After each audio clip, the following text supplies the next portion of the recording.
Chapter 1 Snake-Infested Flights.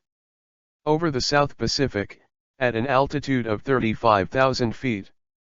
In the first-class cabin of South Pacific Airlines Flight 121 from Hawaii to Los Angeles, Sharon opened his eyes abruptly and looked to the left and right vigilantly. A sturdy black man sitting opposite him raised his eyes and looked at Xiaolun suspiciously. "Hi, man, are you okay?" "It's okay, Willie."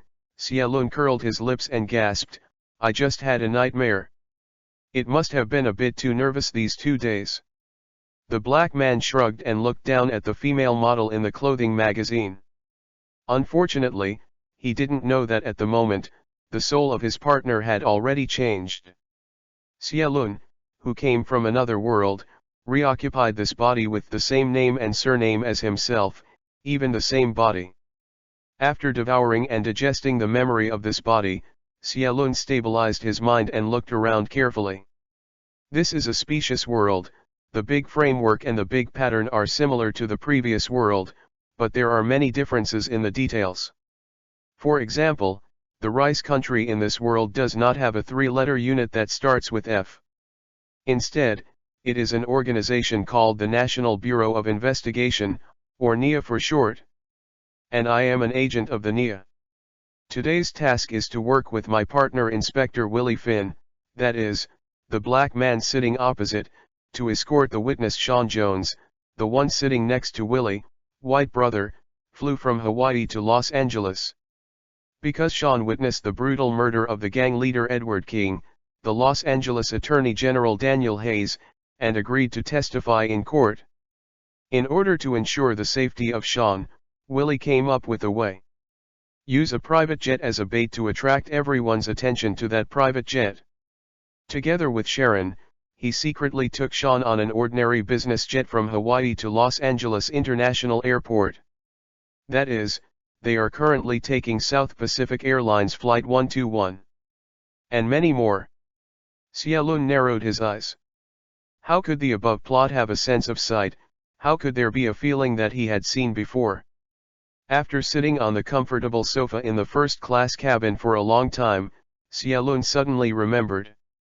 That's right, just before I crossed over, I had watched a movie. This is the story at the beginning of the movie. It's just that in that movie, the gangsters hid hundreds of venomous snakes into the plane in order to kill their mouths. Thinking of this, Xiaolun couldn't help breaking out in a cold sweat. This is an airplane. In other words, it is an iron coffin.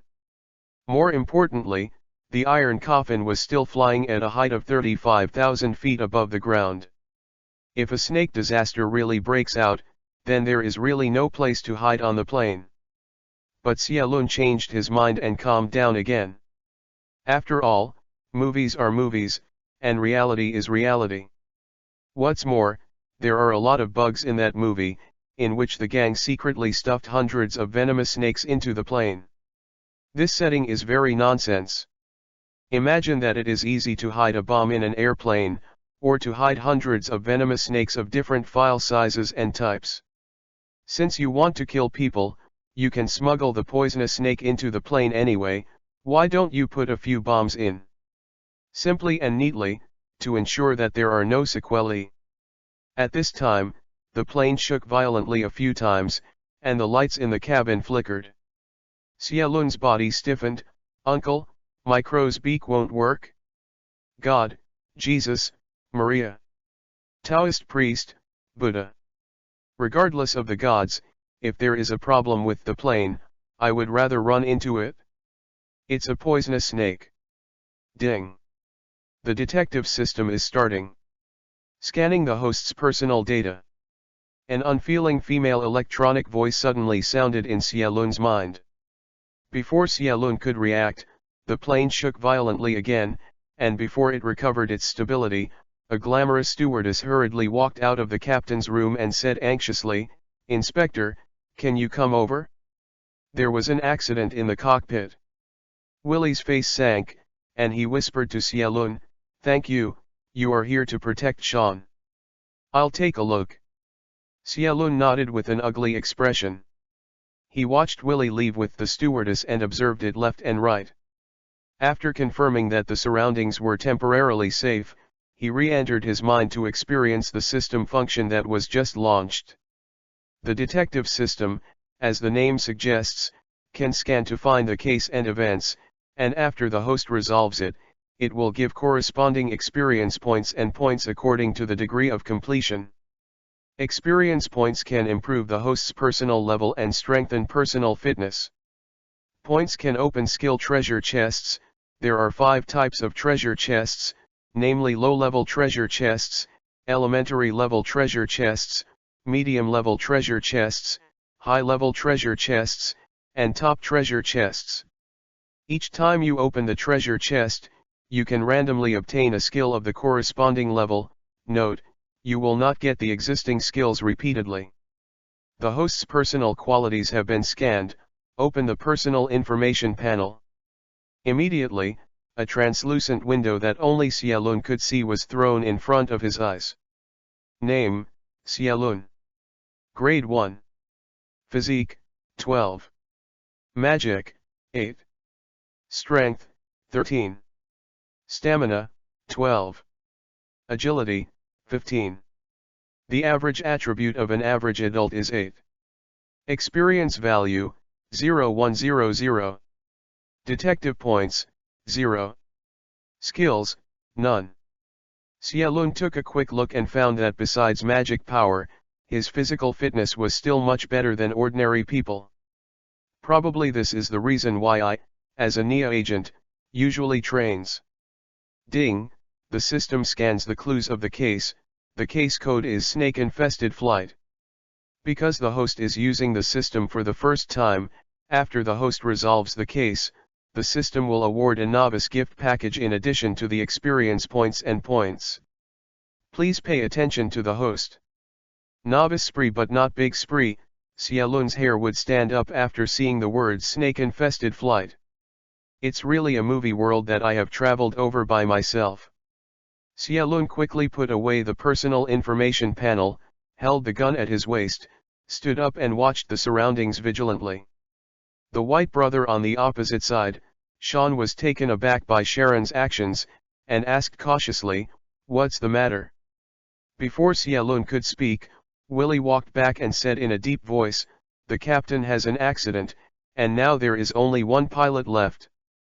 And the plane line is also malfunctioning. I will now contact the headquarters and let them be prepared." Xiaolun grabbed Willie's arm and said in a low voice, "I saw a snake in the corner just now. It is colorful and has a triangular head. It must be a poisonous snake." Willie's eyes widened. "Really?" Although the venomous snake has not yet invaded the first-class cabin, Xiaolun knew very well that the group of snakes had spread in the cabin. Whether it was the captain of the accident or the circuit failure, it was all caused by the snakes. So Xiaolun bit his head and nodded, "Although it disappeared in the blink of an eye, I did see it." "Impossible, how come there are snakes on the plane?" Willie reacted suddenly and swallowed. "Is it the ghost of the Jin family?" At the moment, in the commercial cabin under the stairs, a scream suddenly sounded. After a while, the flight attendant ran up the stairs with a panic expression, and said anxiously, "Snake, there are so many snakes below." Thank you for reading this story at fictionzone.net. Your support enables us to keep the site running. Chapter 2: Bravely Fighting the Snake Group. Willie took out the electric baton he was carrying with him, and said solemnly, "I'll go down and take a look, thank you, you protect Sean." Xiaolun raised an objection, "I'm going down, you go to the cockpit." Willie glared, and before he could speak, Xiaolun said anxiously, "Think about where we are. We are on the plane. We have lost the captain, and we must never lose another pilot." Sean also came over at this moment and said, "Don't worry, I can protect myself, you go and save others."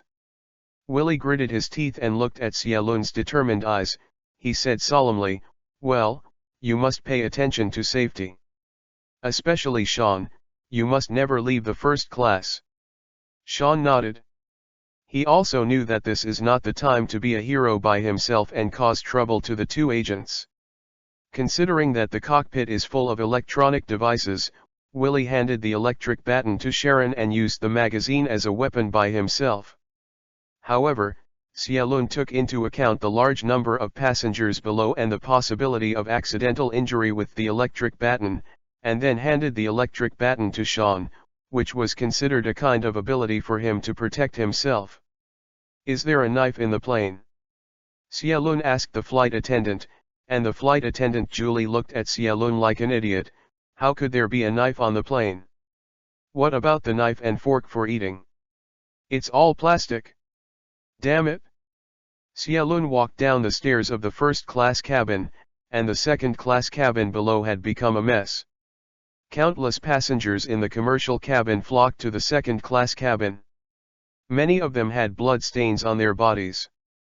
It was obvious that they had been bitten by a poisonous snake. Seeing the chaotic scene below, Xiaolun stood on the stairs and took out his credentials and shouted, "I am a NIA agent, and I will be in charge of this for now." Hearing Xiaolun's big drink, the chaotic people gradually calmed down, and they all looked up at Xiaolun. "Please help from the flight attendants to get the women and children into the first-class cabin. The remaining men join me and seal all the vents in the second-class cabin, and then use luggage to build a wall in the corridor to block the crowd of snakes." Diffusion. Xiaolun remembers clearly that in the movie, Willie banned all passengers from going to first class from the beginning because he was worried about Sean's personal safety. As a result, because the snakes invaded the second-class cabin, the panicked passengers ignored the ban and swarmed up. Not only did a stampede occur, but the stairs collapsed. Since people cannot be prevented from entering first class in the end, it is better to arrange everything now to avoid unnecessary casualties. With Xiaolun's command, order quickly returned to normal. After all, the cargo compartment where the poisonous snakes are hidden is just below the commercial compartment, so the snakes mainly attack the passengers in the commercial compartment.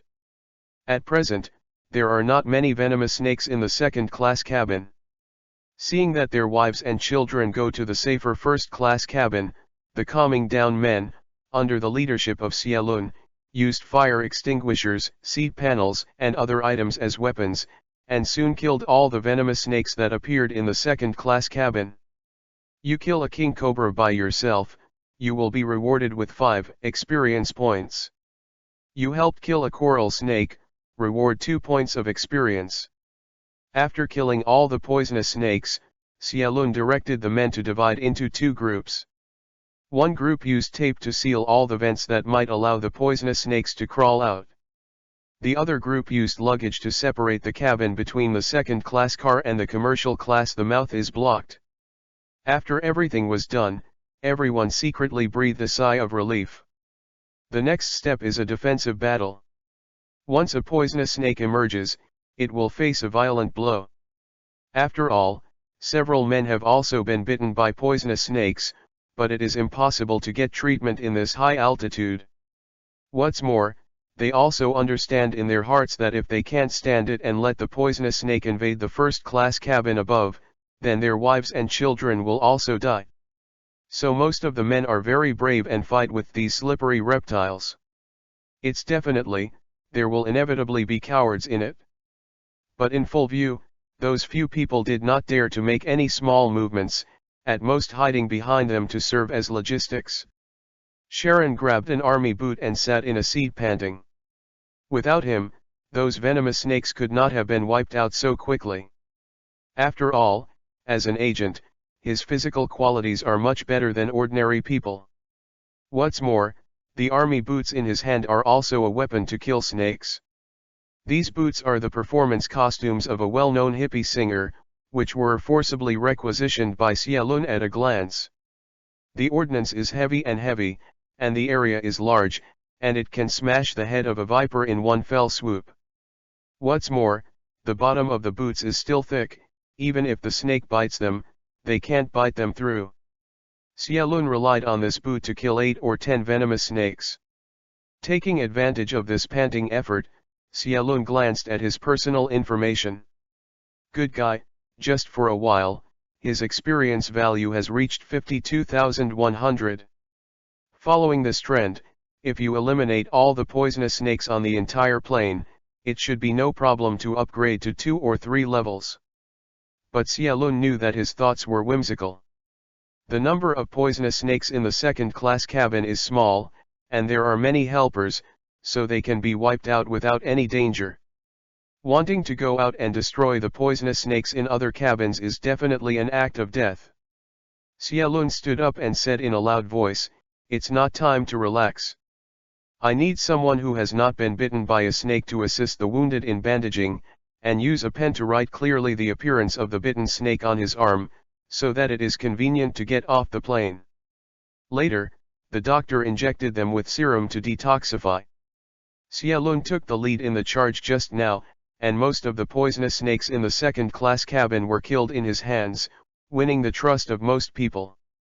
So after hearing his order, someone immediately took action to help the wounded with the flight attendants.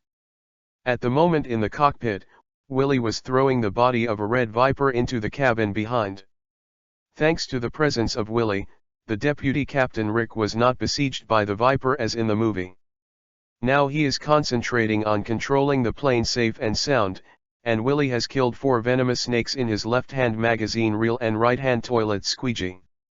In addition, Willie also contacted the airport tower and NIA's Los Angeles branch through the plane's satellite phone to prepare them for the plane's emergency landing and the Viper serum. Inspector Willie, Deputy Captain Rick turned his head. "I'm all right here, can you go out and help others?" Willie hesitation for a while, shook his head and said, "Xia is right. If there is an accident in the cockpit, then this plane is really not saved. I must guarantee your safety now, and I can only leave it to Xia for the others." Rick is also polite. After all, there is a NIA inspector to protect himself, and he feels at ease. Hearing Willie's words, he secretly breathed a sigh of relief. He reached out and quickly moved a few buttons on the dashboard, and explained, "The number 1 and number 2 engine has indicated a malfunction. I must lower the altitude and slow down to avoid losing control at high altitude." Willie looked at the densely packed dashboard in the cockpit, feeling a little dizzy, and said helplessly, "Now you are the boss, you can figure it out. As long as we can safely land on the ground, even if the engine is off, I don't care." Thank you for reading this story at fictionzone.net. Your support enables us to keep the site running. Chapter 3. This is the end of the matter, only forward. With the joint efforts of Sharon and Willie, the plane seemed to stabilize. Except for the depressed crying, the flickering lights, and the person in charge of duty, the other survivors all sat comfortably in their seats to rest. Well-trained flight attendants, at this time, began to appease passengers and distribute mineral water, blankets, and other items. And Sharon's brave performance also attracted the attention of others.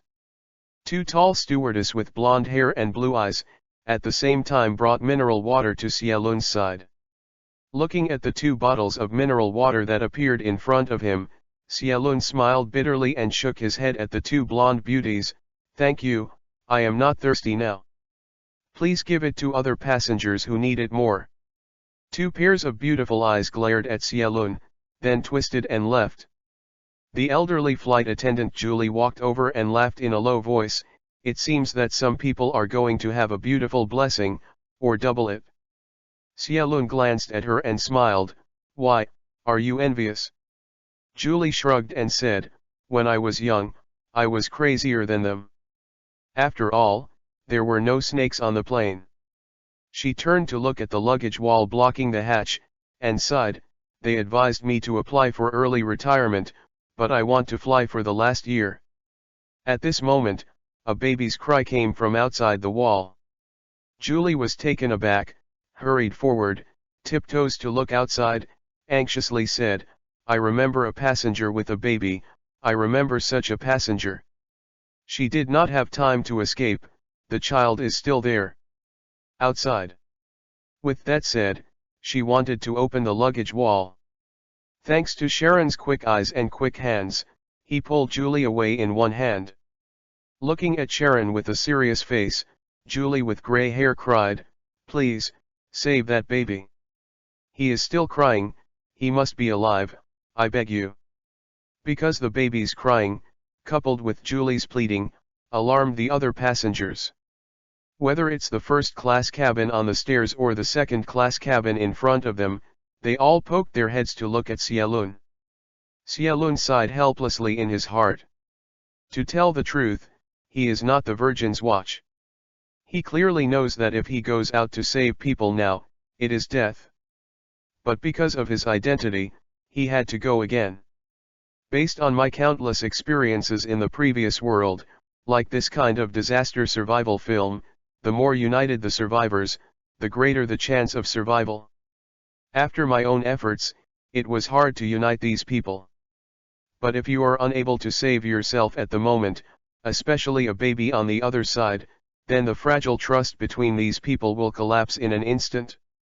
What's more, I'm still on the plane now. Once the situation gets out of control or the plane crashes, I can't hide it no matter how much I can.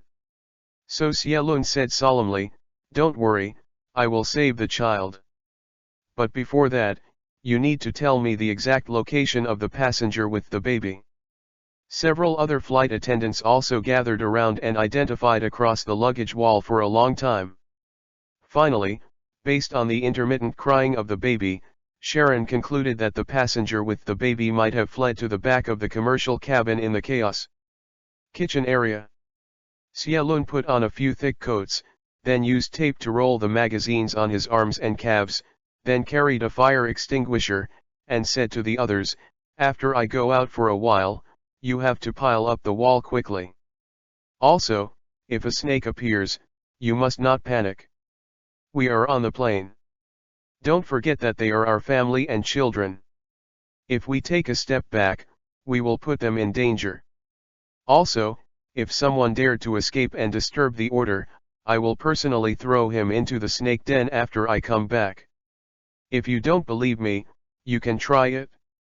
Xiaolun looked around, the brave ones nodded one after another, and the timid ones lowered their heads with a guilty conscience, not daring to look at Xiaolun's sullen eyes. As the luggage wall opened, the appearance of the commercial cabin was more clearly exposed in front of Xiaolun. No matter on the ceiling, on the seats, on the carpet, there are poisonous snakes of different lengths everywhere in the commercial cabin. Under the flickering lights, the passengers who had not had time to escape, the dead bodies under Shekau, lying crookedly on their seats, appeared to be even more eerie and terrifying. This is the end, only forward. Xiaolun took a deep breath, picked up the fire extinguisher, blew the poisonous snake near the hatch, and then strode into the commercial cabin.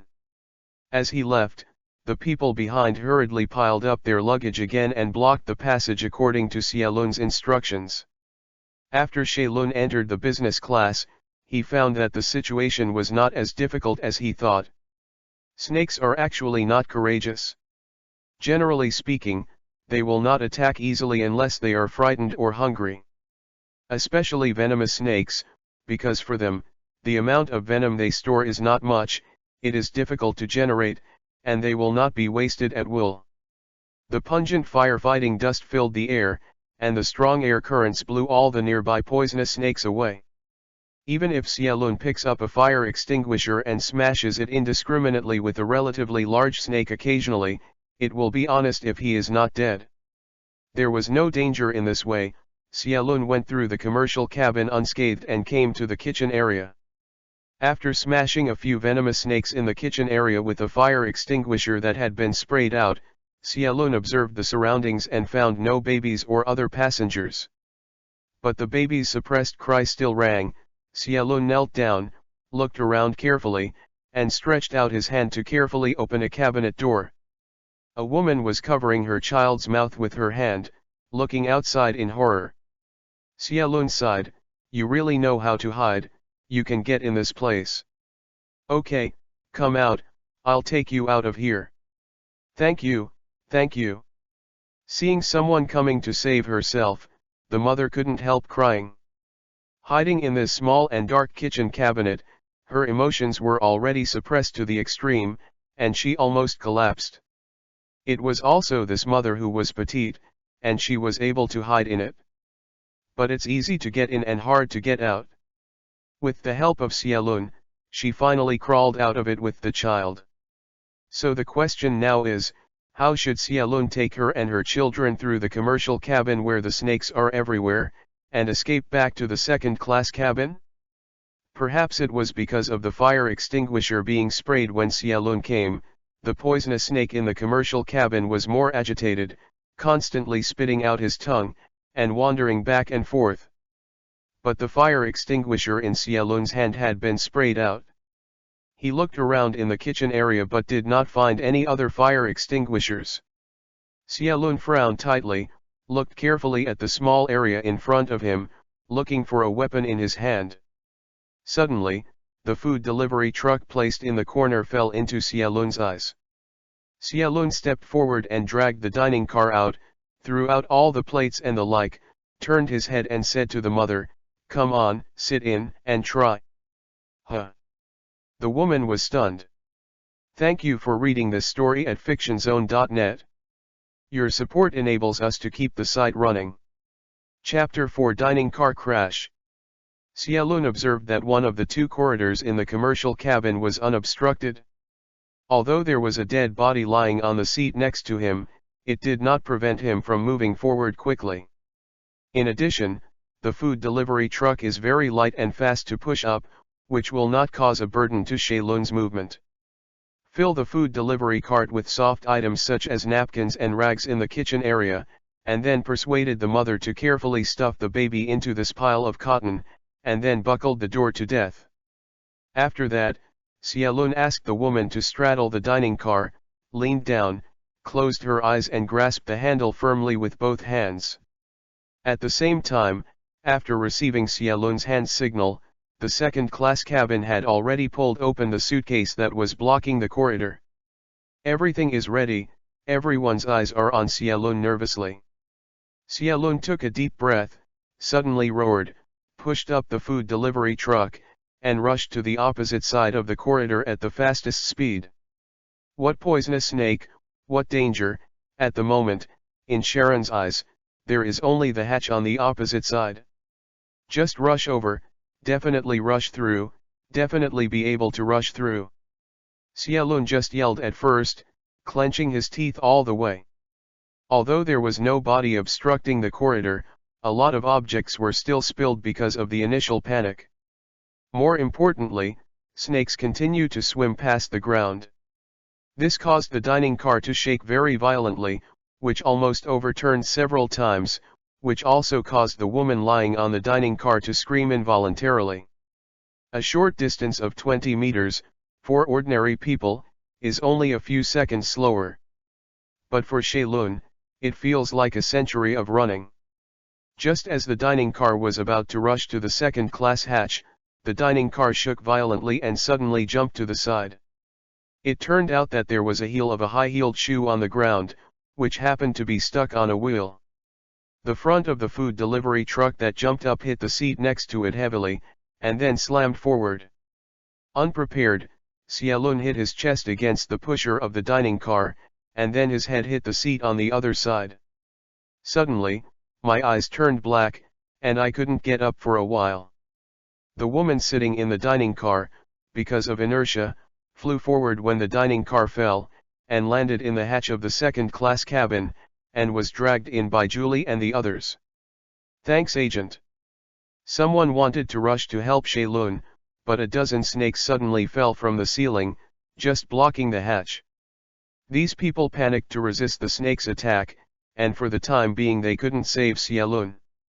Xialun shook his head and stood up strenuously while leaning on his seat. Fortunately, this head hits the softer seat back instead of the hard armrest, otherwise the head will have to bloom. Suddenly, Xialun felt cold and greasy on the back of his hand. He looked down and found a red and white poisonous snake crawling from the seat to the back of Xialun's hand, and then raised his head and spit out a snake letter at Xialun. Before the snake ejected and bitten, Xialun suddenly grabbed its tail with his backhand and threw it to the side. Hearing a muffled sound of bang, the snake fell heavily on the glass window, leaving a pool of scarlet blood. Although a snake was solved, Sharon found that he was surrounded by poisonous snakes. Regardless of the front, back, left, or right, or on the top and feet of the head, venomous snakes of different colors and different file sizes spit out snake letters and swim towards him. Xiaolun gritted his teeth, pulled down the upper panel of the seat next to him, moved his neck a few times, and gritted his teeth. Okay, come on, you damn reptiles, I just want to upgrade.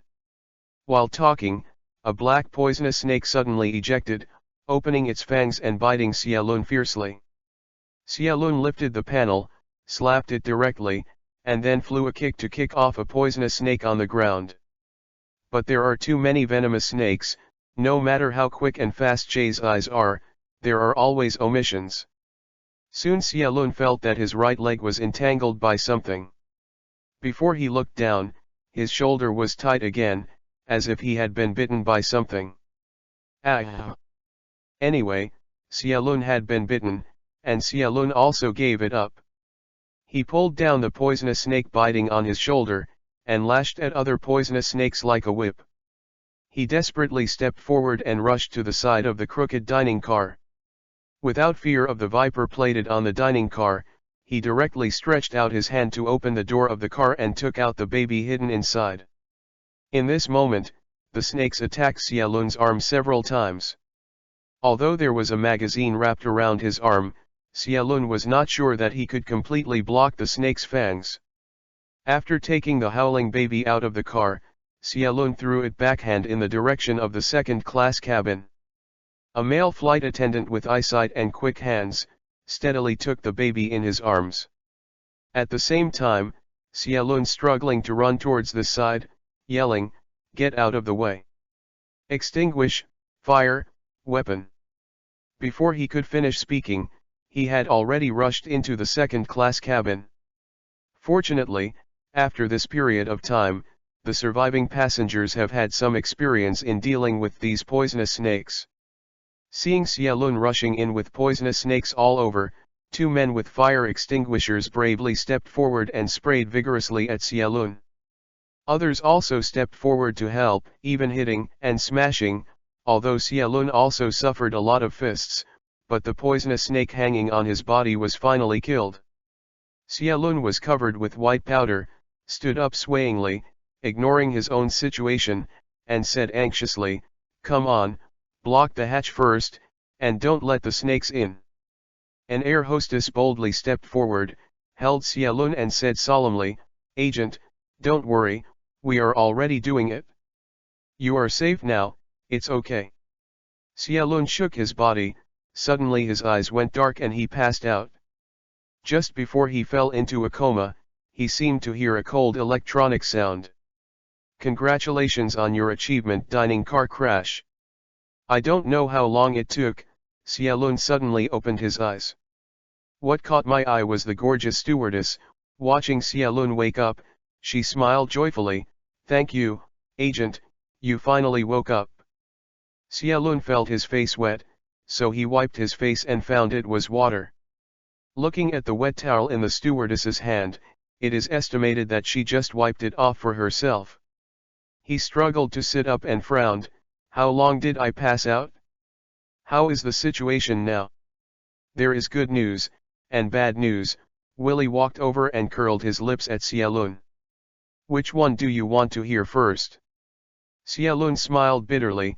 "At this time, you still have time to play dumb riddles for me.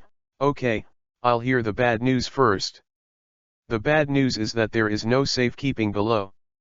Everyone has withdrawn to first class. What about the good news?" "The good news is..." Willie suddenly hammered Xiaolun deeply and laughed, "You didn't have any and those snakes didn't bite you at all." Xiaolun's eyes widened, "Really? How is it possible?" "Yes." Xiaoan walked over with a coat and pointed, "Agent, thank you for wearing a few more coats. Tisk tisk, look at this hole, you almost bit through it."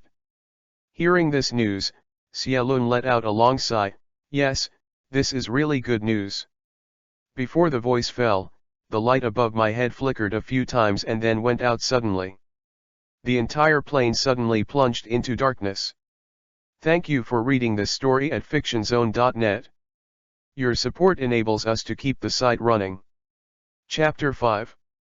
In the cockpit, Rick, Willie, Shellen, who were promoted from deputy captain to acting captain, as well as the flight attendant Julie, and the deputy flight attendant Claire, that is, the glamorous stewardess, were getting together for a meeting. With the help of the flashlight, Rick carefully looked at the circuit diagram in his hand and frowned. It must be the damn reptiles that caused the short circuit. If I want to repair it, I need to go down to the cargo hold to check it. Xiaolun hurriedly stopped. You can't go, I'll go. Rick glared. Do you know how to fix a plane? Xiaolun shrugged. Snakes are not humans. How much damage can they cause to the line? I guess either the switch was crooked or the plug was removed. It should be easy to fix. Rick snorted. According to you, anyone can come to repair the plane. Willie patted Rick on the shoulder and comforted, as the last flight man on the plane, you really can't take any risks. But Sharon, you just woke up, so let me go down. Xiaolun just shook his head. Willie said solemnly, what? Did you forget who is the captain between us? Xiaolun curled his lips. Well, Sir Captain, go down and pay attention to safety. Smelly boy. Willie cursed with a smile, picked up the walkie-talkie and self-defense weapon, the toilet bowl, and came to the door to the cargo hold. Because of the poisonous snake, the hatch was sealed again. Now open it again, and sure enough there are several poisonous snakes inside. Willie picked up the remodeled sticks and killed the snakes severely. Then he observed them with a flashlight and made sure that there were no other dangers before turning his head to Xiaolun and said, Thank you, you must protect them. Xiaolun nodded and said, Don't worry, head. By the way, I got into the cargo hold and see if I can find a real weapon. Willie glanced at the toilet squeegee in his hand, and said helplessly, That's for sure. Claire looked up and said, Inspector Willie, I will point you through the walkie-talkie, so please be sure to keep in touch. Willie nodded and walked down the stairs step by step. Sharon and Claire closed the hatch again. They looked at each other and Sharon said solemnly, I'll go to the cockpit and protect Rick. Willie, please, Claire. Claire nodded and said, Don't worry, Agent Xie, I will do my best to help Inspector Willie. Sharon returned to the cockpit, taking advantage of this moment to check his system. Achievement: Dining Truck Crash. Few people have the opportunity to push the food delivery truck to sway their youth and sweat at an altitude of 35,000 feet. Achievement reward, 50 points. Integral. Xiaolun's spirit came in an instant.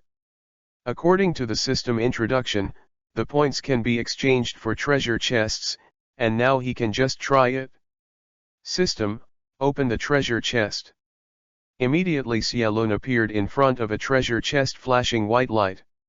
It takes 100 points to open a low-level treasure box, 500 points for an elementary level treasure box, 1000 points for a medium-level treasure box, 5000 points for a high-level treasure box, and 10,000 points for a top-level treasure box. Damn, isn't it? Xiaolun couldn't help rolling his eyes. You can't even open the lowest level treasure chest. Bai is excited. Xiaolun reluctantly closed the treasure chest system, reopened the personal information panel, and found that his experience value had reached 98,100. It's almost 2 o'clock to be able to upgrade. Xiaolun came to the spirit and looked around Rick with shining eyes. Once a poisonous snake dared to show up, he would pinch it to death even with his bare hands. But wait and wait, no poisonous snake appeared after waiting for a long time. Instead, Julie opened the door and said softly, Thank you, Agent, something has gone wrong outside. You may need to take care of it. For the oldest flight attendant in the plane, Xiaolun still expressed enough respect and smiled. What's the matter, is there a viper again? Xiao En's brains were so good that he thought of opening the survival raft and blocking the only stairway into the first class below, basically ensuring that the poisonous snake could not invade. So Siekai's question is more like a joke. Julie grinned reluctantly, and said in a low voice, "One passenger is very emotional and has even started with other people. I am worried that he may affect everyone's safety, so I want to ask you to go out." Xiaolun frowned. "Where are so many men out there, can't it be possible to subdue one person?" Julie curled her lips. "You know the damn law of the United States, plus that guy has a bit of fame." "Huh? That damn hippie singer?" Julie nodded. "I know that singing that stuff, basically my mind is not normal." Xiaolun just wanted to leave when he suddenly remembered something. In the movie, the vice captain Rick was brave, but also plagued by disasters. In the end, he seemed to be bitten to death by countless venomous snakes pouring into the cockpit. What if I leave at this moment and the Viper just takes advantage of the void and attacks Rick? The more Xiaolun thinks about it, the more he thinks it is possible. After all, aren't the plots in the movie such a turning point? However, the emotional stability of passengers in the cabin is also very important. If they are incited to attack the cockpit or give up on their own, opening the passage and attracting venomous snakes in, it will cause even greater trouble. Xiaolun thought for a while and said to Rick, "Rick, how about asking you to come forward and comfort the passengers with me?" Rick thought for a while, nodded and stood up. "Well, anyway, now the plane is in the autopilot stage, and I happen to be out for a stroll and move around." The two followed Julie out of the cockpit, and after arriving in the first class, they happened to see the hippie singer cursing and shoving at the male flight attendant. If it weren't for someone else beside him, he might have to do it. Rick coughed vigorously and said to the emotional hippie singer, "This passenger, as the captain, please sit back in your seat." "Huh? What are you talking about?" The hippie singer, who was a full head above Rick, walked up to Rick with gritted teeth, looked down at him condescendingly, and sneered, "The damn lights are off, and there is no oxygen. I'm almost suffocated, do you know, acting captain." Rick said coldly, "Someone has already repaired it, and everything will be back to normal soon. Until then, I hope you can stay calm." "Shit." The hippie singer reached out and pushed directly towards Rick. "It's because of you damn idiots that, Xiaolun smashed his throat directly and looked at the hippie singer who was holding his throat weakly and curled up to the ground. He said blankly, "You are suspected of attacking the captain and endangering public safety, causing others to fall into danger. According to relevant laws, I will arrest you now." Sharon said indifferently, while picking up a panel next to him, slapped the hippie singer's face fiercely, and patted it directly on the ground. Then he pulled out his belt and tied his hands together. He drew out his shoelaces and tied his feet together.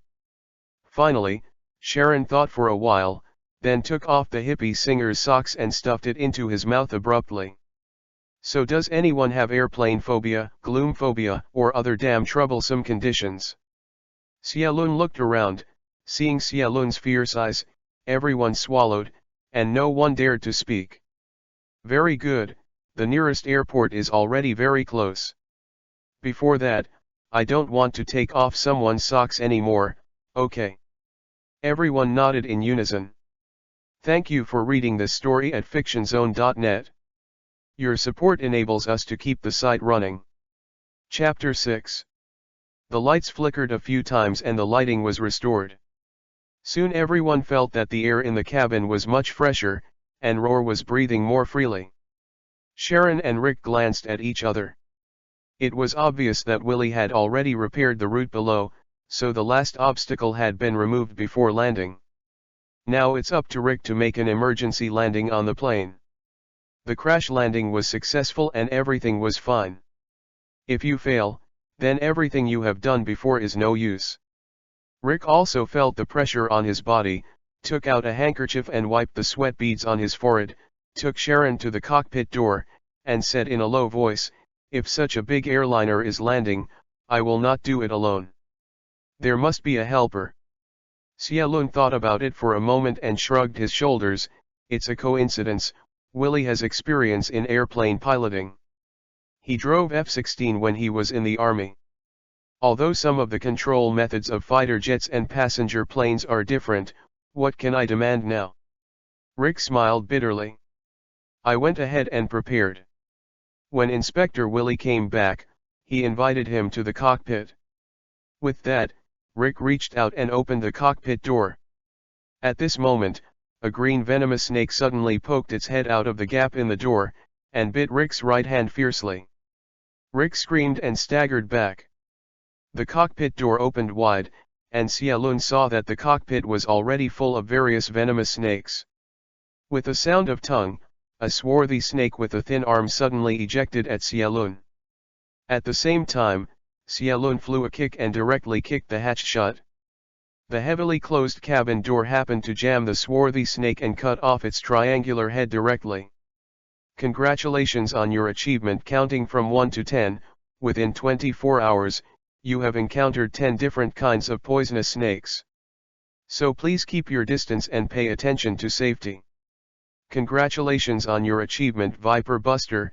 In 24 hours, kill 30 snakes in total. It looks like it should be a poisonous snake keeping a distance from you. Above 2 achievements, a total of 80 points awarded. Xiaolun didn't care about checking his points, turned around and dragged down the green snake that had bitten Rick, and stomped to death. He hurriedly tied Rick's arm tightly with his tie to prevent the venom from flowing to his heart. But even so, Rick's palm swelled at a speed visible to the naked eye, and finally turned into a terrifying blue-purple. This side is busy rescuing Rick, and the door leading to the cargo hold next to him was suddenly pushed open. Willy staggered out of it, and after laboriously closing the hatch, he lay motionless on the ground. Sharon and Claire hurriedly stepped forward to check and found that Willy's lips were purplish, and his face looked like a black briquette's, but now it is even darker. Seeing a white towel tightly tied to the root of his right thigh, Claire picked up Willy's trouser leg and found a wound on his right ankle that had been bitten by a poisonous snake. Bring Willy, who had fallen into a coma, to Rick's side. Xiaolun smiled helplessly as he looked at the 2 big men who had the same illness. It's fine if you 2 are bitten by a snake, but the key is who will fly the plane next. Although it is said on the internet that under the command of the tower, even a rookie can drive a passenger plane to land. But Xiaolun didn't dare to take this risk. If the accelerator was used as the brake, it would really be crying. Xiaolun looked around and suddenly remembered that there is a fat black brother in the movie who has 2,000 hours of flight experience. Although these 2,000 hours have been spent on flight simulation games, they are much better than ordinary people with their eyes open. So if 2 drivers find one, there must be one more. Xiaolun looked around on everyone's faces again, only to see panic and confusion. Even most people's eyes were locked on him. With Sharon's brave performance before, they now put their last hope on Sharon. Xiaolun suddenly remembered the system prompt just now. He seemed to have accumulated enough points to open the low-level treasure chest. I hurriedly opened the treasure chest interface, and as expected, under the treasure chest, points, 130 was displayed. Heaven and Spirit. God Jesus Maria is on. I must bless me to develop a skill that I can use now. Xiaolun secretly prayed for a long time in his heart, and finally gritted his teeth to make sure that a low-level treasure chest was opened. Congratulations on your acquisition of the skill Low-Level Aircraft Piloting Specialization. Do you want to learn it? Xiaolun's eyes widened suddenly, and it took a while before he recovered, and nodded hurriedly. Study. You have acquired the skill Low-Level Aircraft Driving Specialization. Low-Level Aircraft Piloting Specialization. You have now understood most of the equipment buttons on the aircraft, but please note that after Subject 1, it does not mean that you can go on the road. Subject 3, Subject 4. Xiaolun was already too lazy to complain about this skill. He walked quickly to the fat black brother who was honestly shrinking in a corner and shouted in a deep voice, "You can fly a plane." Huh. The fat black brother looked at Xiaolun with a dumb look. After a while, he reacted violently and nodded vigorously, "Yes, I am an old driver with 2,000 hours of flight time." "What's your name?" "My name is Troy." "Very well, Troy, you have been temporarily called up to be the pilot of this flight." Sharon snapped his fingers, "Come with me." Troy unfastened his seat belt in excitement, followed Sharon honestly, and came to Rick and Willie. Xiaolun said solemnly, "Rick, how long will it take to arrive at the nearest airport?" Rick said weakly, "It's less than 5 minutes." "Okay," Xiaolun patted him on the shoulder, and comforted, "You have a good rest, we will safely land the plane on the ground." Claire frowned and said, "But what about the poisonous snake in the cockpit?" Sharon recalled a classic scene in the movie, took a deep breath, and asked Rick again, what would happen if the plane had an opening now? "Because of the air pressure, the objects in the cabin will be sucked out." Rick was taken aback, and looked at Sharon vigilantly. "Do you want to use this to suck out all the poisonous snakes in the plane?" Xiaolun nodded. "Do you think this trick has the possibility of success?" Rick gritted his teeth.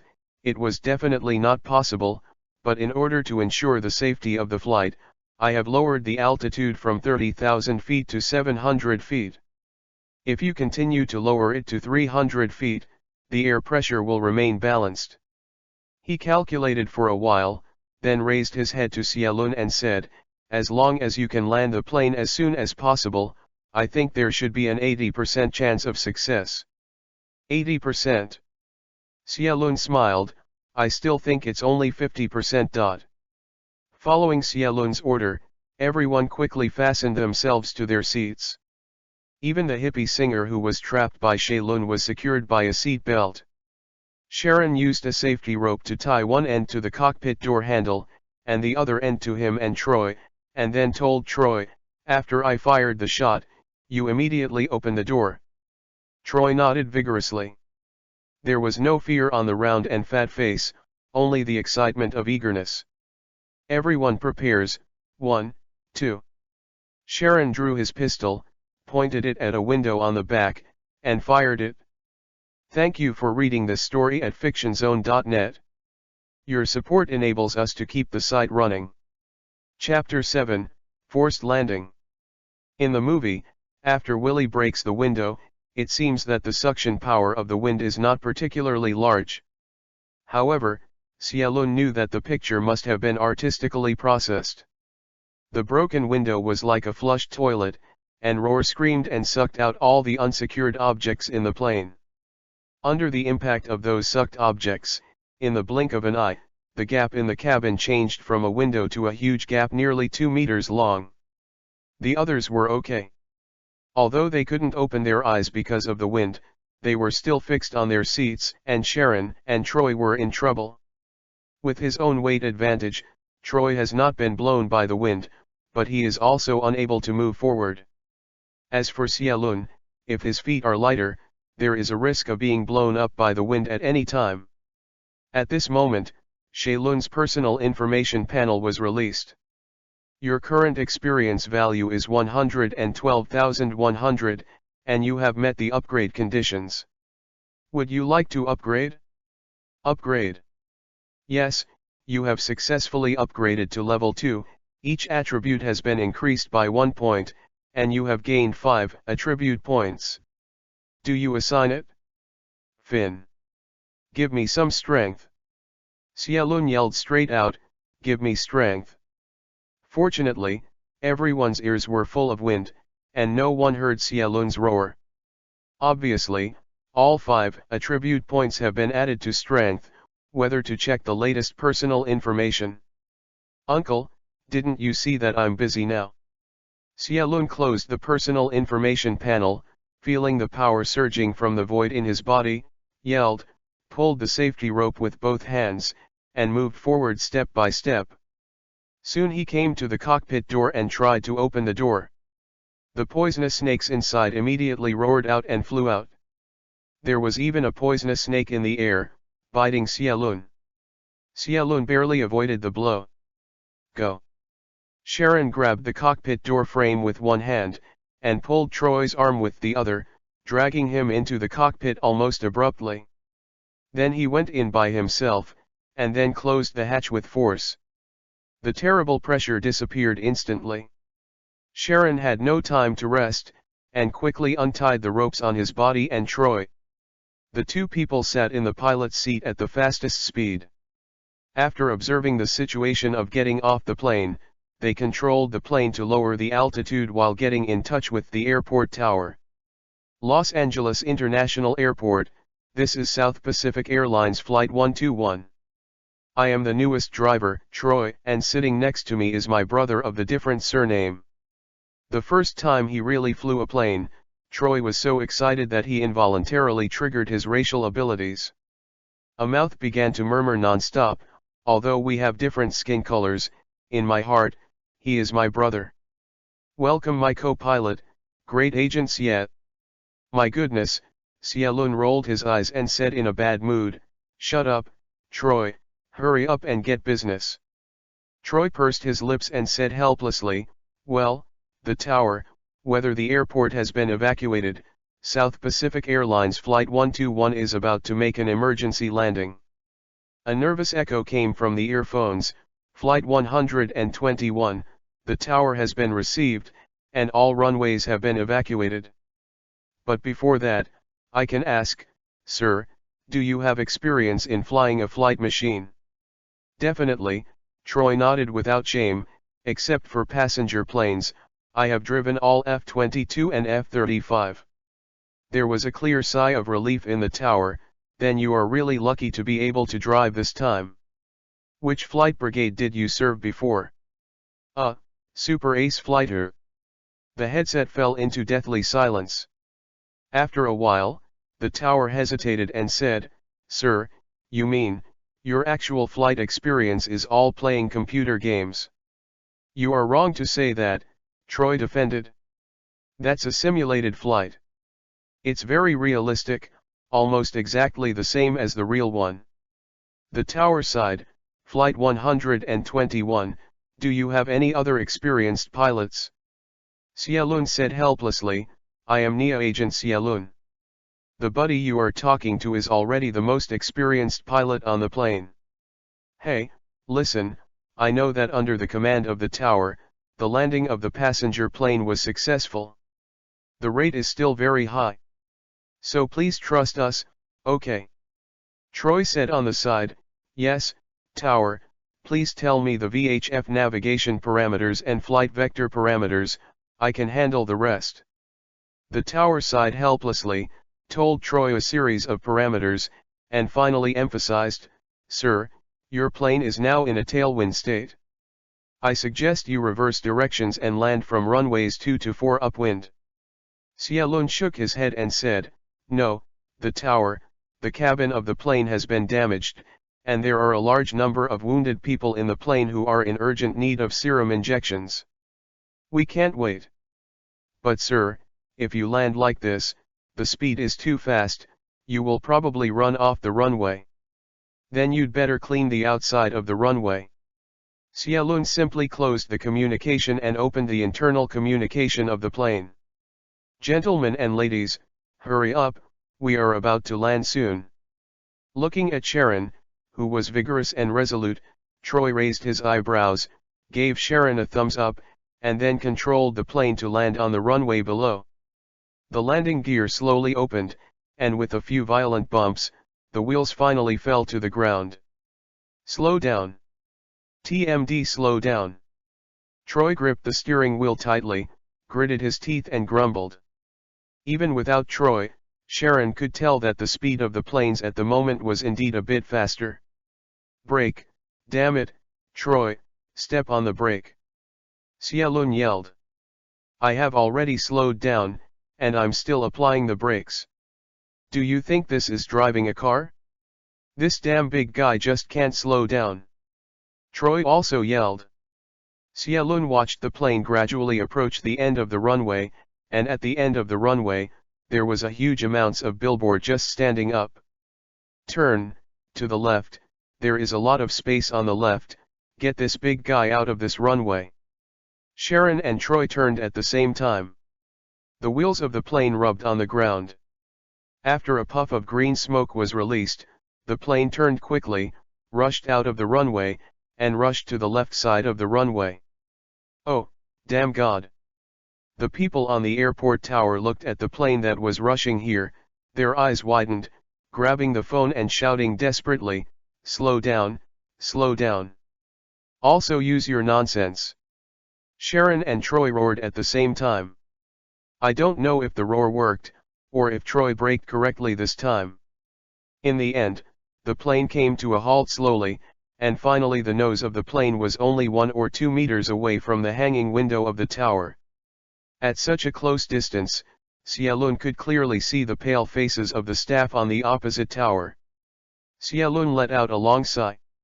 Just about to relax and rest, a series of electronic sounds suddenly sounded in his mind. You successfully rescued Inspector Willie Finn and got 5 points. You successfully rescued the witness Sean Jones and got 5 points. You successfully rescued Vice Captain Rick Niffo, and got 5 points. Flight 121 made an emergency landing. The case snake-infested flight is over. You will get 100 points of experience and 100 points. The newbie gift package has been distributed. Please pay attention to check. Thank you for reading this story at fictionzone.net. Your support enables us to keep the site running. Chapter 8 Opening a Gift Package. Xiaolun was lying on the hospital bed, looking helplessly in front of him, dressed in a black suit, a serious-faced middle-aged white woman. Deputy Chief Holly, I'm fine at all. The injured is Inspector Willie. I know, so now it is the doctor who takes care of him, not me. Nia Deputy Director Mrs. Hollis, a typical Western strong woman. She has a pair of blue eyes, staring at Xiaolun. Agent Xia, do you know how much trouble you have caused? Xiaolun stretched his hands. Trouble? Don't scare me, Master Deputy Chief. Shouldn't I be doing meritorious service?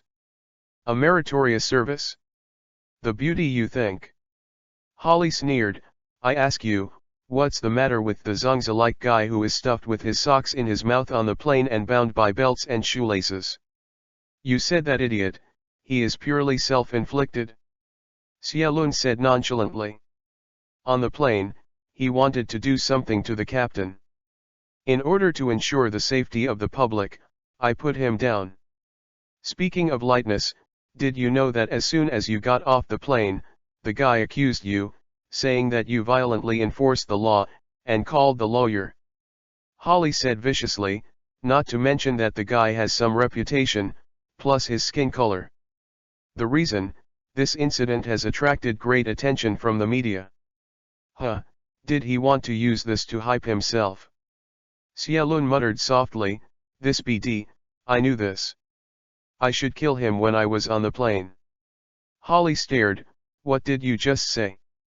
Nothing. Xiaolun quickly changed the subject. How is the witness now? Boss Willie is all right? And that damn Edward King, have we arrested that BD? Holly's eyes twitched slightly, and he said calmly, now these things have nothing to do with you. Your main task now is to heal your injuries here and reflect on your mistakes by the way. Also, you are not allowed to leave the ward without my approval. Xiaolun frowned, glanced at the police standing at the door of the ward, watching the police around him vigilantly, and suddenly asked, Kin should have gone abroad by now. Impossible, I have already entered and exited. Holly said subconsciously, but then closed his mouth and glared at Xiaolun fiercely. Stop making trouble, Auntie, you deliberately leaked the news to me? Otherwise, how could I be so simple and just put the words out of your mouth? Xiaolun frowned, then what is going on, Jin? Haven't we been staring at you all the time? Holly sighed and said in a low voice, because of this, I suspect that there is a ghost in the game. Xiaolun's eyes widened, those who are officials, don't they doubt me? If you doubt you won't be so comfortable lying here now. Holly said in a huff. Depending on your performance on the plane and after internal investigations, you are already the most innocent agent in the bureau. NS. But whether it's Jin knows the number of flights you're taking, there are so many poisonous snakes hiding in the plane, and he disappeared immediately after learning that you safely landed in Los Angeles. It means that someone must be telling him. No, more than that, maybe some help was provided to him. Xiaolun rubbed his temples and said, so you are worried that I will be retaliated by Jin, so you specifically let me stay in the hospital. No matter what, it's safer than your kennel. Holly patted Xiaolun on the shoulder and smiled. To ensure that he will never return. Walter? Feelings, you still use me as bait. Holly didn't answer this question, but waved her hand, turned and walked away. Xiaolun sighed and lay down weakly, looking at the white ceiling. This ending is different from the movie. The big villain Edward King ran away, Willie was seriously injured and hospitalized, and he was also protected under house arrest. No wonder Holly is nervous. The Kim family is the premier underground gang in Los Angeles. If Kim really wants to retaliate, it will indeed cause a lot of trouble. But, what does this have to do with yourself? I was ordered to lie down now, as a paid vacation. Xiaolun shrugged and opened his personal information panel. After getting off the plane, I was taken to the hospital, checked and questioned, and there was no time to check my gains after completing the mission. Name, Xiaolun. Level, 2. Physique, 13. Magic, 9.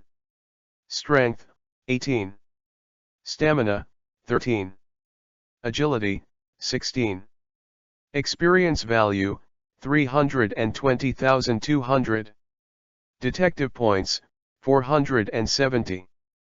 Skills, specialization in low-level aircraft piloting. Isn't there a gift package for beginners? Xiaolun asked with some confusion, where is the gift package? With a thought, the picture before his eyes changed into a gift box tied with color bars. The newbie gift package has been sent, is it open? Definitely on. Congratulations, you have obtained a high-level key, which can open the high-level treasure chest once. Do you want to open it? Xiaolun whistled softly, open. After the high-level treasure chest is opened. Congratulations on your acquisition of the high-level skill Unlimited Swordsmanship, do you want to learn it? Xiaolun rubbed his hands in excitement, learn, learn, learn, learn quickly. Learning, I'm sorry, but learning the high-level skill Infinite Sword requires a personal level of 30 or more, and the physical, magic, strength, and endurance all reach 50 points, and the agility attribute reaches 100 points. Because your personal level is not enough, you are temporarily unable to learn, please try to improve your personal level first. Isn't it? Xiaolun clutched his heart, feeling that he wanted to cry without tears. It feels like finding that I won the first prize in a lottery ticket, and the exchange period has already passed. It's so painful and entangled.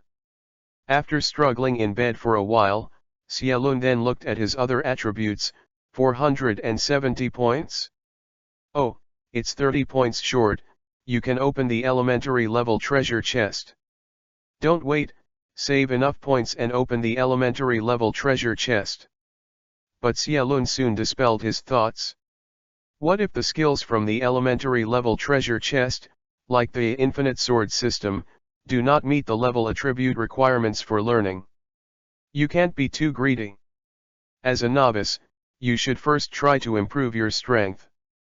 Xiaolun directly chose to open the low-level treasure chest 4 times, and then chose to upgrade. After everything is ready, Sharon at the moment's personal information is. Name, Xiaolun. Level, 3. Physique, 14. Magic, 10. Strength, 19. Stamina, 14. Agility, 22. Experience value, 120,450. Detective points, 70. Passive skills learned, low-level aircraft piloting specialization, low-level pistol shooting specialization, When using a pistol as a weapon, the shooting accuracy is increased by 10%, low-level close combat specialization, in close combat, 5 points of strength and agility are added respectively, low-level language specialization, basically master the languages and scripts of the 5 major countries in the world. Learned active skills, fear, low-level active skills, consume a certain amount of magic power, tap the deepest fear in the target's heart through direct eyes, and activate it. The effect lasts for 3 seconds, and the cooling time is 10 hours. Skills to learn, Infinite Sword System. Thank you for reading this story at fictionzone.net. Your support enables us to keep the site running. Chapter 9 Special Agent. Ahem. Xia Lun coughed vigorously, leaning on the door of the ward, looking at the 2 people inside with a smirk. After Willie and Claire heard Sharon's cough, they hurriedly separated. Excuse me, did I come at the wrong time? I know it's not the time, don't hurry up. When Willie stared, the old black face turned red for an unprecedented time. The charming flight attendant Claire stood up and smiled dryly. It just so happens that I should go, and I will see you tomorrow. After speaking, she nodded at Xia Lun and left quickly. Okay, don't look at it, it's all gone. Xia Lun deliberately blocked Willie's stunned eyes. He smiled. The doctor said you just woke up. I am still worried about your body. Now it seems absolute it's okay. Hey, brother, you are all drooling. Willie subconsciously reached out and wiped the corners of his mouth, and then immediately realized that he had been fooled, staring at Xia Lun fiercely. UBD. Unexpectedly, Inspector Willie, who has been single for a lifetime, will bloom in the middle of life, and the iron tree will bloom, glowing with the second spring.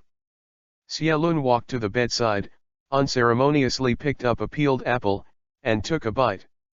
Said, yes, it's really sweet, my teeth are sour when it's sweet.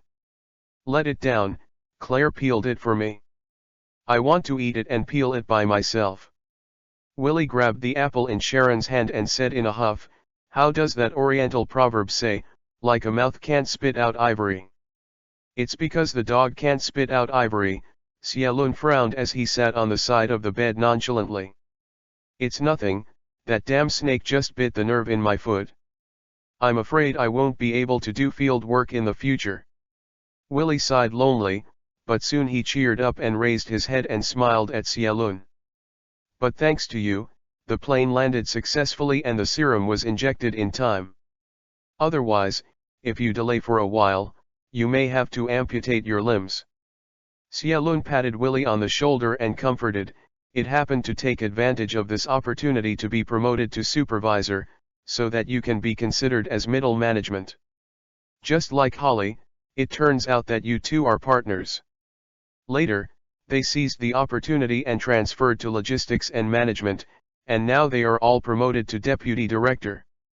Definitely, it also shows that my aunt has ability, and it has nothing to do with my uncle who works in the Ministry of Foreign Affairs. Listening to Xia Lun's words that almost didn't want a face, Willie rolled his eyes helplessly. Well, for business, you definitely didn't come to me to show off your background, right?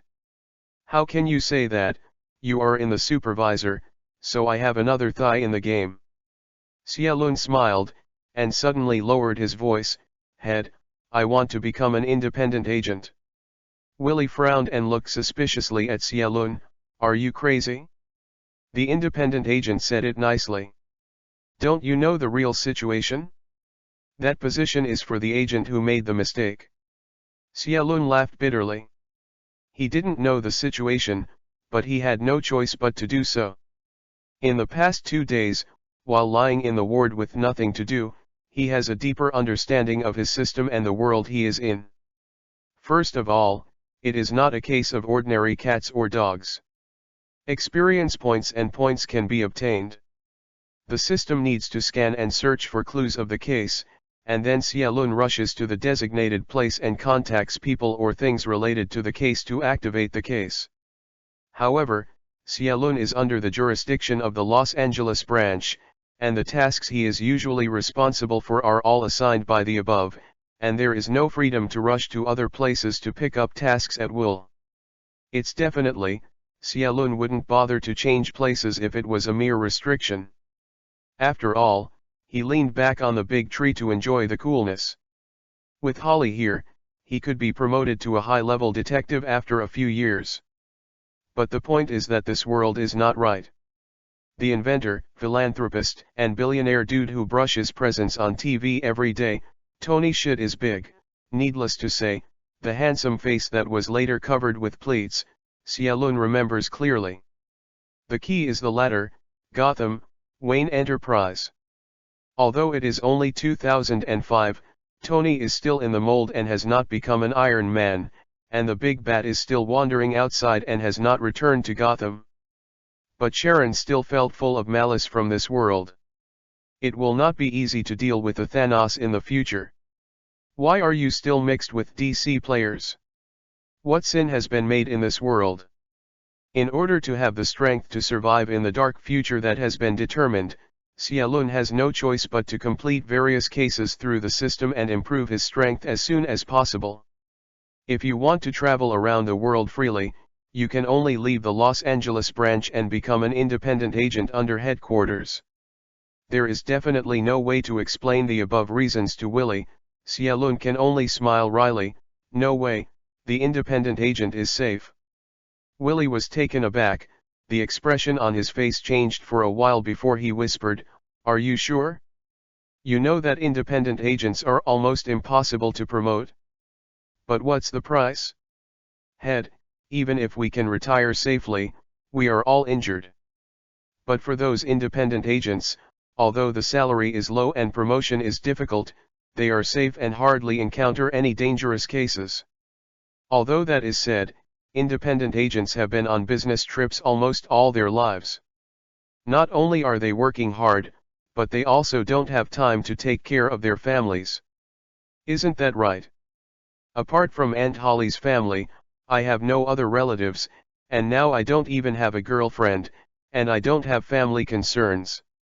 Willie sighed. "Then have you told Holly these words?" "I called her last night, and she scolded me bloody. That's why I came to you. I hope you can help me persuade her." Willie felt his unconscious right leg, closed his eyes weakly, and whispered, "I will try my best."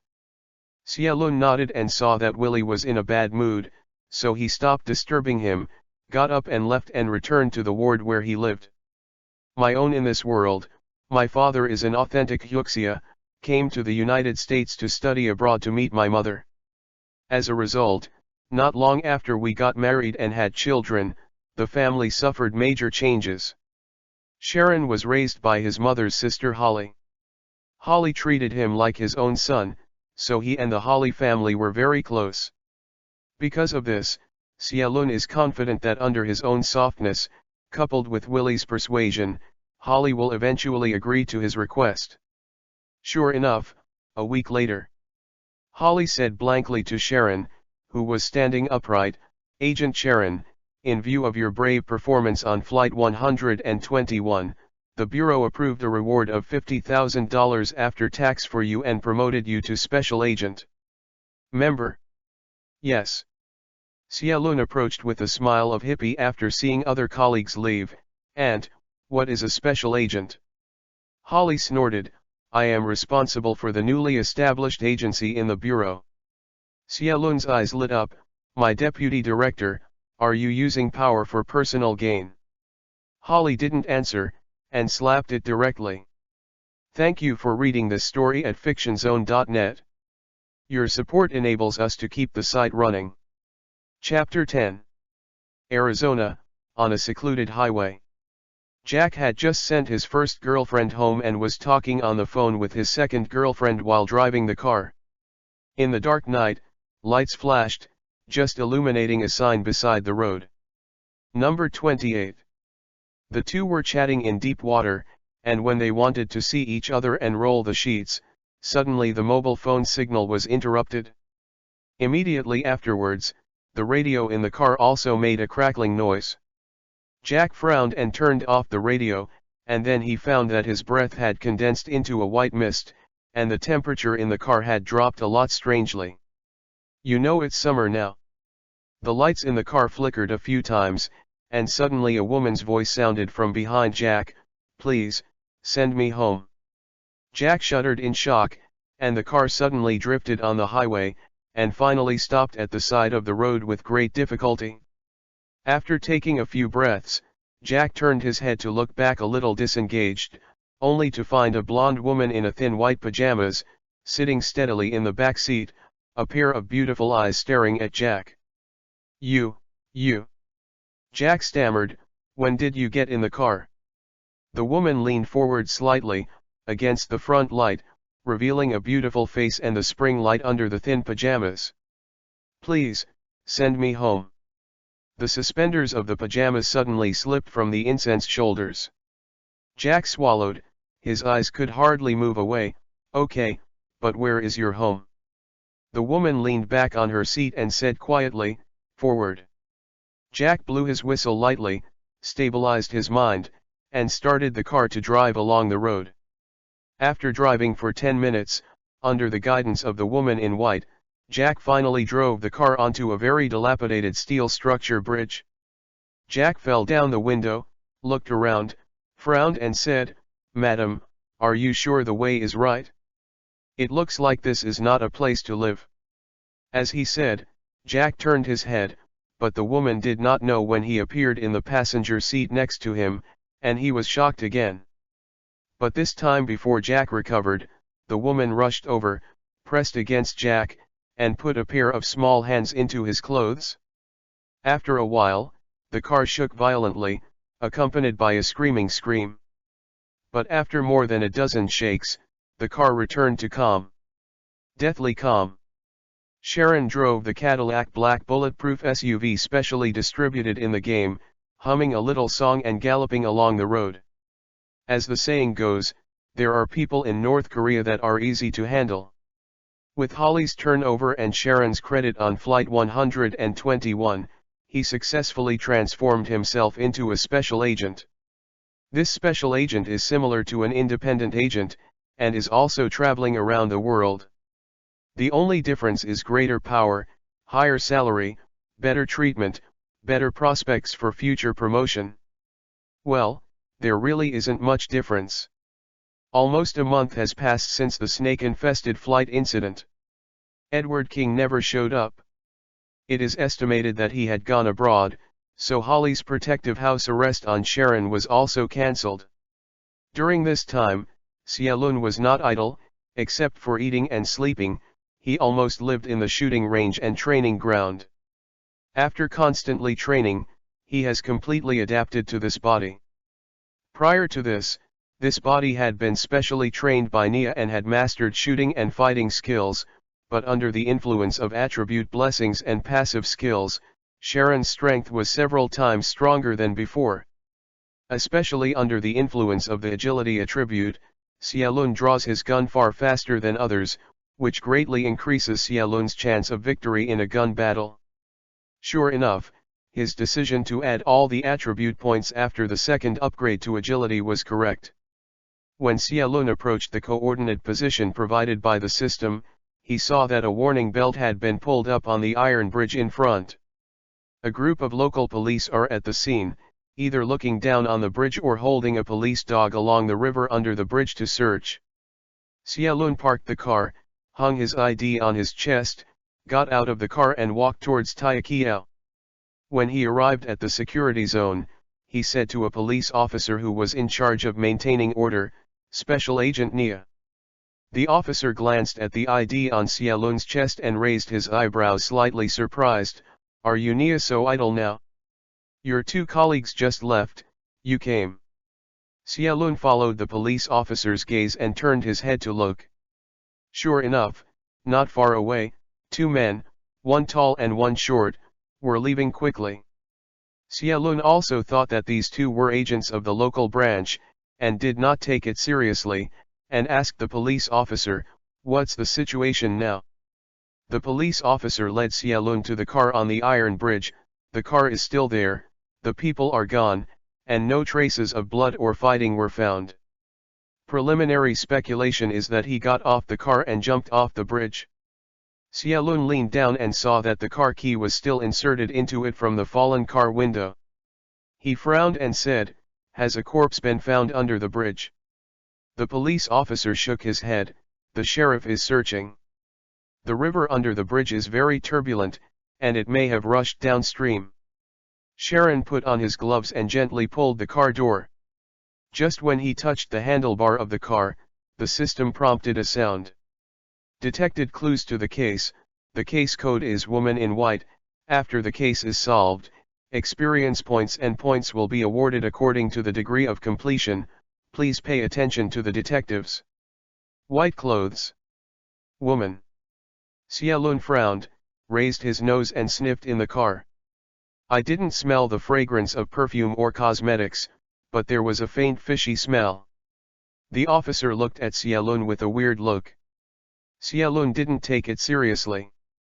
He closed the car door and asked the officer, "What's the situation with the missing person?" "Jack George, 21 years old, a local, lives in a small town not far away." A middle-aged sheriff walked over and reached out to Sharon. "Owen, local sheriff." "Nia special agent, Sharon." Sharon frowned after shaking hands with Sheriff Owen. "Then Mr. Sheriff, how is this Jack's private life? Is there any woman around him who likes to wear white clothes? You look young, and you don't think your eyes are very vicious. It's really not easy to get into the Nia." Owen handed a folder in his hand to Sharon and sighed, "I know Jack this boy. The other is good, it's a private life. It's just a bit confusing.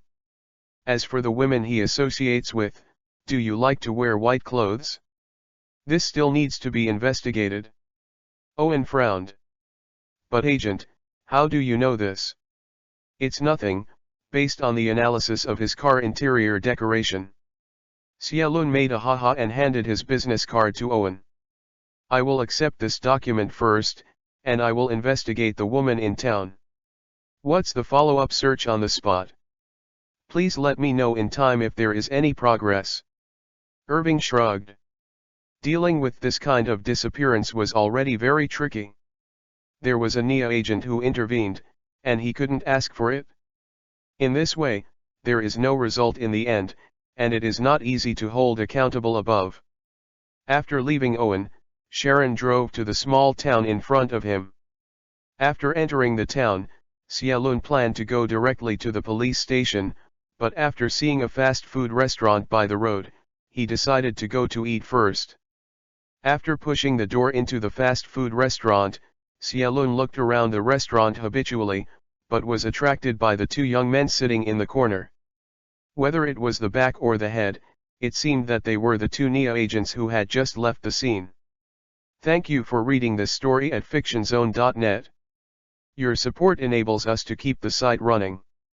Chapter 11.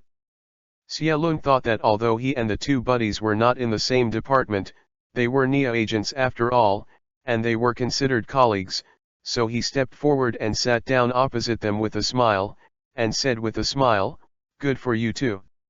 This is Special Agent Xiaolun." With that, Xiaolun showed his credentials. Looking at the documents in Sharon and Sharon's hands, the two men glanced at each other and took out their IDs. Johnny Joy. Bobby Havoc. Xiaolun glanced at the documents in the hands of the two, raised his eyebrows, and looked at them carefully again. For some reason, he felt that these two buddies were familiar, but perhaps because of the crossing, Sharon's memory of the last world was a little vague. Seeing Xiaolun looking straight at him, these two buddies were a little uncomfortable. One of them, a slightly shorter man with short hair, smiled and said, "Agent, I don't know what you are doing here. Is there a case?" Xiaolun ignored him, still watching them carefully. After a while, he suddenly said "Ha," pointing to the two people who were startled by himself and said, "When's Shuangsha?" The two buddies on the opposite side glanced suspiciously at each other, and suddenly a faint feeling emerged in their hearts. Xiaolun laughed. He finally remembered where he had seen these two handsome rivals. The two male protagonists in the Rice drama Evil, Power I watched in the last world. The TV series had been broadcast continuously for more than 10 years, and Xialun was traversed before she could finish it, and she didn't know how it would end. Although Xialun can't remember the plot clearly because of the long time span of the TV series, coupled with the crossing, he still has an impression of the appearance of the two male protagonists. Dean Winchester. Sharon smiled at the short-haired man, then looked at the tall long-haired man next to him, Sam Winchester. Dean and Sam were a little embarrassed when Sharon revealed their true identity. Dean leaned forward and said in a low voice, "Hey, man, are you in our business too?" "See you, newcomer." Sharon's thoughts turned and he simply followed Dean's words and nodded, "I'm not a newcomer, I have been working for several months." Seeing that Sharon admitted, Dean and Sam let out a long sigh. The true identities of the two of them are hard to see, so Sam will leave it alone.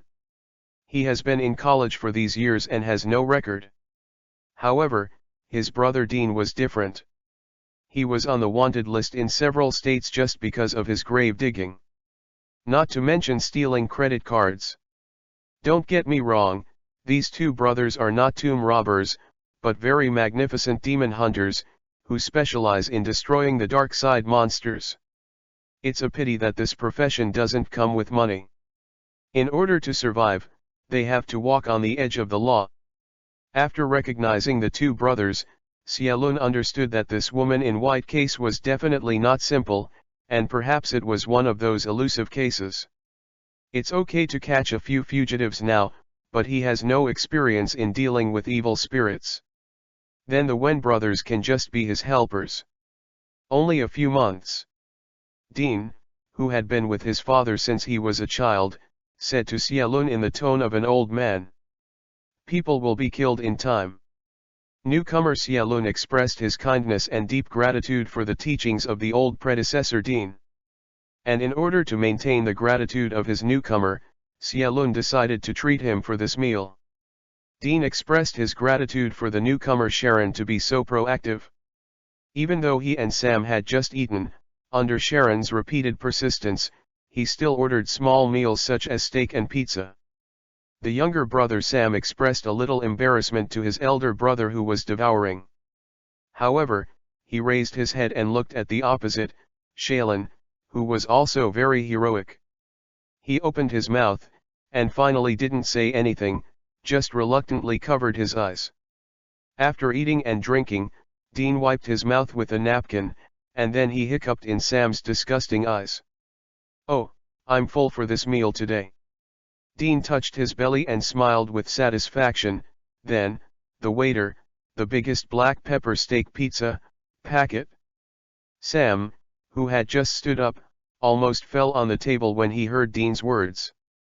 He pressed Dean's head fiercely, and smiled at the waiter who was walking by excitedly, "He is joking, don't take it seriously." "Dinner, that's our dinner." Dean was still muttering, but was dragged out of the restaurant by Sam abruptly. After Sharon checked out, Dean had been stuffed into the car by Sam. Sam stepped forward and laughed in a low voice, "Sorry, thanks, how much money was spent just now, we are a." "You're polite, Sam, it's just a trivial matter. If you feel uncomfortable, then you are responsible for dinner, how about it?" Sharon patted Sam on the arm, smiled and walked to the car of the Dean brothers, the 1967 Chevrolet Black Buckle. This is a very classic muscle car, so that in Dean's mind, this car is even more important than himself. "Senior Dean," Sharon smiled at Dean who was picking his teeth with a toothpick. "What should we investigate next?" Dean was taken aback. What to investigate? The disappearance on the Iron Bridge? Isn't that a special case that we are responsible for? But it looks like an ordinary disappearance case. Dean laughed at Xialun's stunned expression. "Just kidding, there is a problem with that case." Sam walked over and frowned. "What's the problem?" Dean took out an instrument that resembled a small radio from his arms and shook it in front of the two Sharons. Do you know what this is? This is science. This instrument can sense the abnormal changes in the surrounding magnetic field. If a spirit body has actually appeared, then this thing will call the police. And when I was on the bridge just now, I secretly scanned the car with this thing. You guys guess what? Neither Sharon nor Sam nod, looking straight at Dean. Dean touched his nose a little boringly, and hummed, yes, there is an abnormal change in the magnetic field in the car, and according to numerical analysis, it should have been in contact with a spiritual body in the last period of time. Xialun rubbed his chin and thought thoughtfully, no wonder I smelled a faint odor in the car. Thinking back now, it should be a corpse odor. Then you have a very good nose, Dean laughed, but seeing Sam glared at him, he immediately stopped his smile and said in a deep voice, then it's very simple. Let's find out the evil spirit body, and then wiped out, that's it? Xialun nodded and said, I and the police officer at the scene found out that the private life of the missing Jack seems to be quite chaotic, so I plan to go to the police station and check the files of those people. No. Dean shook his head like a rattle, don't forget who we are, man. Those fake evidences are occasionally shown out on the scene, and it's okay to scare the newcomers into police officers. But if you really want to get into the police station. But it's easy to get out. Thank you for reading this story at fictionzone.net. Your support enables us to keep the site running. Chapter 12. Unlike Dean and Sam, these two fakes, Sharon is a genuine NIA agent, so he doesn't have the natural fear of rats and cats in the police station. Generally speaking, people like Dean and Sam used gossip newspapers to obtain information in 2005 when the internet had not yet been mass developed among the people. For Xialun, the most convenient and quickest way to investigate someone is to enter the police station and file. Don't think that the United States has no personal files. In fact, the file information here is the most detailed and clearest recorded in the world. Sharon apparently obeyed Dean's suggestion, but said that he was used to investigating alone, so the two sides kept contacting each other, and they parted ways after making sure that they met in this restaurant at night. Xialun drove the car around the town. After making sure that no one was following him, he turned around and drove into the town police station. The file size of the United States Police Department is closely related to the development of the local small town community. If the town is big and the community is affluent, then the police station will be magnificent and the police officers will be well equipped. In the opposite case, just look at Detroit. The town is not small, so the police station is well built, and the supporting facilities are also very complete. Even the big head computers are equipped for the police officers. You know this is 2005 and in 2019 in the last world, there were remote police stations in the United States that used this kind of computer. The reception staff of the local police department confirmed Sharon's number and identity through the internal special line between the police department and the Arizona NIA branch, and then allowed Sharon to enter the police department's archives. With the help of civilian police officers, they checked related files. From this series of procedures, Xialun understood why Dean and the others did not dare to come to the police station. No matter how realistic their documents are forged, the police station only needs to make a call through the internal line to reveal their identities. The identity of the NIA agent is still quite easy in the police station below, especially after Sheriff Owen specifically called and asked. The police officer who assisted Sharon was even more afraid. Soon a stack of case files was placed in front of Xialun. The little police officer who was wearing glasses and was a newcomer at first glance said with some breathlessness, "Sir, all cases of missing persons within 10 years are here." "Okay," Xialun picked up a file, blew the dust on it, and said solemnly, "Now we need to find out from it, similar cases to this disappearance. For example, the date and time, all men who are alone and many more." Sharon has no choice. He doesn't remember the plot of the TV series starring Dean and Sam. He can only find clues in this old way.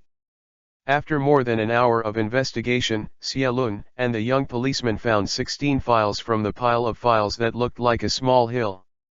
The basic situation of these 16 missing cases is very similar to this Jack missing case. First of all, the dates of these people's accidents are between July 15 and 21 of each year. Secondly, the people who had the accident were all men walking alone late at night, and there were no witnesses at the time of the accident, and it seemed that they disappeared overnight without knowing it. The 16 thin dossiers were spread out, one by one in front of Xialun. Xialun took a closer look, hoping to find the cobweb horse traces, especially when it comes to women, to see if there are any women who like to wear white clothes. But after investigating for a long time, Xialun didn't see anything. After all, in the United States, missing persons is simply too normal. Just look at the homeless people on the streets and you will know that running away from home at every turn is a unique sight for the people of the United States. Therefore, after the police station receives such a report, it usually ends in a hasty manner and does not spend a lot of manpower and material resources on searching. Like Jack's disappearance this time, the police can dispatch helicopters and police dogs, but it still depends on Jack's stepfather as the mayor. Strange, while Xialun was thinking about it, the little police officer on the side suddenly said, "Sir, I followed your instructions and marked the route of these people when they disappeared on the map. I found this." With that, the little police officer spread the map in front of Xialun. The map uses pencils of different colors to draw a route, but these routes are eventually drawn on a highway. Route 28. Xialun narrowed his eyes and said in a deep voice, "Mark the locations where these missing vehicles were found." The little police officer immediately pointed with a pencil, but after only 3 clicks, his face changed. After the locations where the 16 missing persons' vehicles were abandoned are marked, it can be clearly seen that these small spots are around Highway 28. Xialun stared at the road line on the map that was thickened because the pencil was continuously drawn. Suddenly he remembered something and rushed into the pile of files like a hill. After turning over it for a while, I found out a dust-stained file. Cole Fuggin, on July 21, 1996, his wife Beth Fuggin reported that he was missing. After several days of investigation by the police, there was no result. The following year, July 15, 1997, Beth was found to have committed suicide by jumping into a river, and when the police searched her residence, they found that Beth's 2 children, a man and a woman, had already drowned in the bathtub. Perhaps because this disappearance case involved a life lawsuit, the investigation into this file is very detailed. There are not only detailed survey transcripts, but also on-site photos and so on. Sharon's eyes quickly locked on a photo, which was the location when Beth jumped into the river to commit suicide, and this location happened to be the iron bridge where Jack was driving the vehicle. Subsequent photos and autopsy reports confirmed Sharon's guess that Beth did commit suicide, and when she committed suicide, she was wearing a white pajamas. As for her 2 children, Xialun slowly closed the dossier, sighed silently, and handed the dossier to the little police officer. "Take a copy of this dossier, and I want to take it away." Just as Sharon made a major breakthrough in the case, Dean and Sam also made new progress. I have to say that the 2 of them also have a set of clues for investigation. They cut down the missing persons notices published in the newspapers in the town over the years and put them together. Soon they also found a clue on Route 28. Then they followed the 28th highway, and soon found an article similar to a ghost story in a gossip tabloid in the 2000 edition. It is said that Korf was not missing, but eloped with a woman from outside. After Korf disappeared, Beth's mental state has been unstable and often desolate, but she has refused to go see a psychiatrist. While reading the article, Sam frowned and said, "On the night of July 15, 1997, when the 2 children were bathing, Beth had mental problems again. She was in a trance and did not pay attention, causing the two children. She accidentally got electrocuted while taking a bath. Beth broke down completely. She ran out of the house with bare feet, wearing only a thin pajamas, ran for more than an hour at a stretch, and finally jumped off an iron bridge.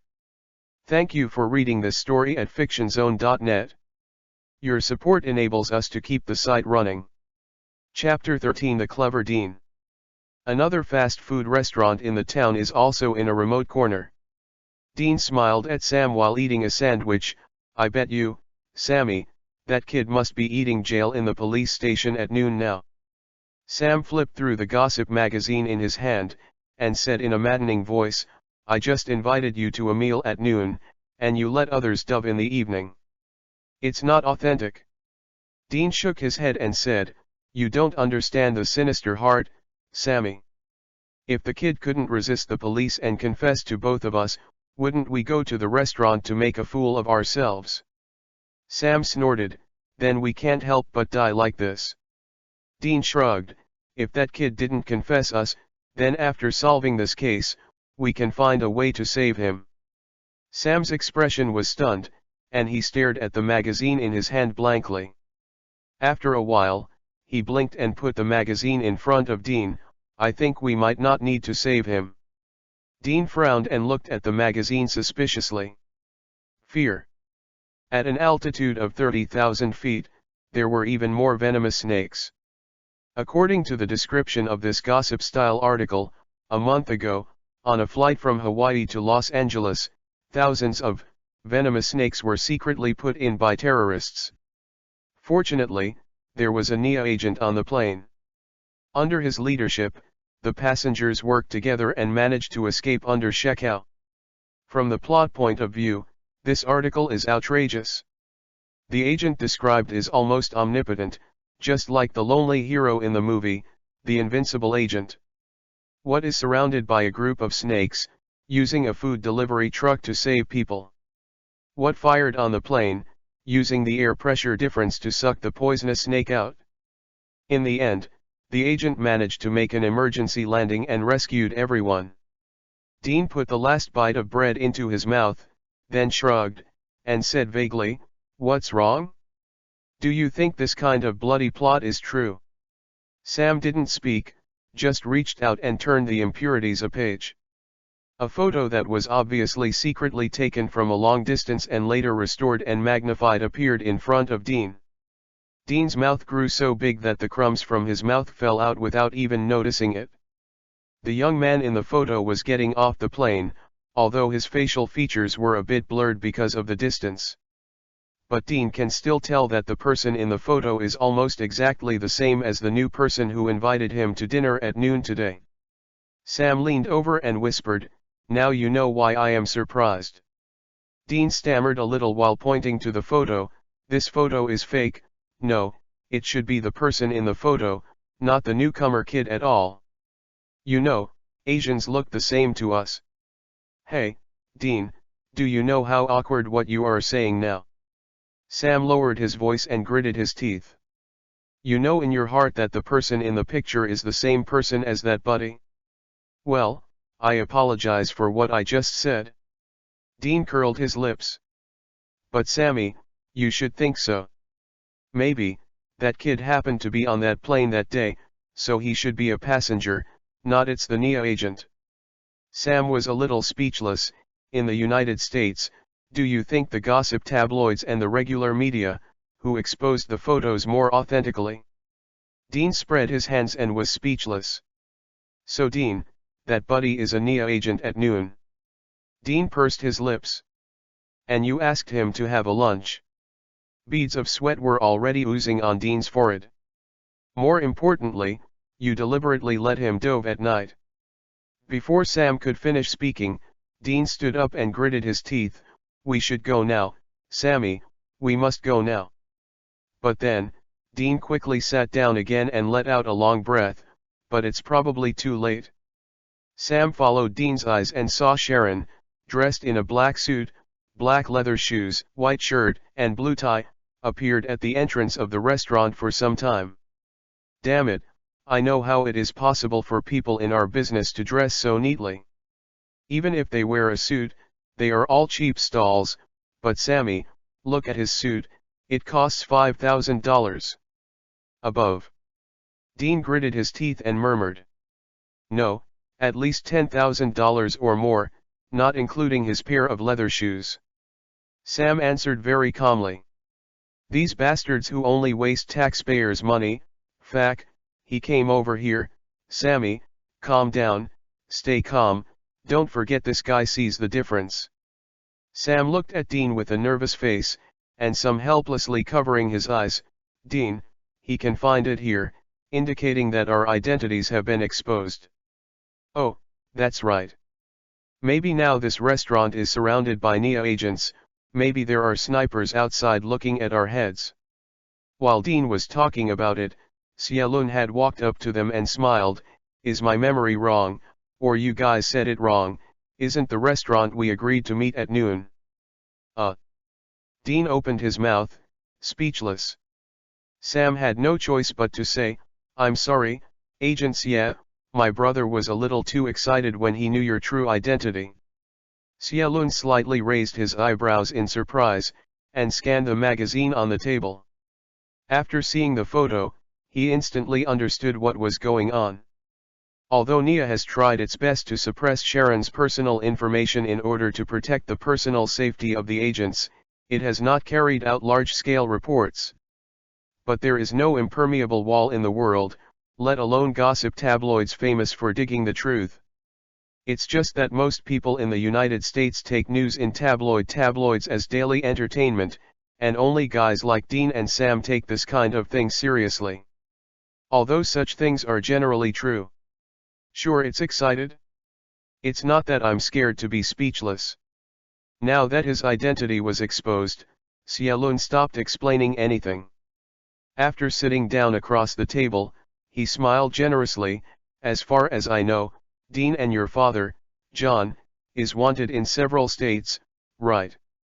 Dean shuddered all over, ready to take the road and flee.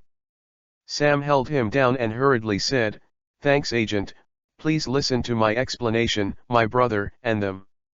Xialun waved his hand and smiled. It's just a joke. By the way, Sam, isn't it your treat for dinner? So now I can order dinner. What can Sam say? Even though he and Dean have already eaten, they can only obediently call the waiter over to order, but this time only Sharon gobbled it up, and Dean couldn't eat any more. Thank you for reading this story at fictionzone.net. Your support enables us to keep the site running. Chapter 14 Fishing. Xialun took a tissue and wiped his mouth, and pushed the plate in front of him to the side, and then slowly said, close to the subject, you two have been looking for an afternoon, what's the gain? Sam and Dean glanced at each other and shook their heads at the same time. Xialun curled his lips, really? It's a pity that I found something, but since the two are unwilling to cooperate, then I'll leave.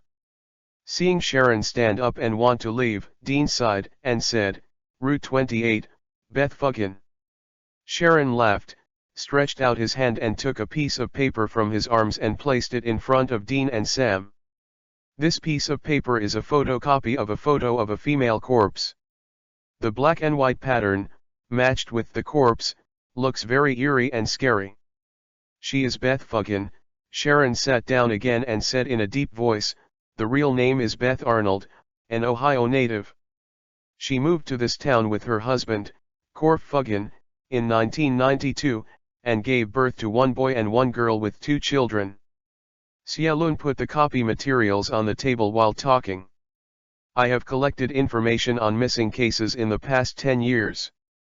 Among them, there are 16 cases that are similar to Jack's disappearance, and the incident dates are between July 15 and 21 each year. But Beth reported that Corf was missing. It was July 23, 1996, and she committed suicide on July 15, 1997. From this date alone, it can be seen that this is too coincidental. Dean and Sam looked at the photocopy that Sharon took out, and Sam frowned. Then the source of the series of disappearances should be this Beth, then we will excavate her body, burn it, and it will be over. It's not that simple. Sharon once again pulled out a certificate, frowning.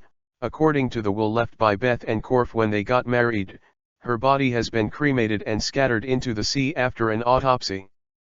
Dean was taken aback for a moment. If this is the case, then Beth shouldn't be the troublemaker. No, it must be her, Cielun affirmed. Although I don't know why her spirit body still exists after the body is cremated, it is definitely this woman in white that caused the series of disappearances. Woman in white.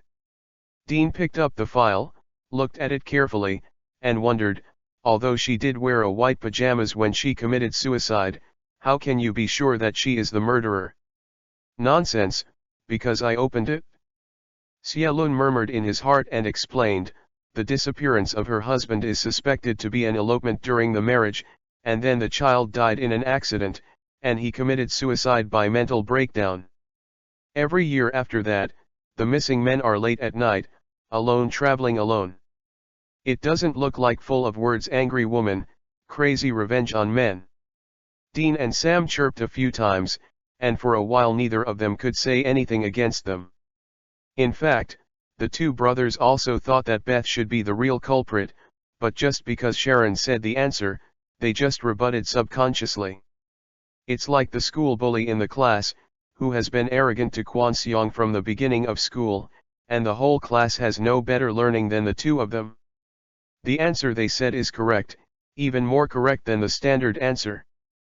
But on this day, a transfer student suddenly appeared in the class. He looked shameless and no one took him seriously. But all of a sudden, everyone discovered that this guy was actually tall and handsome, and the family had money and power. More importantly, he was still a high-achieving student, and at a glance he could see the problems that Swiba hadn't understood yet. In this case, what can the Swiba brothers do? Dean and Sam chose forbearance. After all, there is no easy word in the adult world. As a wanted criminal, it seems not ashamed to bow to a privileged department like Nia. Dean coughed twice and whispered, "Okay, head, even if you are right. But now that the woman doesn't even have a corpse, how can we destroy her?" Cielun frowned and said, "I think we should do it step by step. For example, first find a way to find her, and then think of a way to eliminate her." "Okay, head, then, how do we find her?" Cielun scratched his forehead, "I have an idea, but I need courage."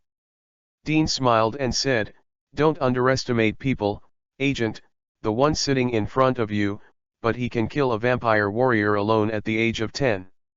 "That's great," Cielun said with a smile. "Look, from 1997 to 2004, 2 people will be missing every year. And this year, only Jack has just disappeared. So my plan is, starting from this evening, the 3 of us will drive separately and wander around on Route 28. Cielun drew his finger across the highway line on the map. Sam frowned, "Are you going to fish?" "To be precise, it's ghost fishing," Cielun laughed. "What do you think of this plan?" Dean and Sam rubbed their chins at the same time and fell silent. Although both of them feel that this plan is very feasible, the dignity of being a student tyrant still makes them want to defeat and resist. After thinking for a long time, Sam finally managed to think of a reason.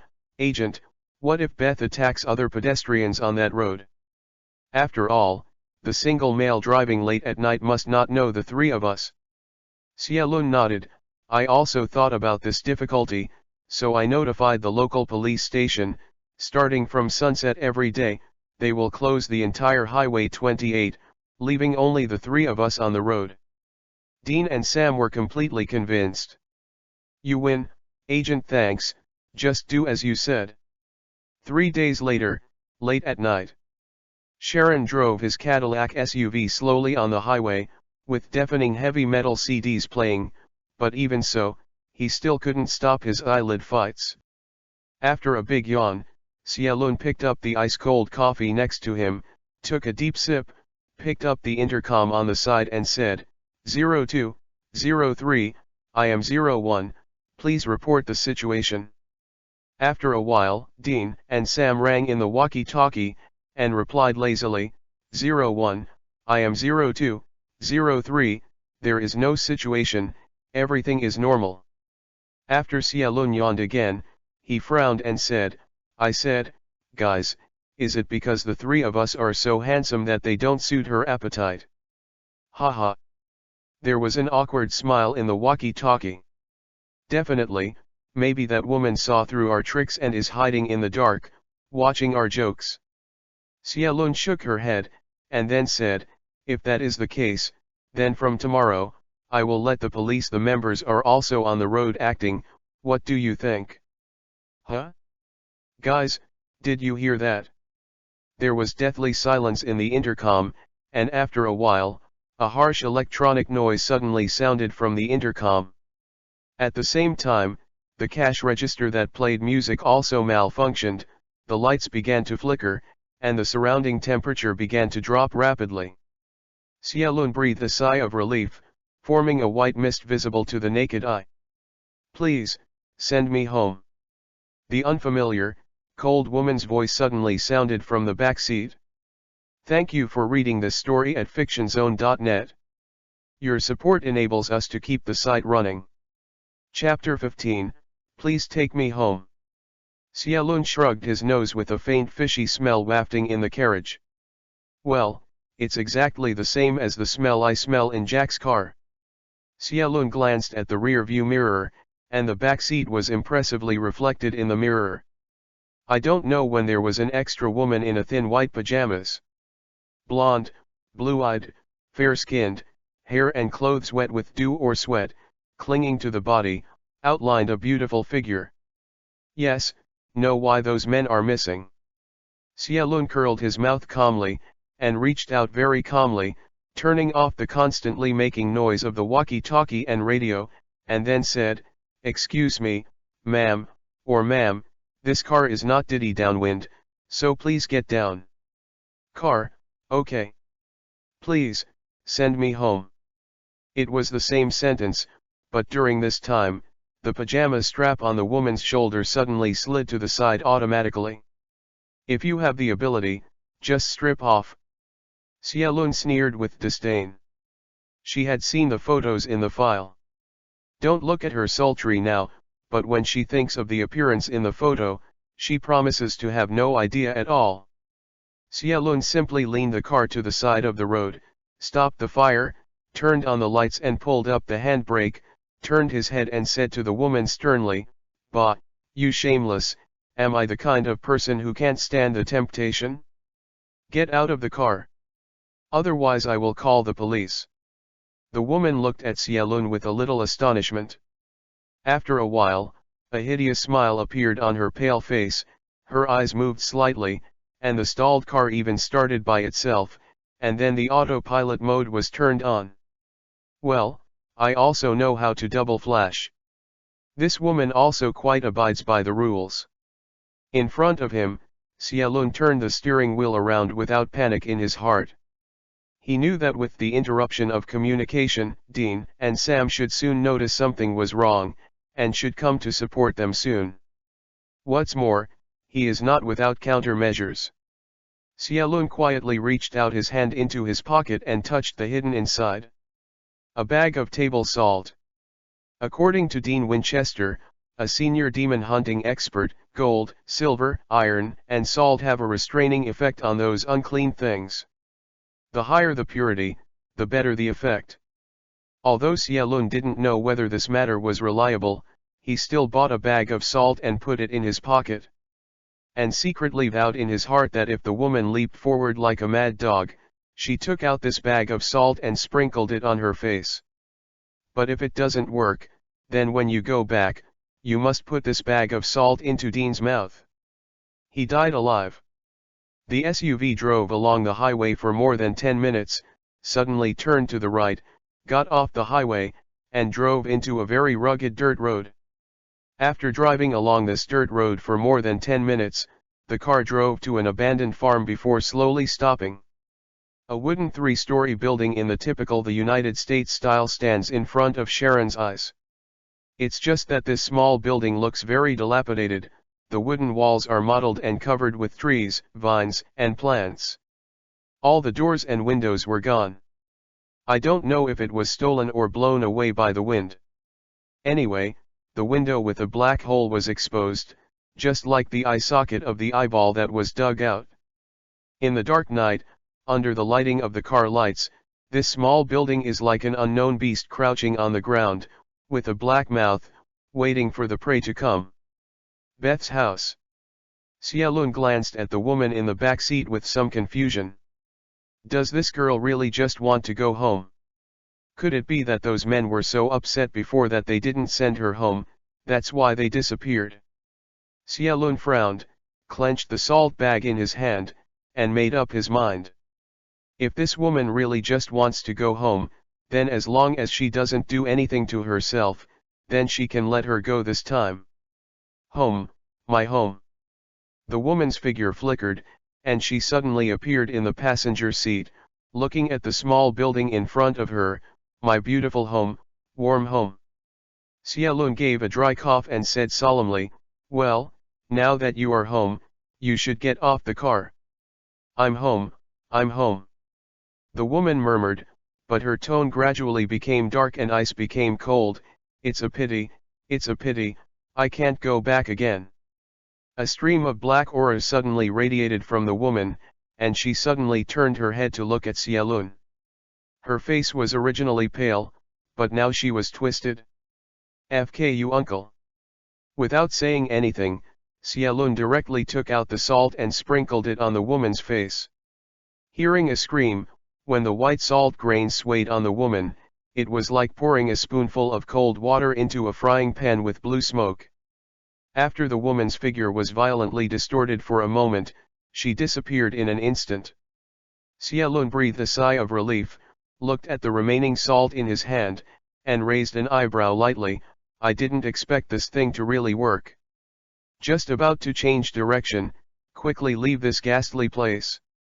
However, at this moment, the vehicle turned off automatically, and no matter how Xiaolun started it, the vehicle just couldn't start. Xiaolun immediately unfastened his seat belt and wanted to get out of the car, but the door suddenly locked automatically. No matter how hard Xiaolun tried, he couldn't open the door. Xiaolun felt bad, knowing that the woman hadn't left yet, still lurking in the dark staring at him. Reached out his hand and grabbed a handful of salt from his pocket, drew a pistol with the other hand, and watched the surroundings vigilantly. Suddenly a cold wind hit, and the woman in white suddenly appeared in front of Xiaolun. Xiaolun's face changed, and he just wanted to throw the salt over. However, the woman just waved her hand, and the salt and pistol in Sharon's hand were shaken by an invisible force. The woman seemed to be straddling Xiaolun's waist in an ambiguous relationship, and the power of invisible pressed Xiaolun firmly on the driver's seat, her eyes gleaming with cruel bloodthirsty cold light. Damn it, why haven't those two bastards, Dean and Sam, come? Xiaolun roared in his heart, seeing Beth pinching her neck with both hands. Xiaolun hurriedly shouted, Beth, you can't kill me, I didn't cheat. But if you are a man, you will betray. The woman smiled cruelly, so Korf damn, you all damn. The extremely cold hands pinched Xiaolun's throat fiercely. At the same time, Xiaolun took a deep breath, closed his eyes abruptly, and opened them again. Beth, look at me, look at my eyes. At some point, Xiaolun's pupils had turned scarlet. Scarlet like blood. The woman was stunned. Through the weird red pupils of Xiaolun, she actually saw a picture that she could not look directly at in her entire life. Fear, a low-level active skill, consumes a certain amount of magic power, taps the deepest fear in the target's heart by looking directly at the target, and activates it. The effect lasts for 3 seconds and the cooling time is 10 hours. Ah! The woman screamed in horror, covering her face with her hands, and disappeared instantly. Xiaolun also closed his eyes, and when he opened them again, his pupils had returned to normal. But he now knew how to eliminate this crazy woman. Thank you for reading this story at fictionzone.net. Your support enables us to keep the site running. Chapter 16 Reunion? Do you want to go home? Okay, I'll let you go home. Xiaolun tried to start the car again. This time the car ignited smoothly. Then Xiaolun put on gear and stepped on the accelerator. The modified SUV roared loudly, like a wild horse, and was suddenly installed into the small building. The decayed wooden wall had long lost its protective function, and was easily knocked out of a big hole by Xiaolun. There was a muffled sound of crackling, and countless pieces of garbage were flying in front of the car. Finally, with a bang, the front of the car slammed into the fireplace before it stopped. The airbag instantly popped out, and Xiaolun, who was not wearing a seat belt, slapped his head on the airbag. Fortunately, Sharon's at the moment temperament is much stronger than that of ordinary people, otherwise he has to faint at this moment. But even so, Xiaolun's eyes were a bit spinning. After struggling to open the car door, after getting out of the car staggeringly, he settled on the doorframe. Then Sharon drew another pistol from his back, pointed it around, and shouted loudly, "Beth, don't you keep going home? So now you are back, why don't you dare to show up?" Before the words fell, a white figure flickered a few times, and Beth appeared out of thin air at the entrance of the stairs not far away. Looking around with an incredible face, he murmured in his mouth, "I'm back, yes, I'm home. I'm finally home." The expression on Beth's face continued to change, and suddenly she looked at Sharon viciously again, and the facial features on her face began to twist. "Oh, damn it!"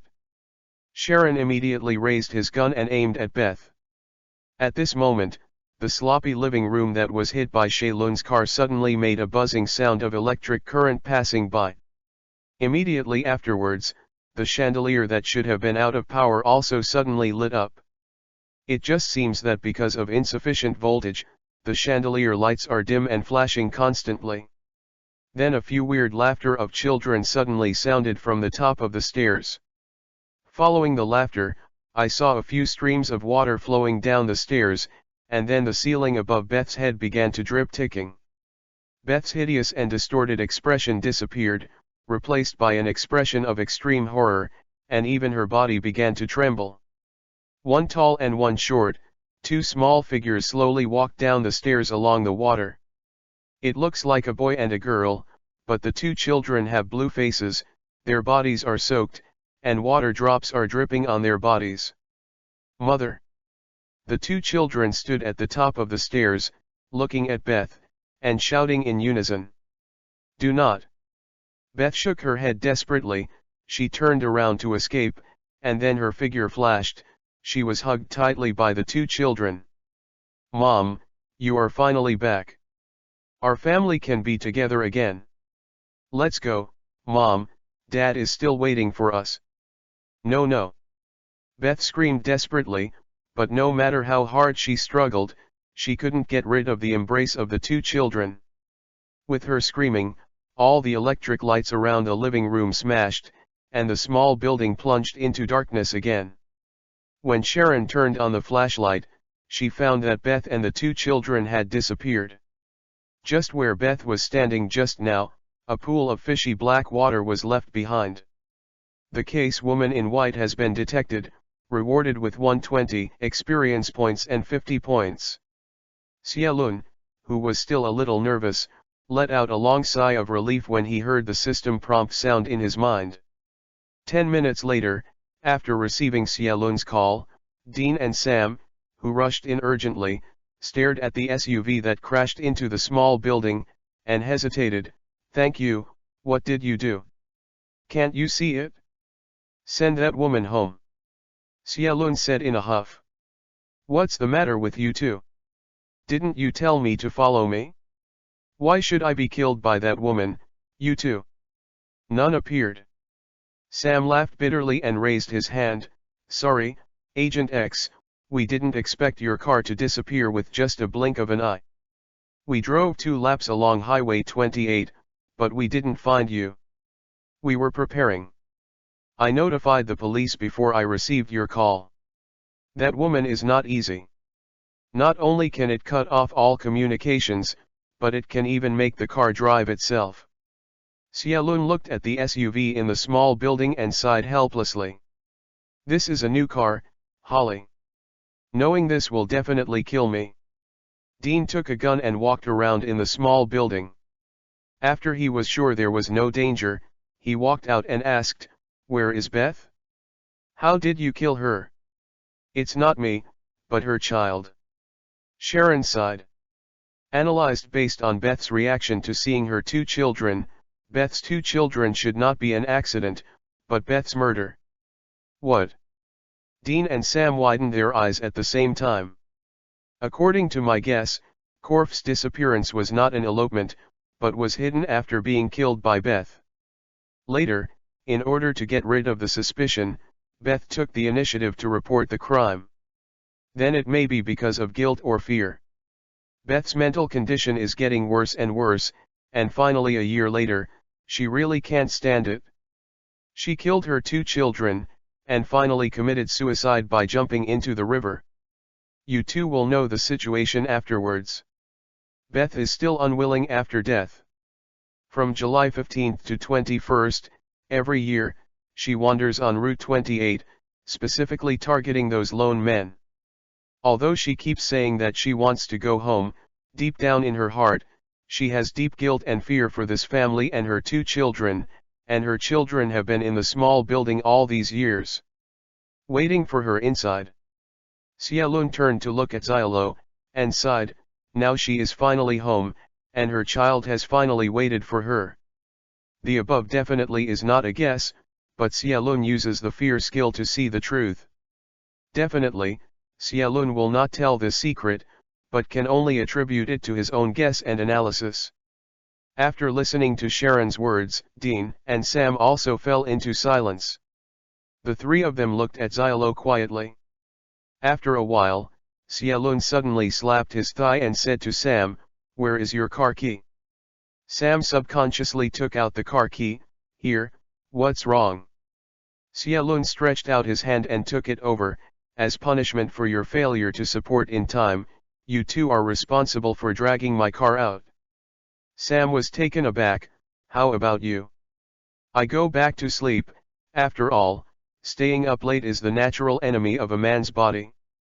Xiaolun waved his hand, got into Sam's temporarily rented car, caught fire, turned around and drove away. Looking at the car in the distance, then turning to look at the SUV in the small building, Dean sighed and said to Sam very seriously, "You said if we both drive and run now, what will happen next?" "I don't dare to say anything else, at least that guy will definitely make us two wanted all over the country." Sam patted Dean on the shoulder, turned and walked towards the Chevrolet Black Buck. "I'll get the rope, you go and see can that car still drive." Dean sighed again and obediently went to the small building to check the status of the SUV. Thank you for reading this story at fictionzone.net. Your support enables us to keep the site running. Chapter 17 Borrowing. It wasn't until noon the next day that Xiaolun opened his eyes on the bed. "I slept for such a long time, naturally, not because I stayed up all night yesterday, the day before yesterday, and the day before yesterday. Well, there is a little connection. But the more reason is that every time Xiaolun uses the fear skill, he will feel a strong headache, the kind of headache caused by an extreme lack of sleep." Xiaolun once asked the system because of this problem. Unfortunately, the system seems to be just a system and does not have an intelligent function. So Xiaolun can only guess whether it will cause headaches after using the skills, or it is because his magic power is too low. Probably when the personal level is improved in the future and the magic power is high enough, then this headache will disappear. Although the headache has been greatly relieved after sleeping for so long, Xiaolun can still feel as if he had been hit by a hammer on his forehead. But Xiaolun knew that he couldn't sleep anymore, at least he had to get up and eat lunch before continuing to sleep. Only in this way can you gain better weight, cough cough, it is to restore energy. Xiaolun rubbed his temples and got up weakly. After a brief wash, he pushed the door and walked out of the room. In the United States, there are no decent hotels in a small town like this, but there are motels everywhere. For example, Xiaolun and the Wen brothers live here. Seeing Shailun going out, Dean, who was wiping the car on the open space outside, waved and smiled. "Sleepy, you finally woke up. To be honest, if you didn't see you still sucking roar, I would really be afraid that you would fall asleep." "Woolen cloth." "Shut up, Dean, can't you expect me to order it?" Xiaolun lazily said. "Where's Sam? By the way, and my car, where did you put it?" Sam went to the rented car. Dean continued to wipe the car. "As for your car, we tried it last night and it can still be driven. The front bumper is broken. You can find a place to fix it yourself." "Well, I'll go to dinner first. You tell Sam to ask him to make more invoices. I'll go back and get the reimbursement."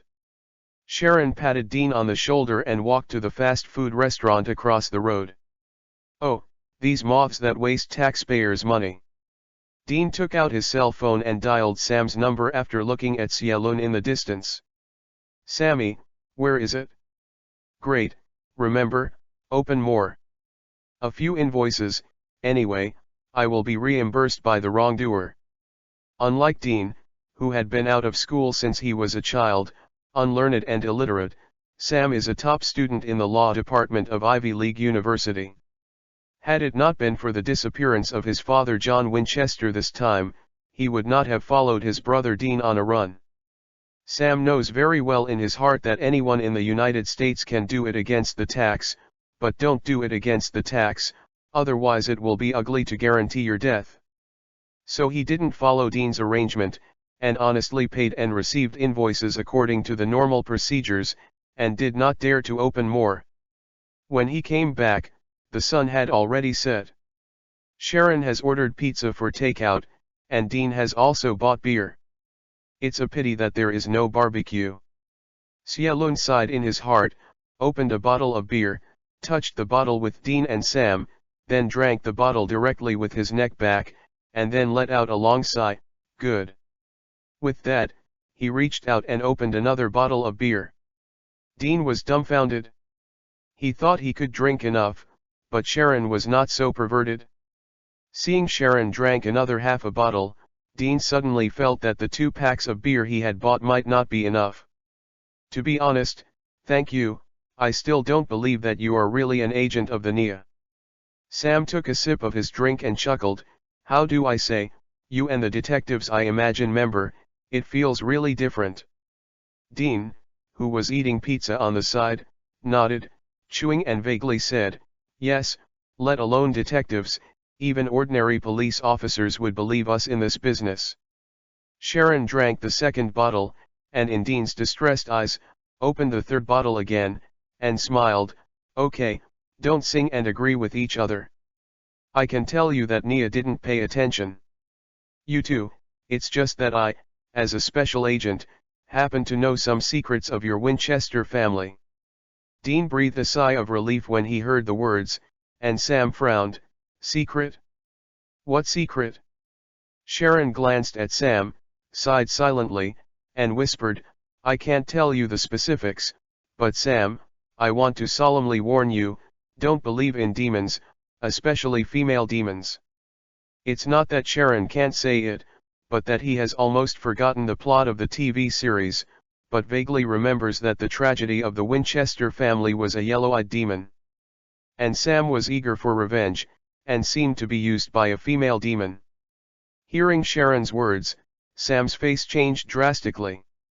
Just as he wanted to ask more, Sharon changed the subject and said to Dean, "Is your father John missing?" Dean's eyes lit up and he nodded, "Yes, do you know where my father is?" Xiaolun shook his head and said, "If I'm not wrong, John should be following the demon that killed your mother. But it should be fine. When the time is right, he will contact you. Dad is too impulsive. Why don't you take me with you for such an important thing?" Dean hatedly drank all the beer in his hand. Sam said solemnly, "Thanks, you must know the specifics of that damn devil, right? Except for a pair of yellow eyeballs, I have forgotten everything else." Sharon murmured in his heart, watching the solemn expressions of Sam and Dean. He suddenly smiled. "You want to know more, it's not impossible, but..." Dean and Sam said at the same time, "Just what?"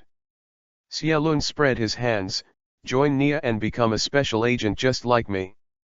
Zayat. Dean and Sam spit out a vulgar word at the same time.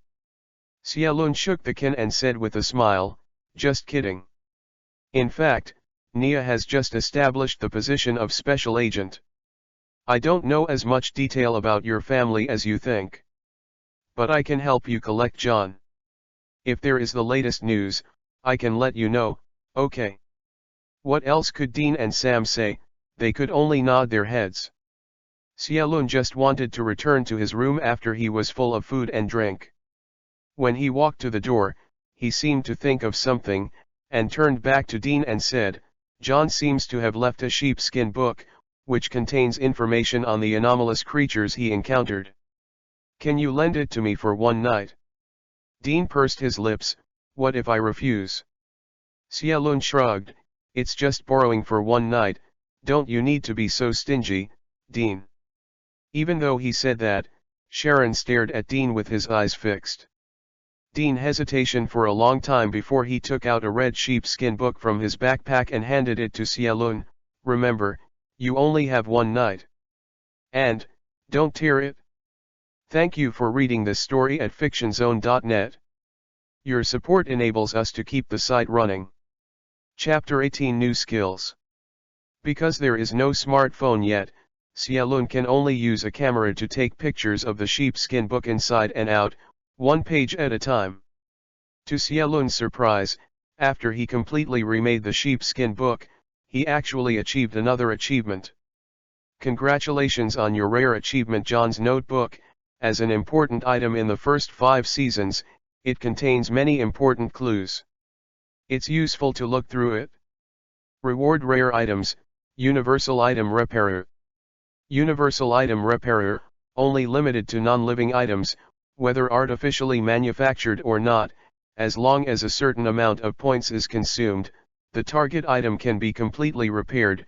You should know that points are important. Xialun looked at a golden ring that was out of thin air in his hand, feeling a little speechless in his heart. The function of this ring looks very powerful, but it also consumes points, which makes Xialun a little bit reluctant.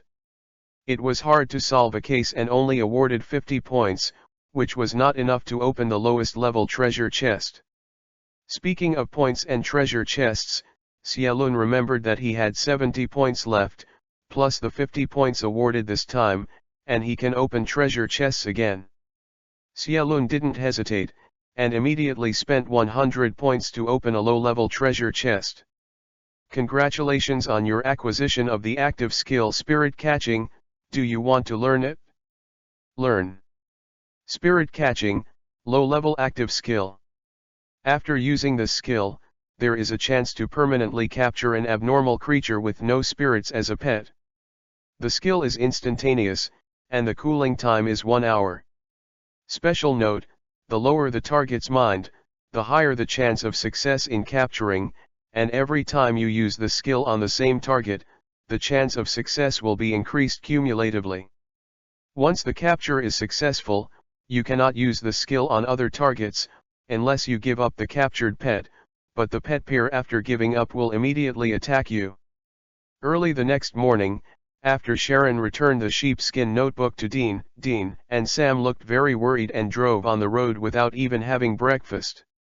Sharon secretly sighed as he watched the classic Chevrolet Black Antelope drove further and further away. Although the specific plot has not been remembered, at least Xialun knows that if the TV plot is to be developed in the future, then the two brothers will probably have to spend the next 10 years in this car. Sharon arrived in front of his Cadillac SUV, and just about to pull the door to get into the car, he suddenly thought of it, and he reached out and put the ring on his left index finger on the body. System, how many points does it cost to repair this car? Scanning, 50 points are required to restore this car to the factory mode, and 5 points are required for repairing to the time you just received the car. After opening the treasure box, there are still 20 points left. Even if it is restored to the factory settings, there is no money. Xiaolun shook his head. Repair to the state when I first received the car. An extremely faint blue light burst from the ring, and accompanied by the sound of subtle metal friction, the blue light flashed across the body of the car in an instant. After the repair is completed, 5 points will be deducted. You currently have 15 points remaining. At the same time, Dean pulled out the earphones that suddenly made a harsh noise in his ears. He threw it aside badly, and said in a bad mood, "That guy found the bug that I installed." Sam, sitting in the passenger seat, lazily said, "That guy is a NIA agent, and his counter-reconnaissance methods and awareness are definitely stronger than us." Dean snorted, gritted his teeth and said, "It's not all to blame that guy." He deliberately concealed his words. "It's about Dad's safety. I am definitely anxious." "Don't worry," Sam closed his eyes and said lazily, "Didn't that guy tell me, Dad is okay, he will contact you when he needs it." "Huh, you definitely don't worry about it, the future barrister justice," Dean said irritably. "Don't forget it, Sammy. That guy warned you to be careful of female demons." Sam lay on his seat, almost falling asleep. "It doesn't matter, anyway, I will only help you this time.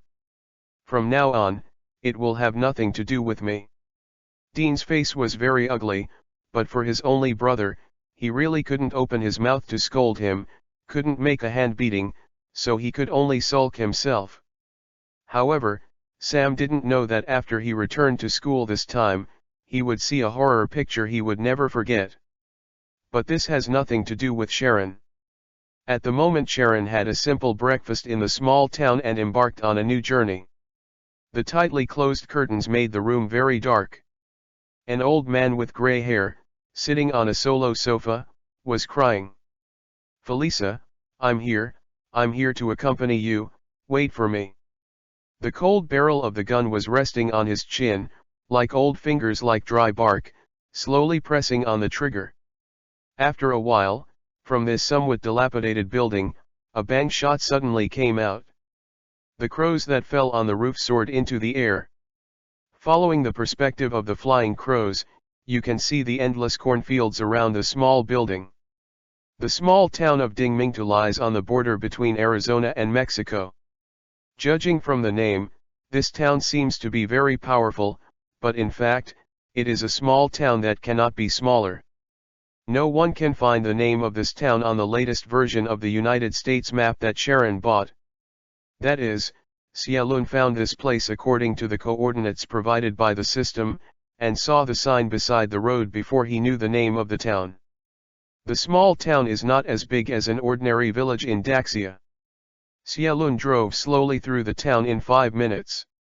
No abnormality was found. Xiaolun frowned and drove the car to the door of the police station. The police station here is very rudimentary. Open the narrow door. In a small room, there are a few tables randomly placed, without computers, only landline phones and a few typewriters. Looking at the empty police station, Xiaolun raised his eyebrows, reached out his hand and tapped hard on the table, and shouted, "Hello, anyone? Who? A nap will not make you quiet. Don't you know that today is Saturday, the police station is closed?" The door of the inner room opened, and a female police officer with a ponytail came out cursingly. She looked up and saw Xiaolun in a suit and leather shoes. She was taken aback for a moment and frowned. "Who are you? What are you doing here at the police station?" Xiaolun showed his ID with a cold face. "Special Agent, Nia, is the sheriff here?" "Nia?" The female police officer was agitated all over, and quickly sorted out her clothes, and then slapped Xiaolun in a salute. "Excuse me, sir, sheriff, he should have lunch in the opposite restaurant now." Xiaolun nodded, and just about to turn around and leave, suddenly there was a man's roar cry of "Help, help, sir, they have illegally detained me." They have detained me for several days, help. The female police officer's face changed drastically.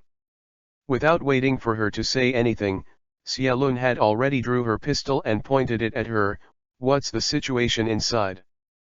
Facing the black hole's muzzle, the policewoman quickly raised her hands and said with a wry smile, "Sir, don't listen to that guy's nonsense, that BD Oliver is a drug addict." Thank you for reading this story at fictionzone.net. Your support enables us to keep the site running. Chapter 19.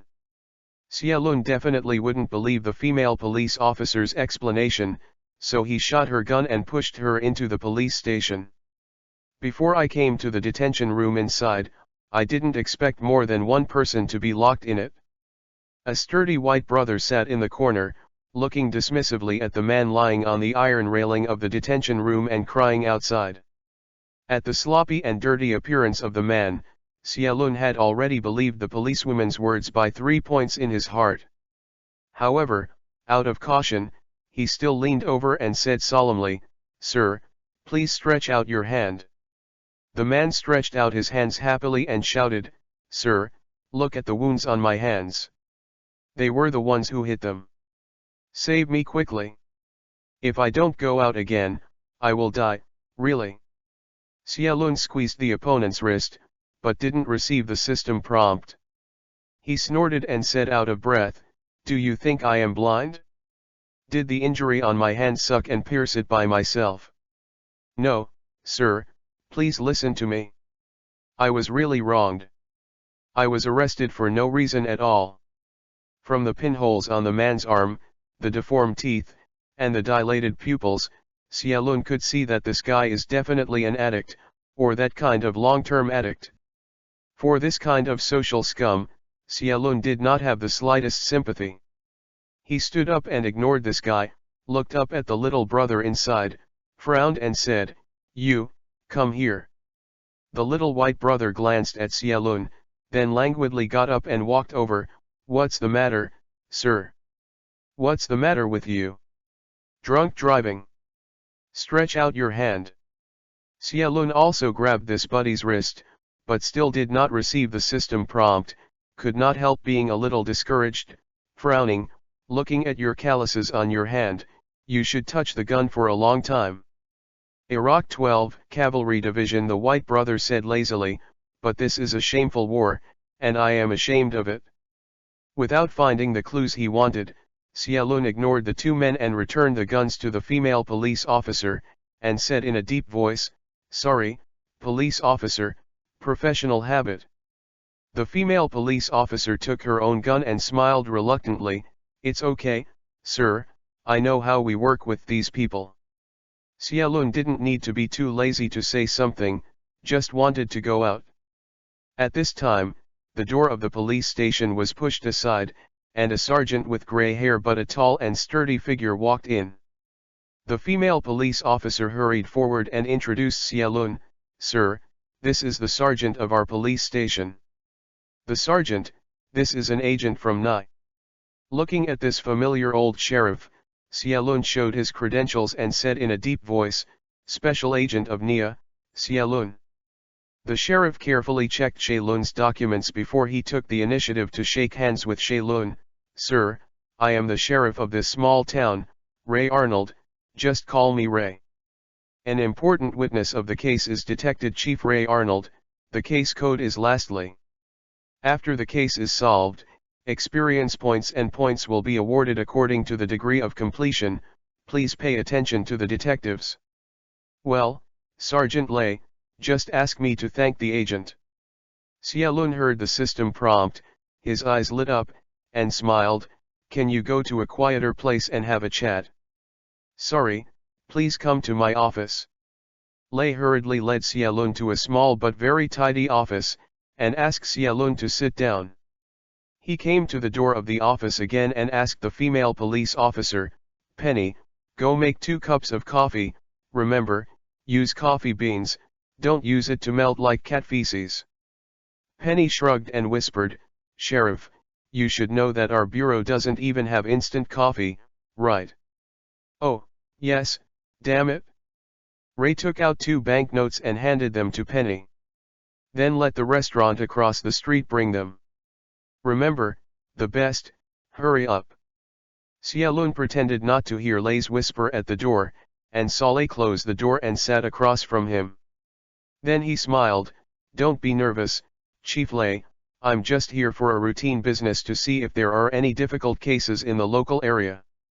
"That's it? Then you came to the wrong place," Sheriff Lei said with a smile. "Our town has nothing but corn and potatoes. There are no surprises or crimes." "Really?"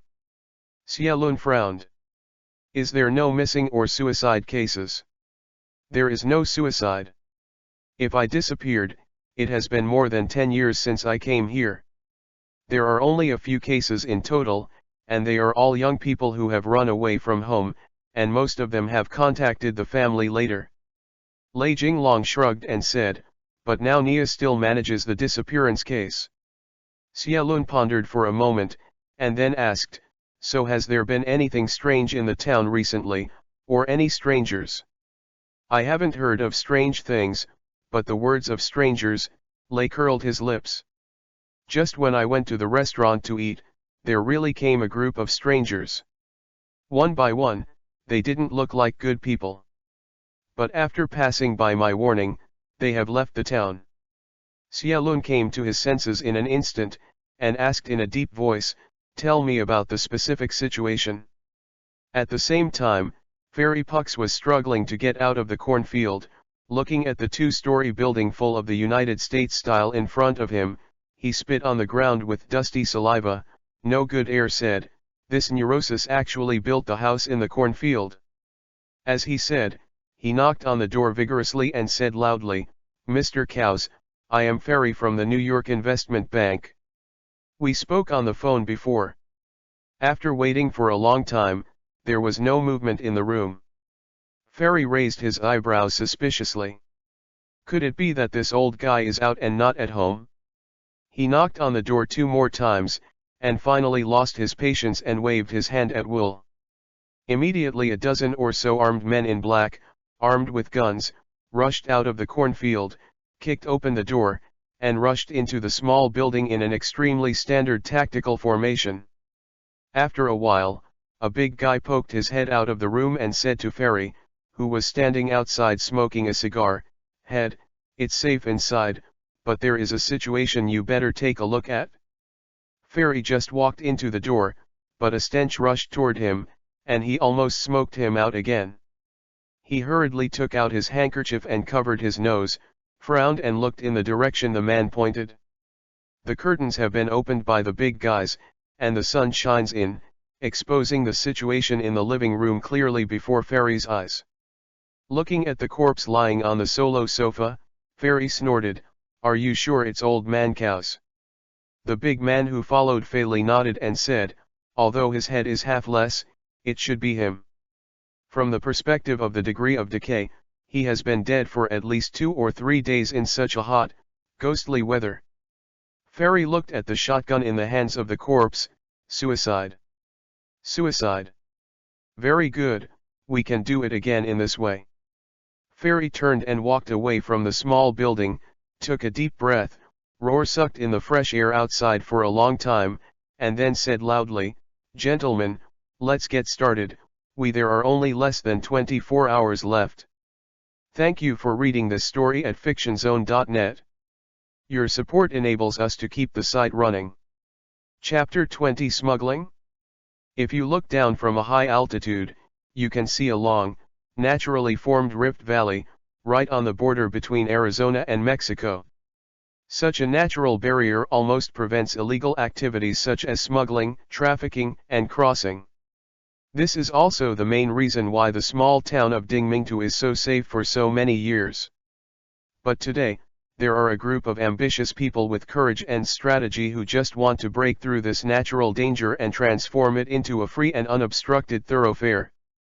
Well, to put it simply, a group of desperados picked the narrowest spot on this rift and prepared to build a temporary floating bridge.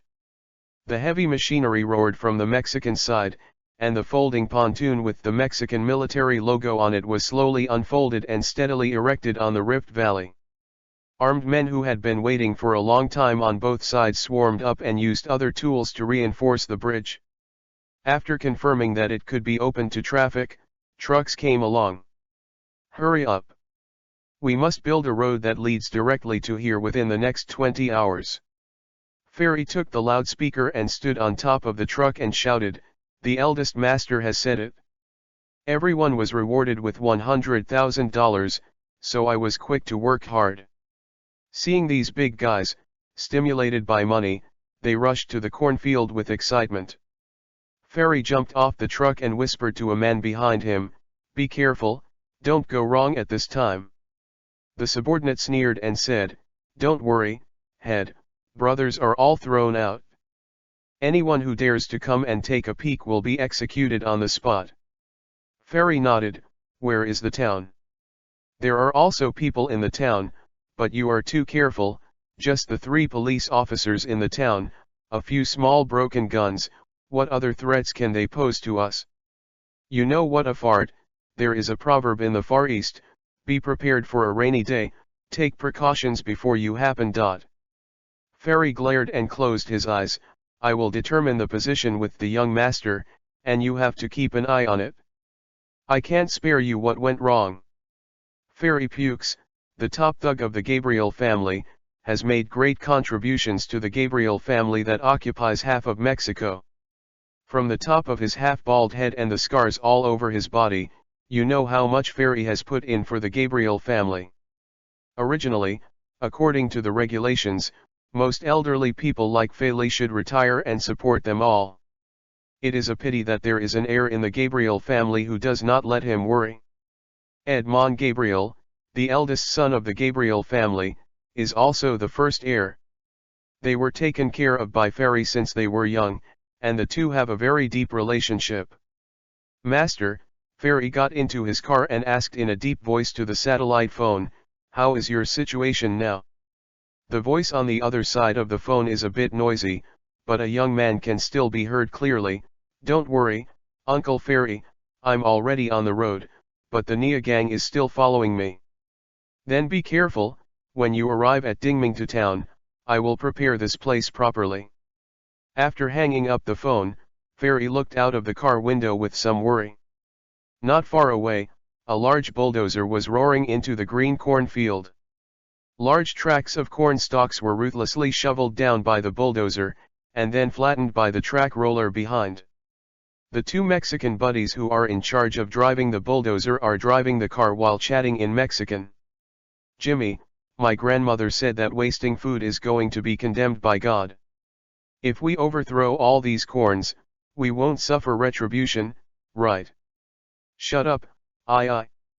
Boss Ferry said that we can do whatever we want, not to mention that we still have US dollars when we are done. 100,000 US dollars, even if we spend a lifetime, we can't make so much money. Master Gabriel has always been very generous. By the way, Jimmy, how do you plan to spend this time when you make money? All my sisters took over and live together. You're satisfied with this little money? I won't be as stupid as you. I will use this money as a start-up capital, and continue to do business with the boss, and I will become a small boss in the future, so." The 2 of them were chatting with joy, when suddenly a group of crows were frightened and rushed out of the field in front of them. A few even flew too fast and hit the front window glass of the tractor heavily. The 2 screamed in fright and slammed on the brakes. Seeing the scarlet blood stains on the large cracked glass, the 2 looked at each other, and no one dared to speak for a moment. The road roller behind it blew its whistle to protest, and it was a rear-end collision. Soon 2 armed men with guns ran over and shouted at the drivers, "What's the matter, why did you stop suddenly?" The 2 buddies shrank their necks and did not dare to reply, but pointed carefully at the front window. The 2 armed men walked around in front of the bulldozer and saw the bloody car window and the dead crow that had fallen to the ground. "Why do so many crows suddenly fly out?" The 2 militants were wondering. Suddenly there was a harsh croak behind them, and several crows flew out of the corn bushes. The two militants were so scared that they turned around abruptly, and almost went off fire with the rifle in their hands. But when they got back to their senses and saw something in the corn bushes ahead, the fingers on the trigger could no longer control it. Boom boom. The sharp and rapid gunfire resounded throughout the cornfield. Inside the police station, Xiaolun and Lei leaned to the desk and looked at the local map spread on the desk. Xiaolun frowned and said, "You don't think they are like investors?" Lei shrugged, "At the very least, investors don't have guns in their waists. Although they are covered with clothes, they are bulging around their waists, obviously hiding things." Xiaolun slid his finger along the only road route on the map, past the small black spot representing the small town, and finally stopped at the border line, saying in a deep voice, "You said they would not want to cross the border." Lei shook his head and said, "Inspector Xie, you don't know the local situation. This is a long and big rift valley, where neither people nor traffic is allowed. They want to smuggle things or people unless they can fly." Xiaolun patted the empty place on the map, then from the border to the small town, "Is there any valuable or suspicious place?" Lei shook his head again, "Except for the farm, it is the wasteland. There is nothing else, even the basic roads are not repaired. They are all ordinary country dirt roads." "I always feel that something is negligent." Xiaolun frowned and stared at the map. After a while, he picked up the cool coffee on the side and drank it. "I decided to go around. See what those guys want to do." Ray picked up the car key, "Then I lead the way, and there is such a group of strangers wandering around on my side, and I am not at ease in my heart." However, Xiaolun and Lei didn't know, just after they drove one after another and left the police station. In the alley diagonally across from the police station, a man hiding in the car dialed the phone. "Head, there is movement from the police station." "Yes, the sheriff took the people out of the town. It's not clear where to go. Do you need me to follow?" Thank you for reading this story at fictionzone.net. Your support enables us to keep the site running. Chapter 21 Scarecrow? Don't act rashly, continue to stay in the town to watch. Fairy hung up the phone, walked quickly to the bulldozer, and slapped one of his men on the back of the head. "MD, what are you doing? Who fired the gun?" Although the slapped man is 5 big and 3 thick, at the moment, like an angry little widow, grieved and said to Fairy, "Head, come and take a look, this place is a bit weird." Fairy looked in the direction of his hand, and saw a wooden stake standing in the corn bush in front of him, and a scarecrow with a weird and scary shape hung on the wooden stake. Although Fairy could be considered to have crawled out of the deadman's pile, and had seen any murderous scenes, he was still shocked by the appearance of the scarecrow. Because the scarecrow really resembles a real person, or a real person who has been ripped apart, with a tattered black cloak on his body, and a slender wooden stick with the thickness of an arm stuck in his chest. If you look closely, the scarecrow was actually nailed to the erected wooden stake by the stick. Coupled with the crows that fell on the scarecrow, this scene is indeed a bit oozing. Fairy settled down, and suddenly felt that his fear was simply funny. He was just a scarecrow. Even if he looked like a human being, it would be fake. Could he really jump down and eat people? Backhand slapped his subordinates again, and Fairy angrily said, "It's just a scarecrow, so I'm so scared?" Fortunately, there are still all the shameful things that claim to be the first killer and the strongest gunner. Work quickly. I will kill you bastards by myself. After cursing his subordinates with bloody heads, Fairy left angrily. There is a change in the police station. He needs to deploy manpower to take precautions. After all, what if the policeman in the town really touches this side? He was slapped in the face and scolded, and the two Jimmy who was driving the bulldozer were also angrily cursed. "Fack, isn't it just a scarecrow? I was so scared that I was beaten, After vomiting thousands of words that must be silenced, the hand waved his hand and shouted in a huff, "What are you still doing? I should drive quickly to flatten that unlucky thing. The two of Jimmy, who had already been scolded, didn't dare to talk back, and immediately restarted the bulldozer. Accompanied by the roar of the engine, the weird scarecrow connected to the surrounding corn stalks, all tossed down. Immediately afterwards, the roller followed up and flattened everything, as if nothing happened here. But everyone didn't notice that the slender wooden stick inserted into the chest of the scarecrow was embedded in the ground intact. And around the sticks, there was no trace of scarecrow. Night fell. Lay stopped the car by the side of the road, picked up the intercom and said, "Thanks, Agent, we have already checked the western area. Then we will go back to the town for dinner and rest for the night, and then check the eastern area tomorrow morning. What do you think?" Xiaolun looked at the cornfield that was shrouded in the night in the distance, pondered for a moment, and replied, "Well, if those people are really unkind, then we search at night, the danger is too high." Lei breathed a sigh of relief and immediately turned around, leading Xiaolun to the town. Dirt roads are potholes and bumpy, not easy to walk, coupled with the night, the speed of the car is fast. Two cars drove one after the other for more than an hour before reaching the town police station. The monitor, who was curled up in the car, gnawing on Hamburg, his eyes lit up, and he hurriedly called Fairy, "Head, those policemen are back." "Well, yes, it's the two cars, the two people." "Well, rest assured, I will continue to stare here." As soon as Lei and Xiaolun walked into the police station, the female police officer Penny greeted him quickly, handed a document to Lei, and said in a deep voice, "Sheriff, just received 5 minutes ago from the NIA and the police headquarters. According to the announcement, it seems that there was an important criminal who was taking hostages and escaped while being escorted. The above requests that all police stations near the border must increase their vigilance." Lei took the file, read it again, and sneered softly, "Edmond Gabriel? This is a big shot. Unexpectedly, he came to our poor country." As he said, he changed hands and handed the document to Xiaolun. "This guy seems to have kidnapped one of your colleagues." Xiaolun took it over and looked at it, and found that the situation in the notice was not detailed. Think about it, if the criminals really escaped from the NIA and held a NIA agent, such a shameful thing, the NIA Arizona branch would definitely not be willing to publicize it with much fanfare.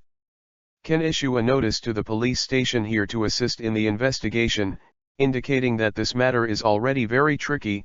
Maybe this Edmond Gabriel has come near the border, and may escape to Mexico at any time. At that time, if the NIA wants to capture such a large-scale transnational criminal group, it will be as difficult as the sky."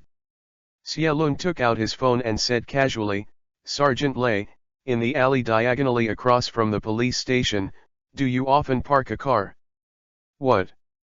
Lei instantly understood what Xiaolun meant, turned around carefully, and looked out through a window with the curtains closed. After a while, he suddenly cursed Fak. Xiaolun walked over slowly, and sneered, "Dare to keep someone to monitor the police station? It's not an ordinary thief who dares to do it.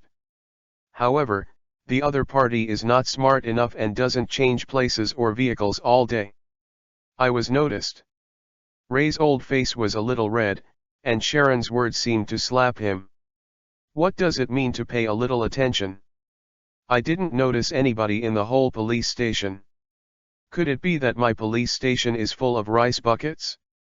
Lei both clenched his fists and creaked, then suddenly turned and walked towards the back door of the police station. "Just look at it, thanks agent." 5 minutes later, "This kid promises that even his girlfriend will be clear when his aunt comes."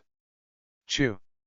Xiaolun looked at Ray, who rushed away angrily, smiled, and dialed a certain call. "Deputy Chief Hollis, I didn't interrupt you to rest." "Hey, okay, then I'll just say it. Edmond, what is going on with Gabriel?" "Well, yes, I am in Arizona. Some clues, not sure. Don't worry, I will act after I am sure." After hanging up the phone, Xiaolun looked out the window. In the alley under the dim street lamp, a tall and sturdy figure faintly flashed. After a while, that figure dragged a thin figure and disappeared into the darkness. Xia Lun laughed, and he was indeed a character who had been a Terminator. Although he was a lot older, his skill was still not bad. It's a pity that this tough guy has no other impression in Xia Lun's memory other than acting as a robot and acting as governor. Could it be that he also acted in a movie called A Last Stand? As Xia Lun tried to remember, the back door of the police station opened, and Lei dragged a thin man in like a dead dog. Roar! Lei let out a long sigh and shrugged at Xia Lun. Xia Lun curled his lips and suddenly asked, "Sergeant Lei, have been governor before? Thank you for reading this story at fictionzone.net. Your support enables us to keep the site running." Chapter 22. Although the note is going home temporarily, we still can't be paralyzed. There are only less than 11 hours left before the scheduled time. During this time, you must gather your energy and make sure that there is no error. Under the illumination of high-power incandescent lamps, Fairy and his loyal men assign tasks. Let the road-building guys work harder, and stay up late to open up the road from here to the town. The rest are ready to raid the town in the early hours of the morning, and be sure to control the town before the young master arrives here. Finally, Fairy clapped his hands. "Okay, that's it, let's move separately." The subordinates should all be together, scattered around to take care of their own work. At the moment Jimmy and AI have already pushed the cornfield out of a path, and then they don't need a bulldozer for the time being, and leave it to someone else to take care of the road hardening work. So Jimmy and AI parked the bulldozer aside and sat on the roof of the car to eat dinner. Dinner is very simple, 1 box lunch and 1 bottle of mineral water. 3 or 2 mouthfuls pulled the dry boxed lunch and drank the mineral water. Jimmy jumped off the roof of the car and walked into the cornfield. AI was taken aback. "Hey, why are you going?" "Nonsense, after eating and drinking enough, I am definitely ready to go to bed with a pee." "Huh? Wait for me, I'll go too. Do you follow me when you go to the toilet?" I'm afraid." Jimmy laughed when he heard the words, lifted his shirt, and showed the gun attached to his waist. "I'm afraid of a fart if I have this stuff." AI picked up a flashlight and chased after Jimmy. 2 people just got into the cornfield one after the other, and the corn bushes as high as one person might not be able to figure out the direction in the day, let alone in the dark night. AI held a flashlight, followed closely behind Jimmy, and walked deep and shallow into the cornfield. After walking for a long time, when Jimmy didn't listen to him, AI was anxious. "Hey, you don't have to run this far to go to the toilet, right? Why are you so troublesome? Don't you want those old men outside to see it?" "It's all men, so what if I see it?" AI muttered a few words, then stopped. "I don't care, I can't hold it anymore." All right. Jimmy in front also stopped. AI looked around, and hurriedly solved it. After finishing the work, he quickly put on his belt and shouted to Jimmy, "I'm done, how about you?" Jimmy, with his back to him, didn't say a word. "Oh, you are so slow, hurry up, there are a lot of mosquitoes in there." AI waved his arms a little nervously to prevent mosquitoes from attacking. Suddenly, his whole body was agitated, and his hairs were erected. "It's too quiet." Yes, the cornfield is too quiet. It was so quiet that no mosquitoes could be heard, or even Jimmy going to the toilet. AI hesitantly looked not far away, always facing his back to Jimmy. Could it be that he just stood there during this time and didn't go to the toilet at all?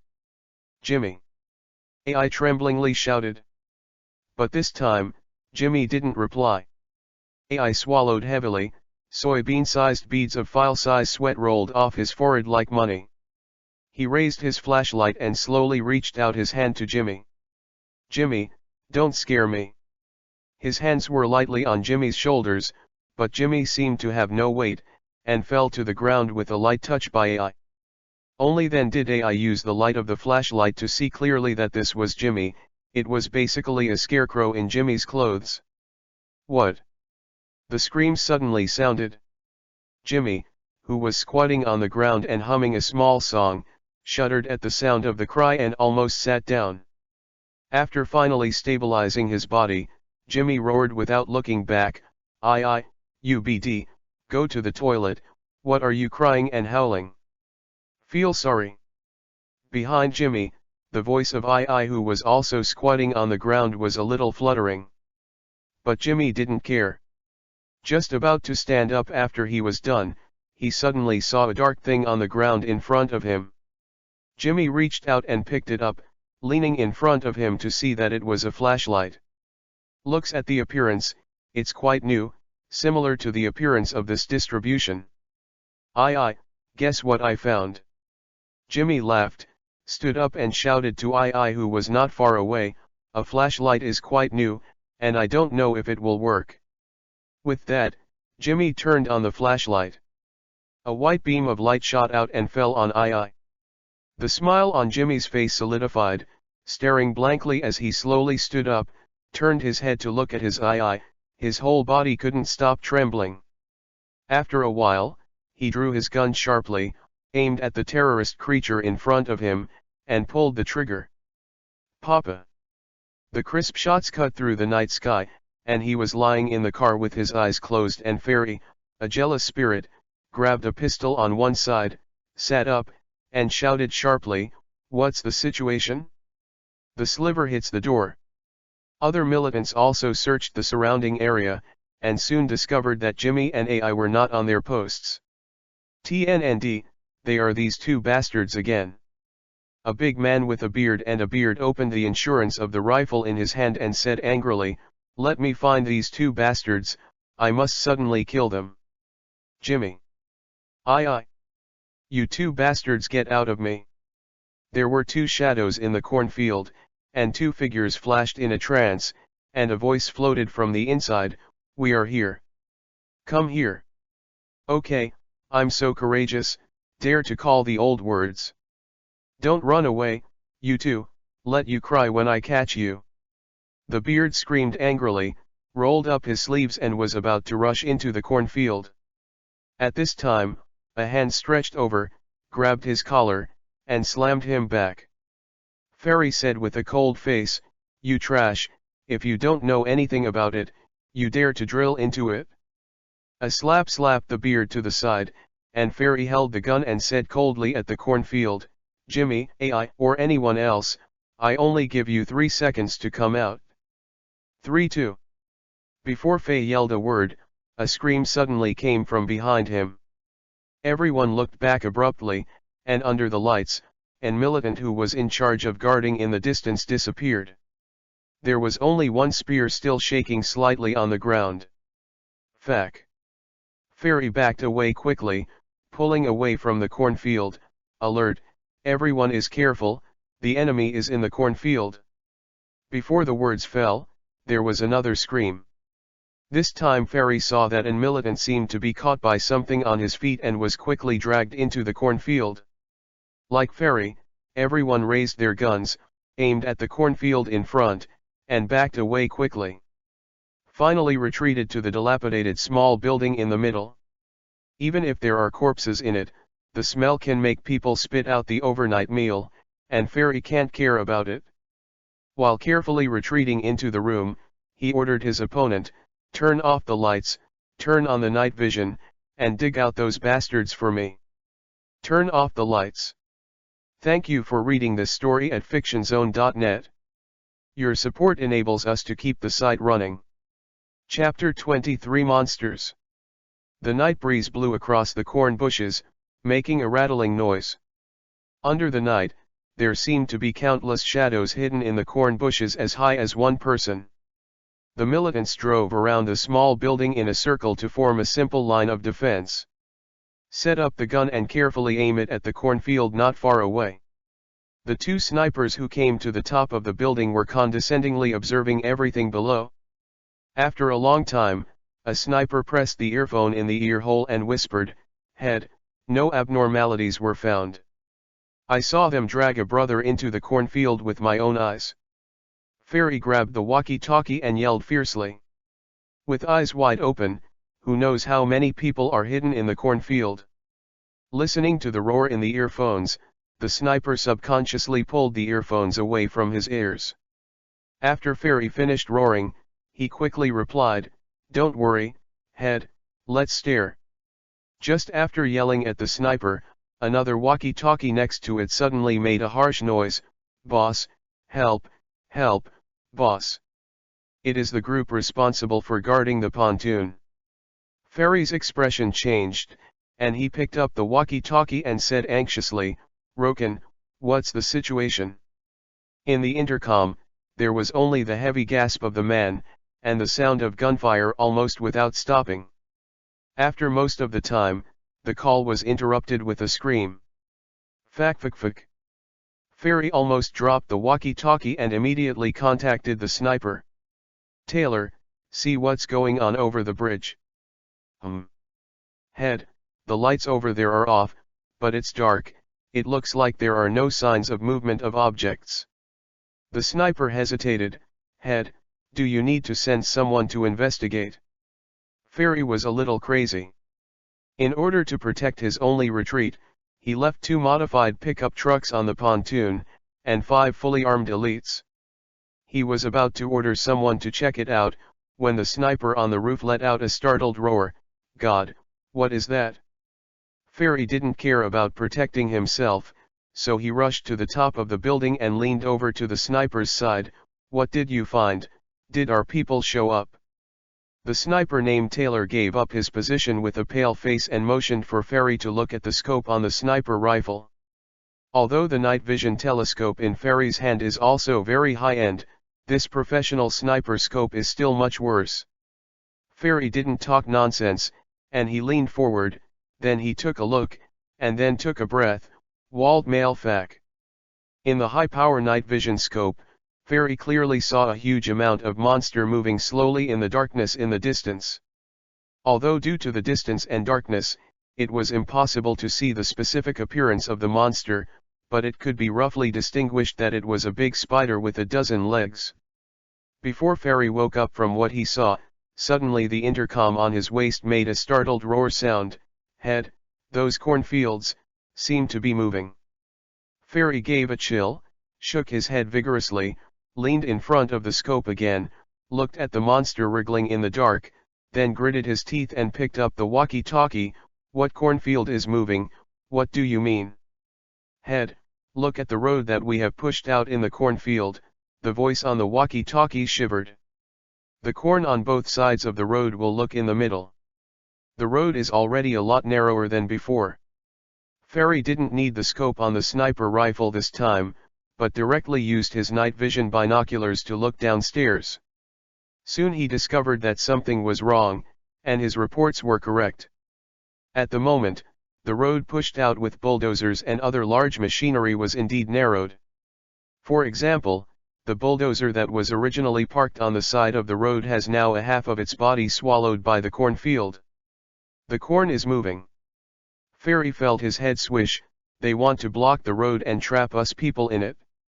Regardless of whether Fairy believes in his eyes or not, he knows well after all the battles that he can no longer be trapped here. Whether it is a human or a monster hiding in the cornfield, you must leave. Otherwise, once the cornfield closes the nearby area, let alone rescue Ed Meng, I am afraid that you have to fold in. Kara, take the 4 brothers to the bridge and destroy any suspicious targets," Fairy added, remembering the monster's shape. "Remember to bring the bazooka, there may be a big guy on the opposite side. Carrie, you stay here for cover first. Tyler, you get in the car with the rest of you and rush out with me." With Fairy's order, his already panicked subordinates began to act quickly. The converted pickups roared and rushed towards the pontoon. The rest of the people sat in other cars, led by a similarly modified SUV, and roar whistled towards the road half engulfed by cornfields. The long corn leaves slapped against the car body like a hand reaching out to stop it. Fairy discovered with horror that the leaves, which should be very fragile compared with the iron sheet, left a series of shallow scratches on the body and windows. It seems that those outside are not corn leaves at all, but sharp small blades. Fairy couldn't imagine what he would be like if he broke into this cornfield on foot without a car. Perhaps because of the sudden intrusion of the convoy, the cornfield suddenly made a sound like a torrential rain, and the speed of its movement to the road also increased a bit. Fairy also noticed it immediately, and hurriedly picked up the walkie-talkie and shouted, "Carrie, what's going on inside?" The signal was disturbed by unknown, the voice inside the walkie-talkie was looming, and there was a crackling noise. "Hold on, damn, be careful, it's straw." The squeaking electronic noise rang, forcing Fairy to turn off the walkie-talkie. Tyler, who was in charge of driving, felt heavier. He knew very well that Carrie, his comrade in arms and friend, might be more ill-advised. Sure enough, several huge explosions came after a while. Although the occlusion of the corn made it impossible to see the fireball rising in the distance, these elite killers could all hear the sound of a rocket launcher exploding. Fairy squinted his eyes, tapping his fingers lightly on the intercom. It seemed that the people who went to the pontoon had already encountered the monster and used the bazooka. "I just don't know what the situation is, whether the monster has been wiped out." As he thought about it, the SUV led by the team had already rushed out of the cornfield and drove on the dirt road outside. By the time the last car rushed out, the cornfield was completely closed, and there was no way to see a road pushed out by a bulldozer. Looking at the still rustling cornfield, Fairy felt chills. Let's go to town." Seeing Taylor's puzzled eyes, Fairy gritted his teeth and said, "Things have changed, we must change our plan. Occupy the town, collect weapons and vehicles, and after meeting with the young master, we will start with heavy vehicles and re-enter the cornfield. Launch a road. If it doesn't work in the end, we can still use the people in the town as hostages and coerce the United States government to provide us with helicopters." Thank you for reading this story at fictionzone.net. Your support enables us to keep the site running. Chapter 24. Inside the police station in the small town of Dingmingtu. Sergeant Ray Arnold looked at the long table in front of him with a serious face, which was full of various weapons and ammunition. "This is all the weapons currently in stock in the police station. If you change to the previous one, Lay will feel that his police station's inventory is still quite sufficient. After all, there has never been a vicious case of theft and robbery that requires drawing a gun here, and there has not even been a smuggling. The main job of a police officer throughout the year is to issue tickets for parking violations." But now Lay felt that he was wrong, which was very wrong. "My police station's inventory is too small, and I can't even fight a small-scale war." That's right, Lay had asked the Watcher to confess everything he knew. Their purpose, number, and equipment, as well as attacking the police station and occupying the town. The thought that he was about to face a dozen well-armed elite assassins with dozens of gunmen and horses, Lay had a headache. Is this not a war or what? Compared with well-equipped, large numbers, and fierce and cruel enemies, the police station is much more vulnerable. Not only the weapons are scarce, the ammunition is insufficient, but more importantly, the manpower is not enough. The entire police station, including the Sergeant Lay, has only 4 officers, including a probation officer who can't even use a gun, and a drunk deputy sergeant who is addicted to alcohol. Penny walked over with a sullen face. "Sheriff, I have notified the deputy sheriff and Lay, they will be there in 10 minutes. Ray rubbed his forehead. "Is that guy Boyle drunk?" Penny curled her lips. Listen to her tone, at least she can shoot.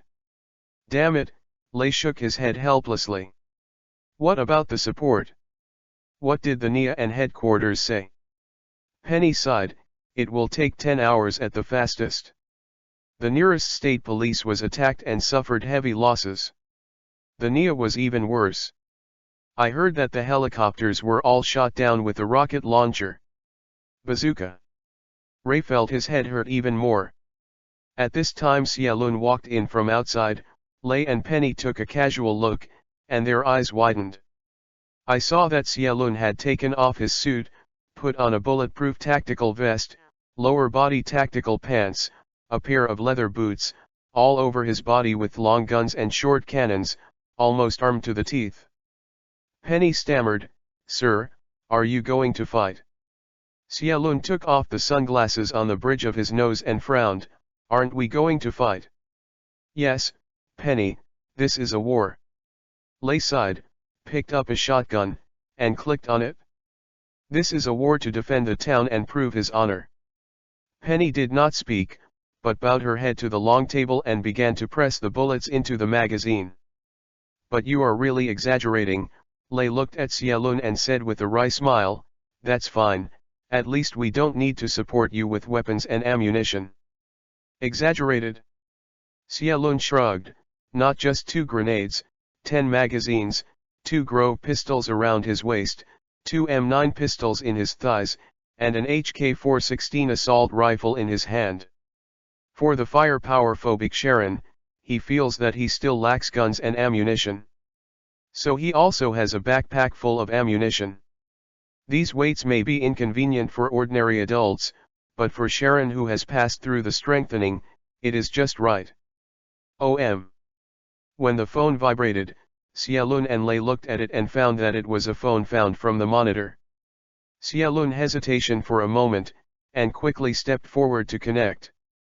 A middle-aged man's voice full of majesty and oppression, but with a slightly trembling voice, came from the phone. "Jim, what's the situation on your side?" Xiaolun pursed his lips, looked at each other with Ray, and said, "Fairy Pucks, I really admire the name for a long time." There was deathly silence over the phone, and after a moment, Fairy laughed strangely. "It seems that Jim's idiot has been exposed. No, he voluntarily surrendered under the inspiration of my glorious image. Soon he will act as a taint witness and testify against you bastards, including the young master you want to rescue, Edmond Gabriel." Doo-doo. The phone hung up directly. Xiaolun snorted, then threw the phone aside, and said in a deep voice, "They should act, otherwise Fairy won't contact that kid at this time." Lei nodded, gritted his teeth and said, "We are running out of time." Xiaolun picked up his backpack and said in a deep voice, "I'll go out to make preparations. The security and evacuation of civilians in the town will be left to you." After watching Xiaolun turn and leave, Lei Chang sighed and walked to the door of the detention room with the shotgun. "Adams, do you want to pick up the gun and go to the battlefield again?" Xiaolun, like an ape, flexibly climbed to the top of the 3-story restaurant, the tallest building in the town. I picked up the binoculars and looked outside the town, and soon found the lights of the motorcade approaching the town in the distance. "Lei, they have already arrived. It is estimated that they will reach the town in less than 20 minutes. Xiaolun dialed Lei's cell phone and said solemnly, "I will find a way to hold them and buy you time." "What?" "Thanks, don't do stupid things." Lei was taken aback, and just wanted to stop it, but the call was already hung up. Calling back, she found that Xiaolun's phone had been turned off. "Damn it, how come Boyle and Lei have not arrived yet?" Lei slammed a fist on the table, and directly smashed a deep fist mark on the long steel table. "Don't wait for them, Pen. Ni, you have the best marksmanship among us. You are a sniper. Adams, go and sound the alarm and tell all residents to hide in their homes, not to come out. If Boyle and the others come and let them go to the street to find me, I will use vehicles to block the intersection and create obstacles." In the convoy, Fairy squeezed the phone and chuckled, gritted his teeth and said, "The idiot Jim has been exposed. The police department already knows our plan to attack the town. Tell the brothers that the sneak attack will turn into a storm, and all the heavy firepower will be revealed. I still don't believe it. Can we still block the elite of our Gabriel family by relying on the small broken guns of the police station? It's a pity that before his subordinates passed on the order, the SUV at the front of the convoy suddenly burst into countless sparks. Military bullets with strong penetrating power easily shot through the window glass with wire mesh, and sifted the two people sitting in the driver's seat and the passenger seat of the SUV. After losing control of the SUV, he suddenly walked in a serpentine shape on the road, and finally landed on the road. Half of the body rushed into the cornfield on the side of the road. "Don't stop, rush over, rush." Amidst Ferry's roar, a dark object flew out of the cornfield and landed in the second car in the convoy, which was the pickup truck in which Ferry was sitting. With a loud noise, accompanied by a ball of fire, pickup turned over and slipped to the ground, just blocking the not wide dirt road. Cornfields are on both sides of the dirt road. After the vehicles behind have got off the roadbed, they just rushed past the cornfields. But based on the fear of the cornfield, none of the vehicles behind dared to do so. So Xielun didn't expect that. He fired a few shots and lost a grenade, trapping the entire convoy. Even when they shot themselves in the cornfield, the so-called elite assassins just curled up in the car, stuck their guns out of the window, and fired back indiscriminately. Thank you for reading this story at fictionzone.net. Your support enables us to keep the site running. Chapter 25, that's it? Although I don't know why a group of elite gang killers suddenly became a group of shivering turtles, but this happened to be cheaper for Sharon. With an agility attribute of 21, he squatted, holding the HK-416 firmly in front of his eyes with both hands, while aiming, while moving his two long legs at an incredible speed. No matter how powerful the Gabriel family is in Mexico, it is impossible to install bulletproof glass on every car. What's more, Hollis was worried about the safety of his only nephew, and Sharon was equipped with super-standard weapons for public favors. The 5.56 45 mm caliber bullet easily penetrated the thickened body of the modification, then twisted shape-shifting, and flew randomly in the cabin.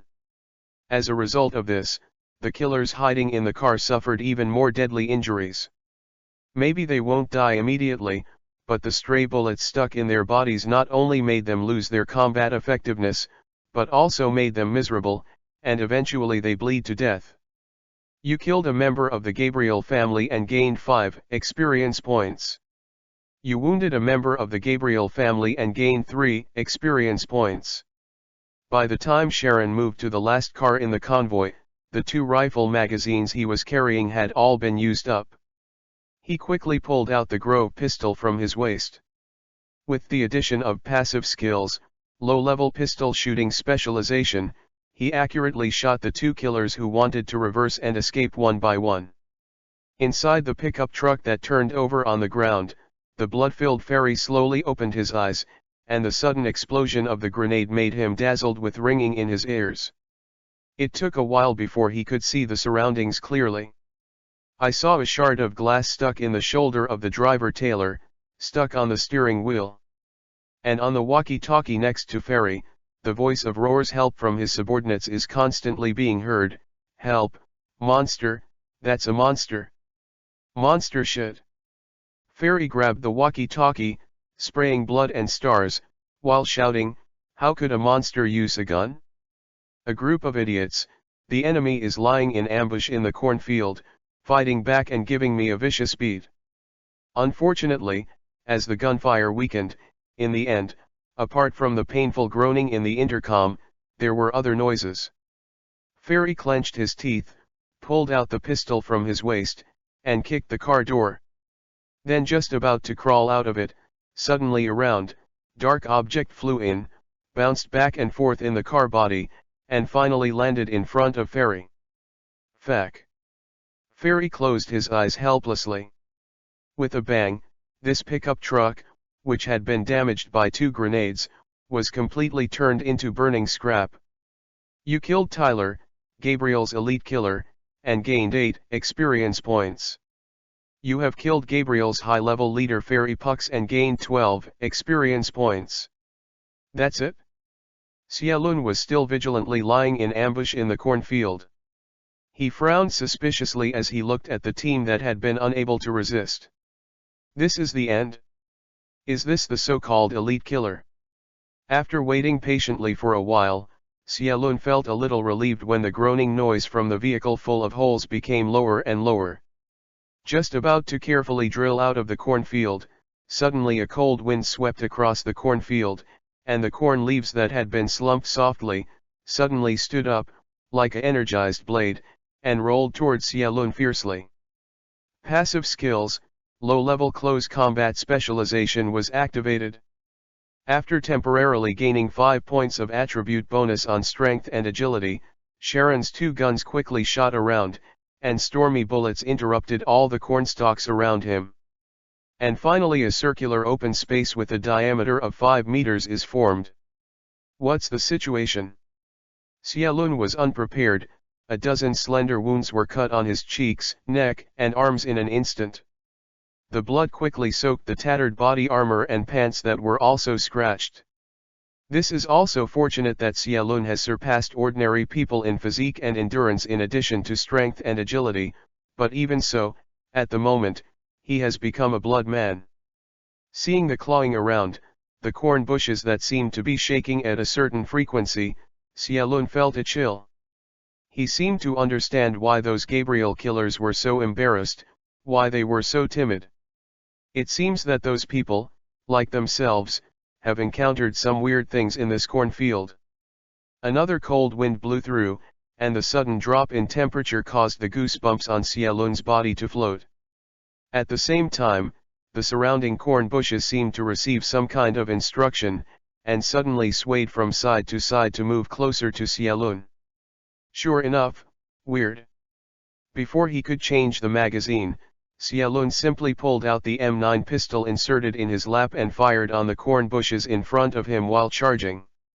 After barely making a passage, Xiaolun jumped from the ground to the dirt road outside. Within a few seconds after Xiaolun jumped out, the corn bushes closed. Then the corn bushes, which were still making noise, began to erode toward the road, but their moving speed was much slower than when they were in the field. Xiaolun panted heavily and took out his mobile phone, only to find that the signal was lost.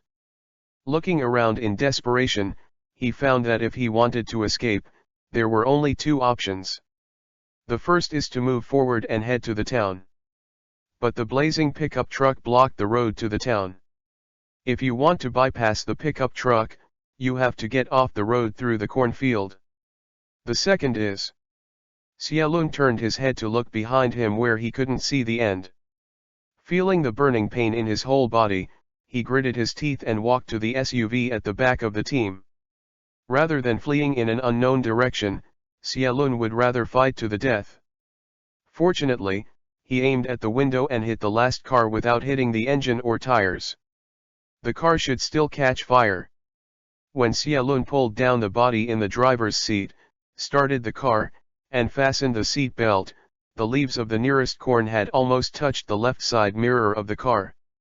As soon as Xiaolun put into gear, the SUV first retreated more than 10 meters, then the engine roared, and the car rushed into the cornfield on the right side frantically. If poor Fairy were still alive, he would be surprised to find that the corn leaves at the moment were much sharper than when he fled. In the past, it left only shallow scratches on the body, but now it can shred the windows. But even if the glass splashed, the blood had dripped from the eyes, making himself unable to see the road ahead, but Xiaolun still gritted his teeth and stomped on the accelerator and rushed forward. Escape before the battle will only die faster, and go forward will win the final victory. Xiaolun keeps in mind this ironclad rule for most horror movies. What's more, the convoy is not long. Even if the fields are soft and the corn bushes are blocked, Xiaolun has rushed to the side of the burning pickup truck in less than 10 seconds. But at this moment, a thick black shadow suddenly flew over from the cornfield, and it hit the car body heavily. Xiaolun only felt his body lighten, and the scene in front of him began to spin rapidly. After a while, with a loud bang, Xiaolun plunged into endless darkness before his eyes. Thank you for reading this story at fictionzone.net. Your support enables us to keep the site running. Chapter 26 Failed to Capture. Small Town. In a hurry, Lei only found 2 buses, which lay across the road, acting as a temporary refusal. However, the late Deputy Sheriff Boyle brought a helper, and he almost removed the warehouse of a collector of World War II weapons in the town. In addition to a few more rifles from World War II in the police officer's hands, Lei also put up a machine gun on the roof of the street. Although it is the kind of water-cooled Gatling that the army has long eliminated, it is also a machine gun, isn't it? Everything is ready now, just waiting for the enemy to come. Standing at the highest point in the town, on the top of the restaurant, Lei looked into the distance with the binoculars. At such a distance, he could only see the fireball rising and the vague gunshots from the air. Ray knows very well, at the moment Sharon must have been in trouble with Fairy and the others. In order to buy time for himself, Xialun alone blocked the convoy full of armed assassins. Even if he is well trained, I am afraid he can't withstand 20 or 30 guns, right? Lei Yuxin wanted to support, but reason told him that even if he arrived at such a long distance, it would be too late. Sure enough, the gunshots that seemed to be fried beans quickly calmed down. Except for a blazing fire, Lei couldn't see anything else clearly. Blow up a car. Lei Yu sighed, thank you, Agent, you have done your best. Rest in peace. Just when Lei thought that Xialun had died and was ready to ask his subordinates to prepare to resist the upcoming militants, he suddenly saw something in a daze, and suddenly rose into the sky and flew across the night sky. Although I can't see it clearly, the shape seems like a car? Lei Jun forced, what's the situation? Xialun found himself standing in a clearing, surrounded by invisible darkness, only to see the white mist formed by his roar. Because of the cold, Xialun rubbed his arm subconsciously, and then he reacted violently. The wound on his body disappeared without knowing when. Xialun let out a ha, rubbed his fingers, and sneered, dreaming? Or am I dead? A cold wind blew from behind, Xialun Teng turned around, and a little girl in a white dress appeared behind him at some unknown time. The pale face without the slightest blood color was staring at Xialun, her purple little mouth was squirming quickly, and she didn't know what she was muttering. Well, this is the situation now. If I dream now, then you can't pose a threat to me at all. But if I die, then I don't need to be afraid of anything. Xialun rubbed his chin and thought for a moment, and finally shrugged, strode to the little girl, leaned down and said, well, what do you want to say to me? But no matter how close Xialun was, he couldn't hear what the little girl was saying. Finally, Xialun almost put his ears on the little girl's mouth, and suddenly a deafening roar burst from the little girl's mouth. Open your eyes, open your eyes, open your eyes. The huge amounts of sound shook Xialun's whole body, but in the next moment, he opened his eyes. The blood stuck his eyes, causing the foreground objects to be red, but it still did not prevent Xialun from seeing that he was still sitting in the car. Although all the windows were shattered and the body was recessed in a large chunk, it is a miracle that the car is still on the ground with 4 wheels after it vacated and rolled over. Xialun wiped the blood in front of him, just about to unfasten the seat belt and crawl out of the car. Suddenly a few thick, black objects fell from the sky and landed on the ground around the car, making a muffled noise. After a while, a black object approached the front window. Xialun took a deep breath.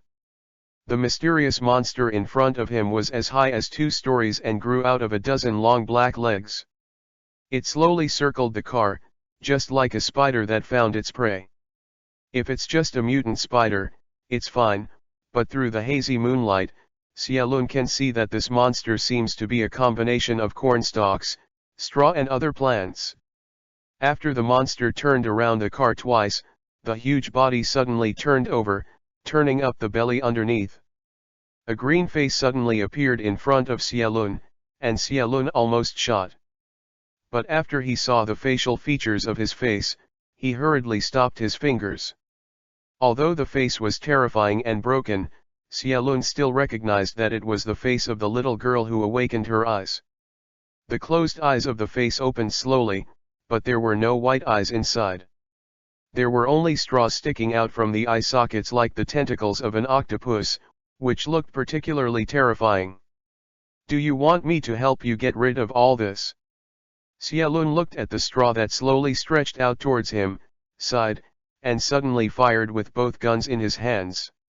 The 9mm bullet shredded that face in an instant, and in the blink of an eye, numerous fists and file-size holes were opened in the monster. But this monster bazooka couldn't blow up, not to mention the two small broken guns in Sharon's hand. The monster made an inexplicable noise, and its body suddenly turned over again. The faceless side turned to Xiaolun, and then the surface of his body cracked, revealing a big mouth with a fishy blood basin. Crap! Sharon looked at the mouth that was big enough to swallow the entire car, unfastened the seat belt, and leaped out of the car window at the last minute. After rolling a few times on the ground, Xiaolun didn't look back, and wanted to run outside when he got up. But the cornfield, which was still motionless just now, began to shake frantically and stopped in front of Xiaolun. Behind Xiaolun, the monster swallowed the entire SUV in one bite, chewed a few times in his mouth, probably because it didn't taste right, then opened his mouth and vomited it all out. Xiaolun turned around and smiled bitterly at the monster who was sneezing and spitting out car parts. This monster seemed to be pinched up by straws and cornstalks, and there was no eye at all. Without eyes, then the skill fear cannot be used. Xiaolun was stunned. Besides the skill fear, he also learned another active skill. Active skill, catching spirits. Although this skill is not 100% successful, this kind of thing can only be used as a living horse doctor. Catch the spirit, start. Xiaolun raised his hand and pointed it at the monster who was still coughing. Then the system prompt sounded in his mind. If the capture fails, the spirit catching skill cools down for 1 hour, and the target flesh scarecrow has a higher chance of success in the next capture. Dry. Xiaolun turned his head and ran without hesitation. Not to mention the cornfield ahead, Xiaolun would have to rush even if it was a fierce battle. He would rather be ground into meat sauce by the corn, and never hope that after being swallowed by the monster, he would eventually evolve into a part of it. However, just after Xiaolun rushed into the cornfield, the corn, which was trembling frantically, evaded one after another and gave Xiaolun a way out. Before Xiaolun had time to be happy, a long black tentacle shot over, wrapped Xiaolun around, pulled him back, and threw it into the monster's open mouth. Thank you for reading this story at fictionzone.net. Your support enables us to keep the site running. Chapter 27 Cocoon. Xiaolun turned several somersaults, and finally caught something in the dark before he stopped the tumbling. Then countless slender things stretched out and quickly wrapped around Xiaolun's body. Passive skills, low-level close combat specialization, activation. Xiaolun let out a low growl, struggling to separate. Although in the dark, I can't see what those slender things are, but they are very fragile. Regardless of the large number, under Xiaolun's brute force struggle, they were torn apart one after another. In this way, in the darkness where he can't see his fingers, Xiaolun didn't know how long he struggled. Anyway, Xiaolun felt that there was a piece of burning carbon in his throat, and his hands were sore and weak that he almost couldn't hold on. Those things finally stopped attacking. Sharon didn't care if there was any danger below, and sat down directly. Roar gasped. After all this tossing, the gun was gone, and the phone dropped. I fumbled all over the body for a long time, and finally took out a small flashlight in his pocket. As a result, as soon as the flashlight was turned on, a hideous and distorted face appeared in front of Xiaolun's eyes, and Xiaolun almost threw the flashlight in shock. After calming down, after careful observation, Xiaolun discovered that this man was wrapped in straw just like a cocoon, with only one face exposed. There was no need to stretch out his hand to try his breath. Xiaolun could see that this man was already dead. Holding the flashlight and sweeping to the left and right, Xiaolun couldn't help taking a breath. In a small space, people standing or lying down are full of such cocoons. Xiaolun touched his neck uncomfortably. If he hadn't resisted desperately just now, I'm afraid he would be cocooned just like these people, right? The space made up of straw and corn stalks swayed slightly, probably because the monster was moving. Xiaolun stabilized his figure, walked around these cocoons, looking for entrances and exits all around. Assuming that this space is the stomach of the monster, then this stomach is not small, it must be dozens of square meters. Xiaolun had a deep foot and a shallow foot. It took a long time before he turned around, but he didn't find any place to go in or out. I'll wipe it, don't go in, don't you have to go out? Are you Pai Yao, you can't just get in and out? Xiaolun didn't believe in evil, and when he was about to search again, suddenly there was a spirit all over his body, and he suddenly turned his head to look diagonally across.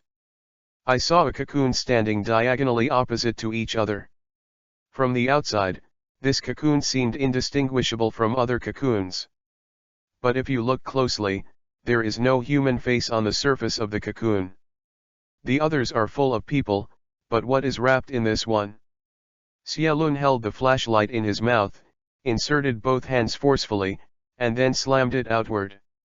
Hearing the crackling sound of hay cracking, the whole cocoon was torn apart by Xiaolun. At the same time this cocoon was torn apart by Xiaolun, the entire space shook violently. At the same time, tentacles made of countless straws ejected from all around and grabbed Xiaolun. Knowing that he had found the monster's fate, Xiaolun hurriedly stabilized his figure and looked inside the cocoon. I saw inside was a decayed pear, and it was still vaguely recognizable as the corpse of an old woman. What made Xiaolun's horror was that the eyes of this corpse were actually open, emitting a faint green light, staring at him firmly. Is this the real monster? Before it was too late to confirm, Xiaolun's pupils suddenly turned blood red. Active skill, facing fear, launch. In an instant, in front of Xiaolun's eyes, a segment of the fantasy film flashed quickly. A gray-haired old man was kneeling in front of a grave with a cross and weeping.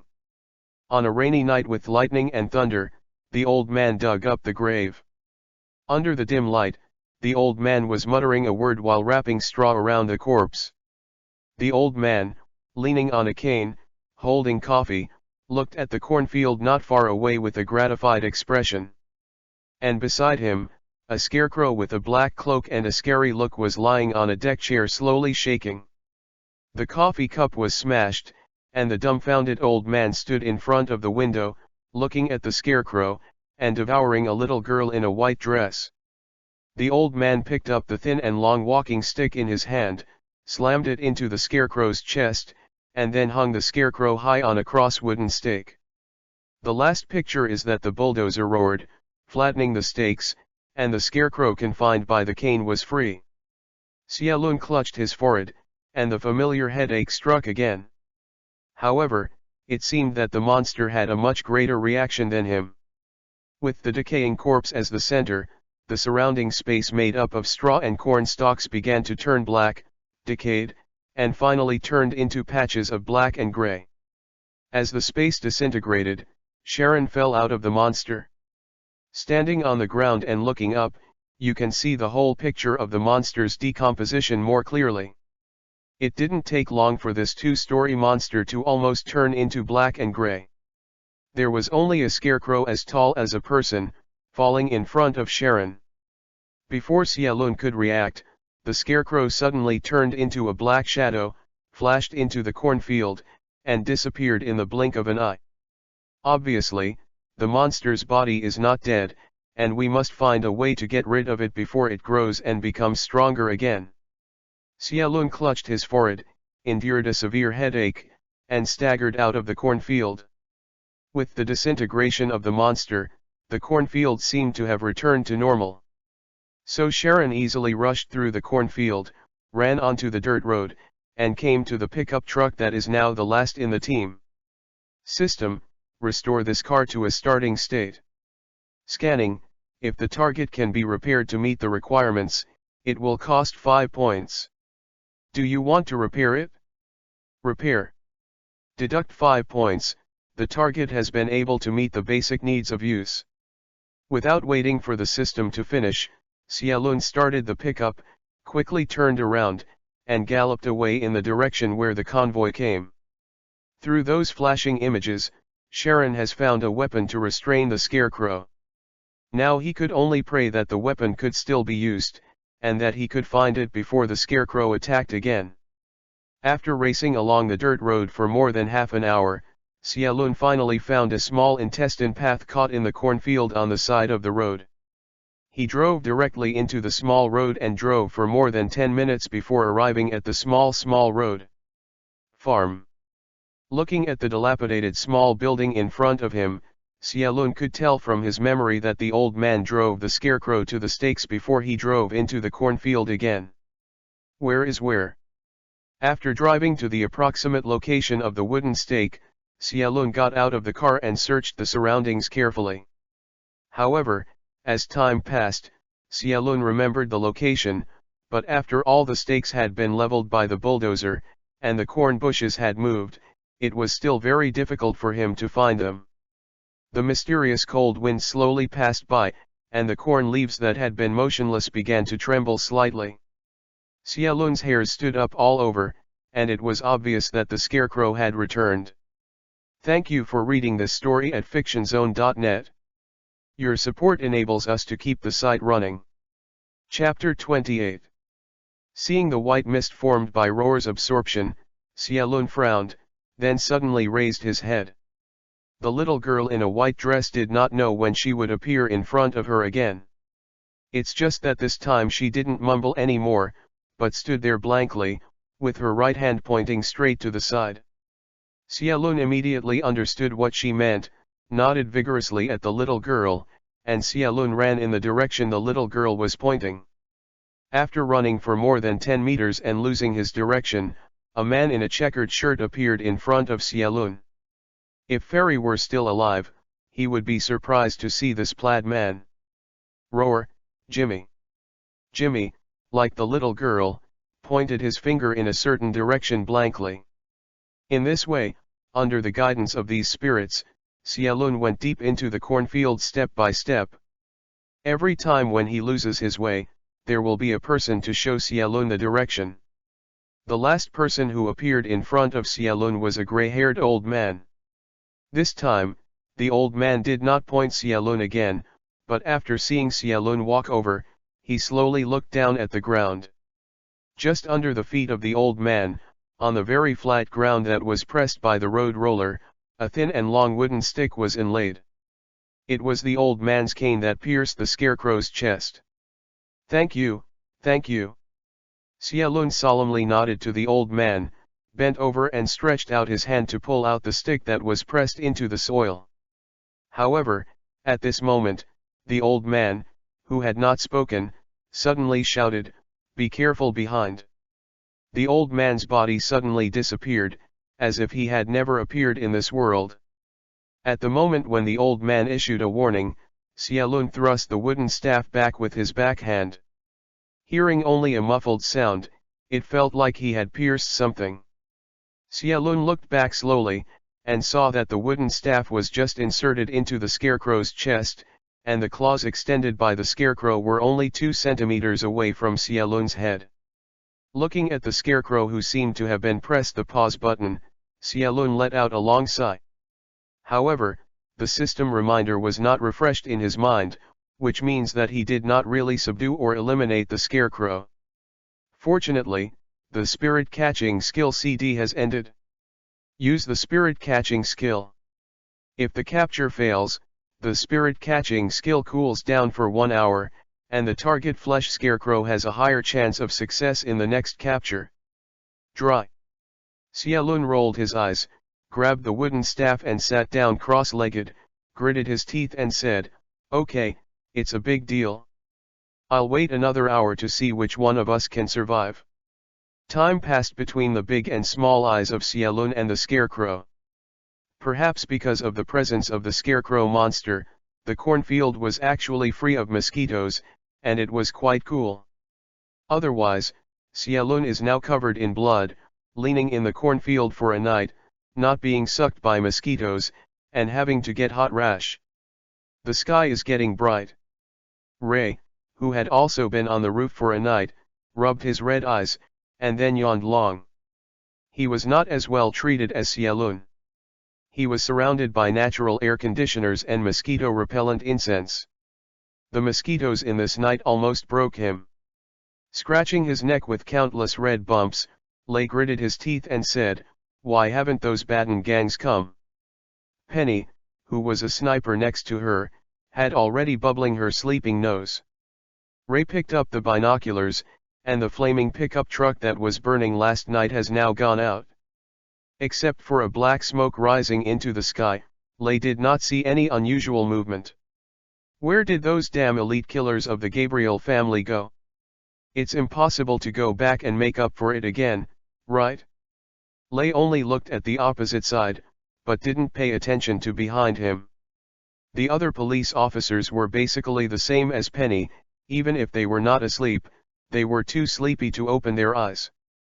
So none of them noticed that a silver-white sports car was rushing towards the town at a fast speed. Lei only heard the roar of the engine when the sports car rushed into the streets of the town. But now it's too late to react. Lei can only be on the top of the building, watching this sports car, and drifting on the street with clouds and flowing water, so he avoided the two buses that were crossing the street. Patted his butt and walked away. What's the situation? The speed was so fast, Lei only vaguely saw a blond man driving a sports car, and beside that man, there was a woman with fluttering blonde hair in the passenger seat. Could it be that some boring and painful rich second generation brought a woman to have fun? Lei shook his head, and subconsciously looked in the direction the sports car was coming from, and his expression froze. Because he saw a thick smoke rising from a distance, there seemed to be countless cars rushing towards the town. At the same time, Xialun was still in a stalemate with the scarecrow. During this period of time, Xialun used the spirit-catching skill on Scarecrow twice, but they all failed without exception. So now, he wants to use it again, and this is the 5th time he has used the skill on Scarecrow. Catch the spirit, start. Successful catching of spirits. Congratulations on obtaining the pet Scarecrow. You can check the pet's attributes in the pet window. Please note that because you can only bring one pet at present, you can no longer use the spirit catching skill until the flesh Scarecrow is released. As the system prompt sounded, the Scarecrow, who had been stuck on the stick, trembled all over. After a while, those straws turned into strands of green light and merged into Xialun's body. Only the decomposed corpse was left, and when it fell to the ground, it quickly turned into black ash and scattered. Xialun breathed a sigh of relief, and threw the useless wooden staff aside, rubbing his shoulders and walking out of the cornfield, turning on the system to check the attributes of the flesh Scarecrow. Pet name, Flesh Scarecrow, name can be changed. Category, Magic. Grade 1. Physique, 13. Magic, 12. Strength, 12. Stamina, 9. Agility, 10. Experience value, 0100. Skill 1, Swallow, active skill, can swallow flesh and blood, and obtain the corresponding ability after digestion and absorption. The stronger the flesh and blood it swallows, the longer it takes to digest and absorb. Skill 2, Resurrection, passive skill, after receiving fatal damage, it will enter a state of suspended animation. After a period of time, it will resurrect, but it will enter a state of weakness for up to 3 months. It can be swallowed and eaten to speed up the escape from the state of weakness. Status, not playing. Xialun changed his status from not out of the station to out of the battle, and a scarecrow covered in a black cloak immediately appeared next to him. It's just that this time the scarecrow did not launch an attack on Xialun again, but obediently followed Xialun. Your name is too ugly, can I change your name? Xialun rubbed his chin and thought, since you are called the scarecrow of flesh and flesh, it feels like Xiako, forget it, what do you think? The scarecrow did not respond. You really think it's not bad, right? Xialun laughed, so little grass, I have a question now, I hope you can explain it. That's why I have already taken you down, why is this case still not? Is it over? The answer to him was a roar of engines from far and near, and a silver-white sports car suddenly rushed out of the corn bushes and ran straight into Sharon. Thank you for reading this story at fictionzone.net. Your support enables us to keep the site running. Chapter 29. What shit situation? The sports car clung to Xialun's thigh and wiped it, directly scaring Xialun out of white hair. It is estimated that the guy who drove didn't expect that there was a person standing in the cornfield, and he subconsciously turned down slightly before he did not hit Xialun. However, she avoided Xialun and did not avoid the other one. To be precise, at the moment the sports car appeared, Xiako took the initiative to rush to protect Xialun. So I just listened to a loud bang, seemingly small grass woven from straw, forcibly smashing the front cover of the sports car into a deep pit. White fog came out from under the car hood, and after the engine wailed a few times, it went on strike and turned off. At the same time, a system prompt sounded in Xialun's mind. Your pet Xiao Cao has been fatally injured and has entered a state of suspended animation and is expected to resurrect in 10 days. Water. Xialun's eyes widened. I spent so much energy on the pet that I caught after spending the whole night all night. As a result, he was fed to death before he covered his heat. Or he was killed by a break in the cornfield. Xialun's bloodshot eyes because of staying up all night are now even redder. The door of the sports car was kicked open. The driver's blonde brother, clutching his forehead, staggered out of the car. After standing up blankly and looking around, his eyes finally fell on Xialun. MD, I blame you a hole for ruining my car. There are also some handsome blonde buddies who drew their pistols and aimed them at Xialun. Unfortunately, before he pulled the trigger, Xialun appeared beside him with a flash. With a crisp sound, the blonde boy raised his gun's arm and twisted it into a twist. Can't beat the scarecrow before you take over, can't beat an ordinary person like you? Xialun snatched the pistol, and then brutally beat the blonde brother who was holding his arm in a terrible way. Let you smash the car, let you hit my pet, and make you scare me. The guy who had been beating him was dying and could not get up when he fell to the ground, so Xialun stopped. After searching the man and making sure that he didn't carry any other weapons except a mobile phone, Xialun took a deep breath and turned to look at the scared blonde girl beside him. Looking at the blood-stained, tyrannical Sharon, the blonde sitting in the passenger seat quickly raised her hands. I am a hostage kidnapped by him, and I am also a NIA agent with me in my pocket. Documents. Are you a hostage? The blonde woman nodded.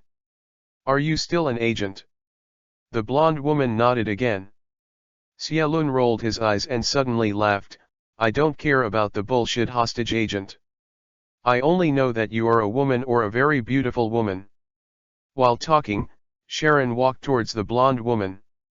In our poor country, you can't find a beautiful woman like you. It's cheap for me to fall into my hands today. Come home with me, Mr. 10 and 8 children. Seeing Sharon approaching step by step, the blonde could not help screaming, I warn you not to mess around, I am a real NIA agent. Also, that guy is Edmond Gabriel the heir of the family. If you mess around, the Gabriel family will not let you go, and the police are chasing us behind. Xialun knocked the woman unconscious with a punch, and the scream was interrupted instantly. Bah, I said that as a hostage, why didn't that guy tie you up? It turns out that you two belong together. Xialun took a bite at the peach-faced woman who had been beaten by him. Just as Xialun was humming a little song, rummaged through the rope, and was about to tie the two dog men and women together. The blonde brother, the heir of the Gabriel family, Master Edmond, slowly came to his senses. "Hi, buddy, as long as you let me go, I can give you $5 million. Edmund thought that Sharon was just a local farmer, gritted his teeth and bewildered. "You have never seen $5 million, right? But a lot of money, to ensure that you can live happily for a lifetime." Xiaolun ignored him, because he couldn't find the rope, so he considered whether to make up one on the spot. 10 million, 1,000 watts, Ed was panicked when Xiaolun ignored him. "Give me a cell phone. I only need one phone call, and the 10 million can be transferred to any account in the world." Xiaolun thought for a while, took out his phone and shook it in front of Ed Meng's eyes. $20 million. What? Ed's eyes widened. Are you too dark? So you don't think you are worth 20 million? Xiaolun shrugged. Anyway, the woman said just now, you seem to be a wanted criminal. If you hand you over to the police, I guess you have to give you some bonus. Don't, 20 million is only 20 million. Give me a mobile phone, and I'll transfer it to you. Ed screamed. Xiaolun smiled, threw the phone to Ed Meng, and then said a series of numbers, "Put the money into this account." Ed Meng held his phone tightly and looked at Xiaolun pitifully.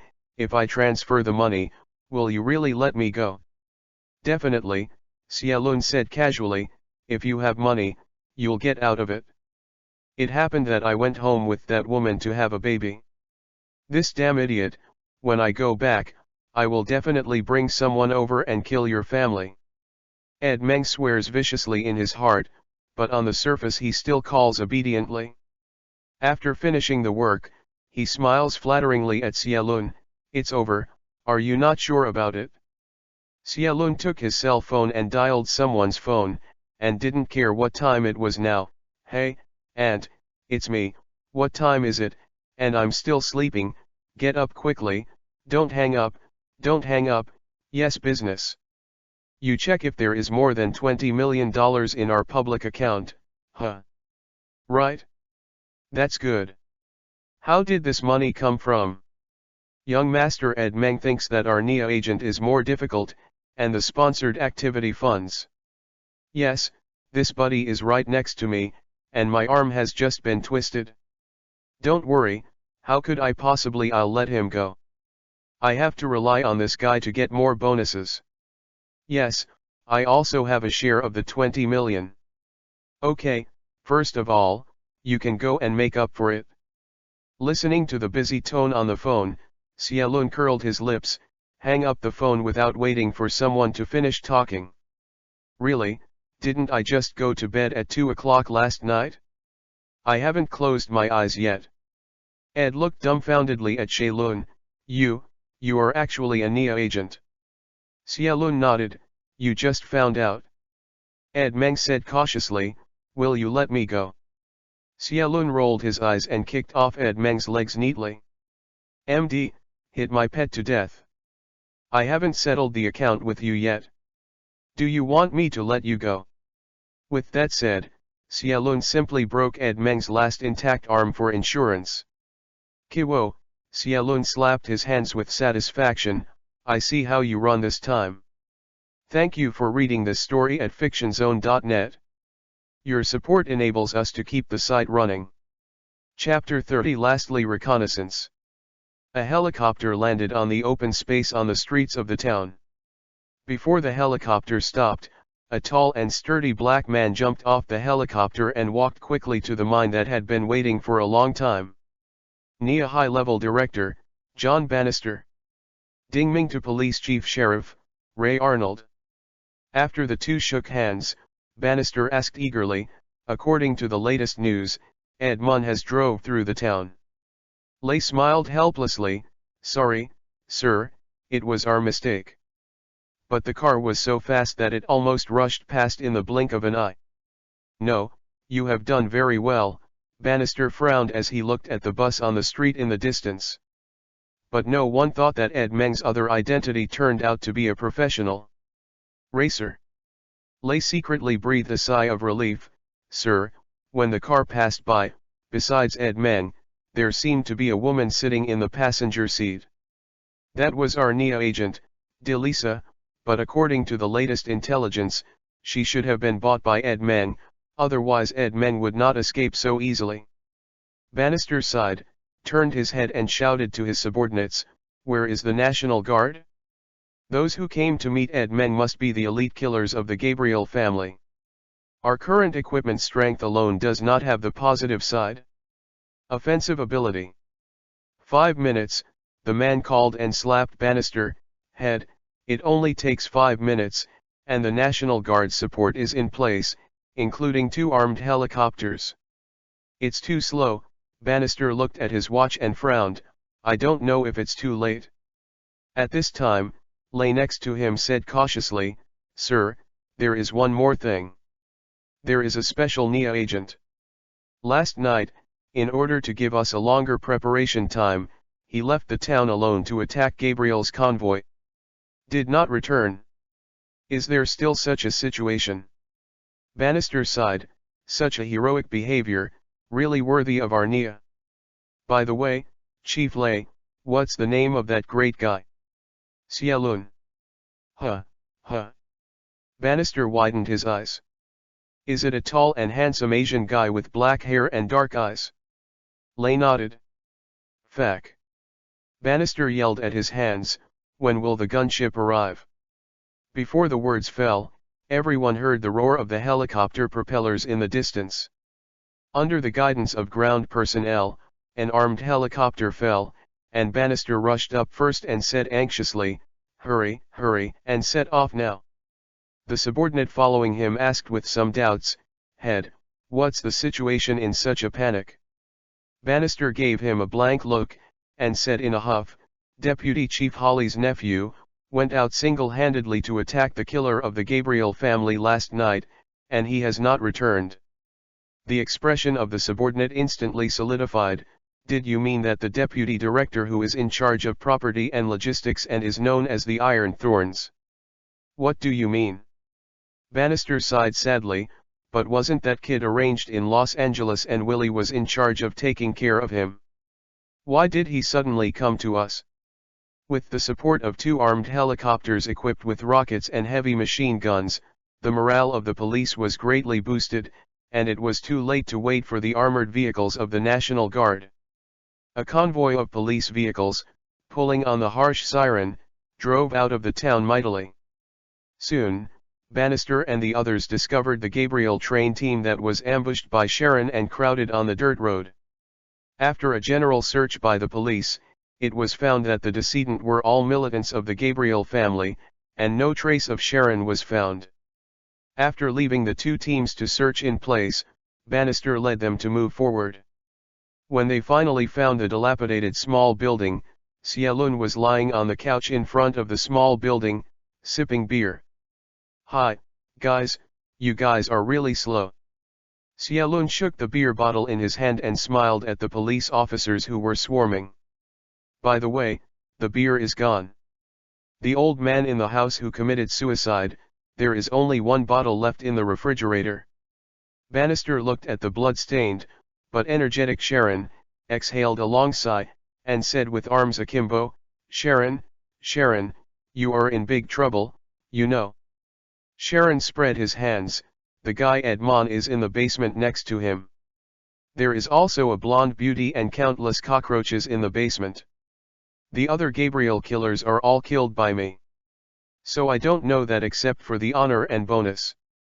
Besides, what can be the trouble?" Bannister laughed mysteriously. "Hollis is heading here by plane." The smile on Xialun's face disappeared instantly. "The things are all done, what is she doing here?" Bannister smiled and said, "It's nothing, it's just that the superiors inspect the work normally." "Come on, Bannister, shouldn't you tell the news?" "What's this?" "It's obviously that Deputy Director Hollis is worried about the safety of his subordinates, so he specifically called me to ask." "I'm just telling the truth."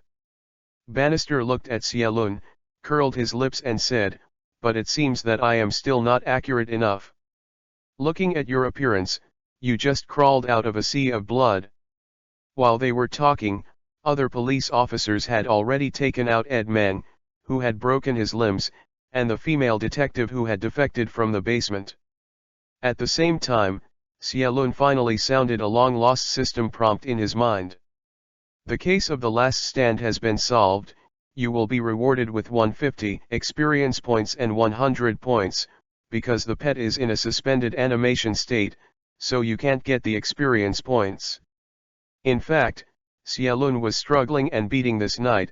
Whether it was the whole body injury or the consumption of mental energy, it was very serious. In particular, he still has a severe headache, but he has been gritted his teeth in order to wait for support. Now that the case is over, Xialun felt relieved and fell asleep altogether. Before losing consciousness, he faintly heard Bannister's startled roar, "Damn it, the paramedics, there are agents injured here." By the time Xialun woke up, 3 days had passed.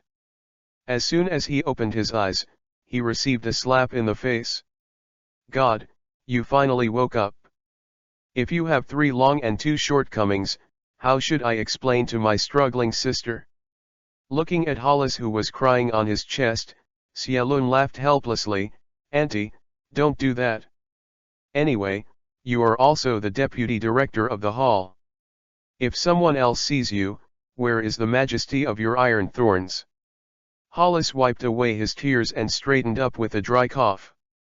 The NIA agents around the door of the ward disappeared instantly without a trace, and the door was intimately brought.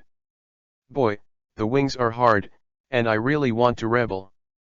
It was so dangerous that day, why didn't you tell me?" Xialun shrugged. "The situation is urgent, I forgot." Hollis raised his hand, and Xialun shrank his neck abruptly. "I was wrong, and I won't dare any more."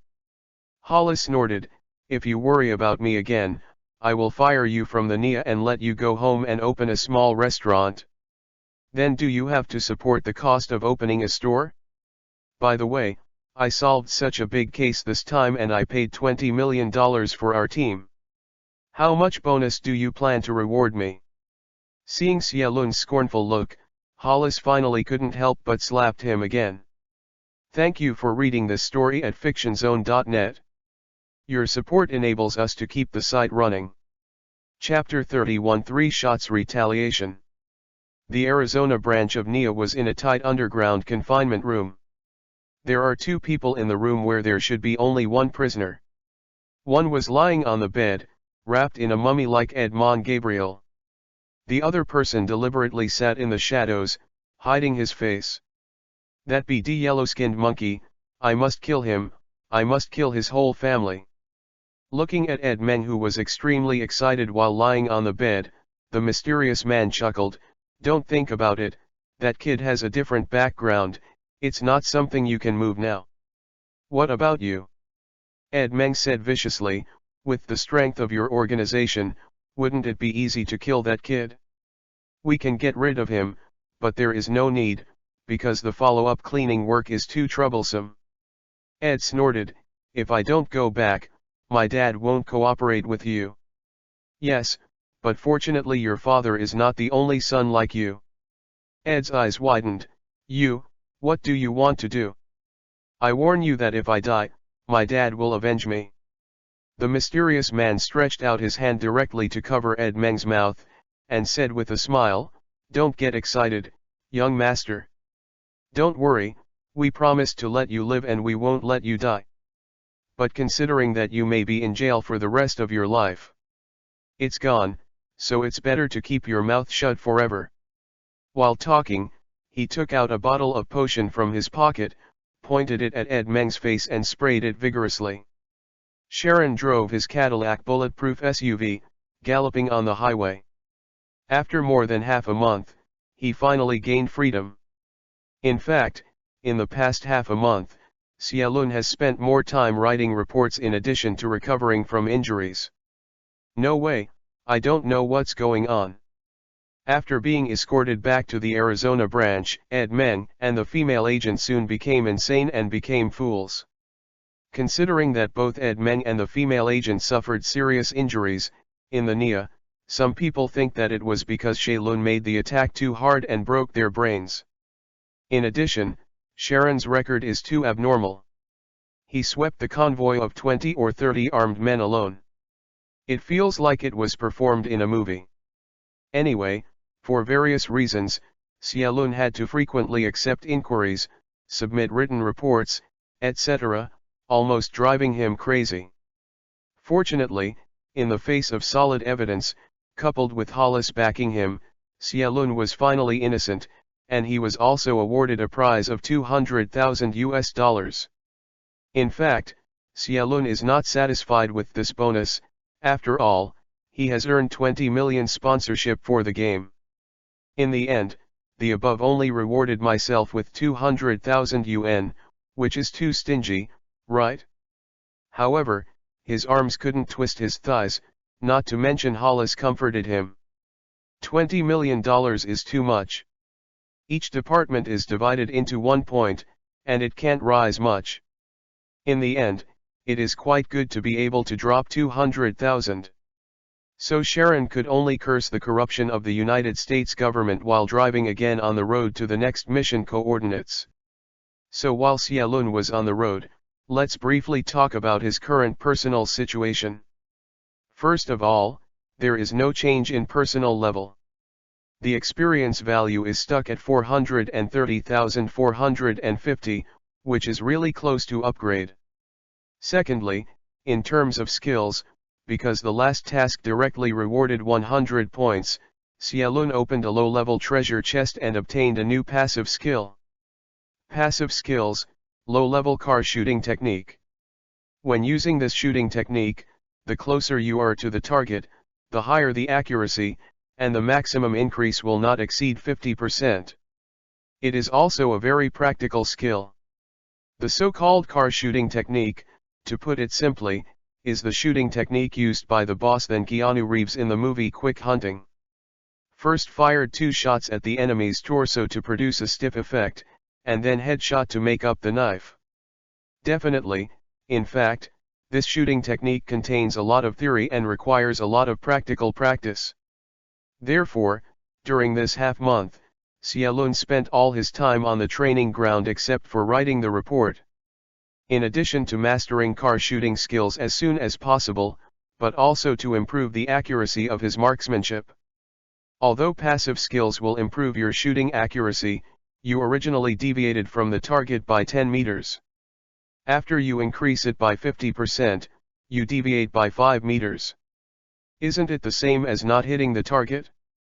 After this short period of crazy training, Xiaolun did not become a sharpshooter, but within a range of 20 meters, holding a pistol with the blessing of various passive skills can achieve a gunshot headshot.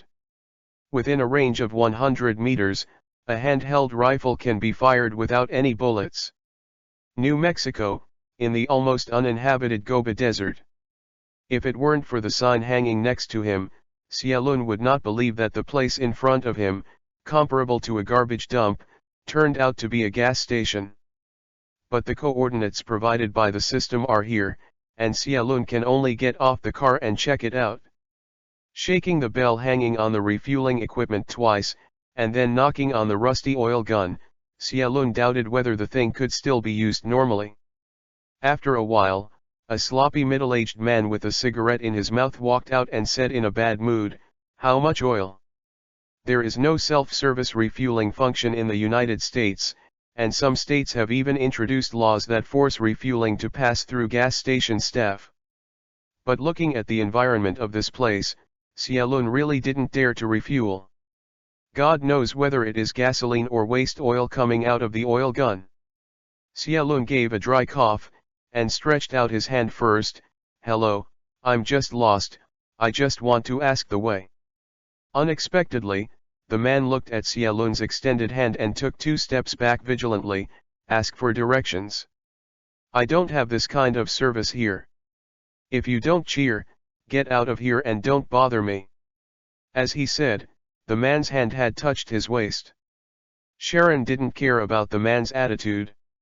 After all, in such a desolate place, and easily believe in the stupidity of strangers, I am afraid that he would have been fed to wolves a long time ago. Well, then I will add $100, but instead of adding a car, I will add it to the tank. Xiaolun took out a banknote and shook it at the man.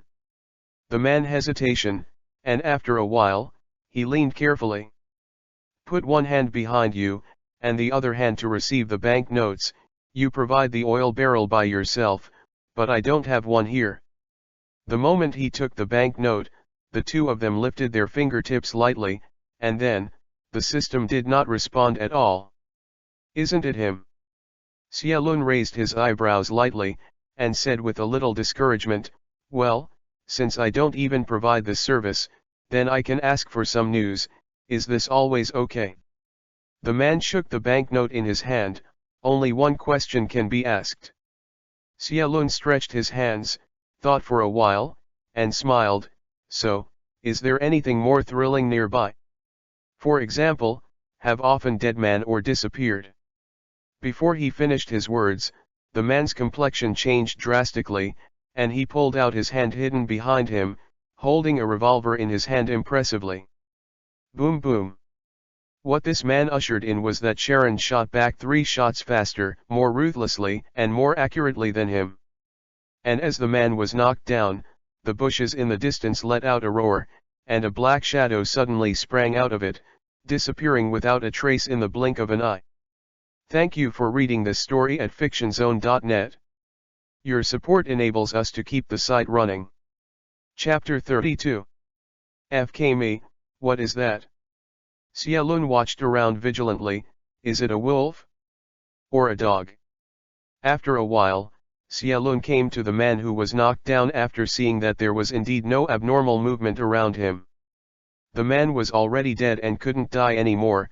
2 shots in the chest, 1 shot headshot, and his skull opened.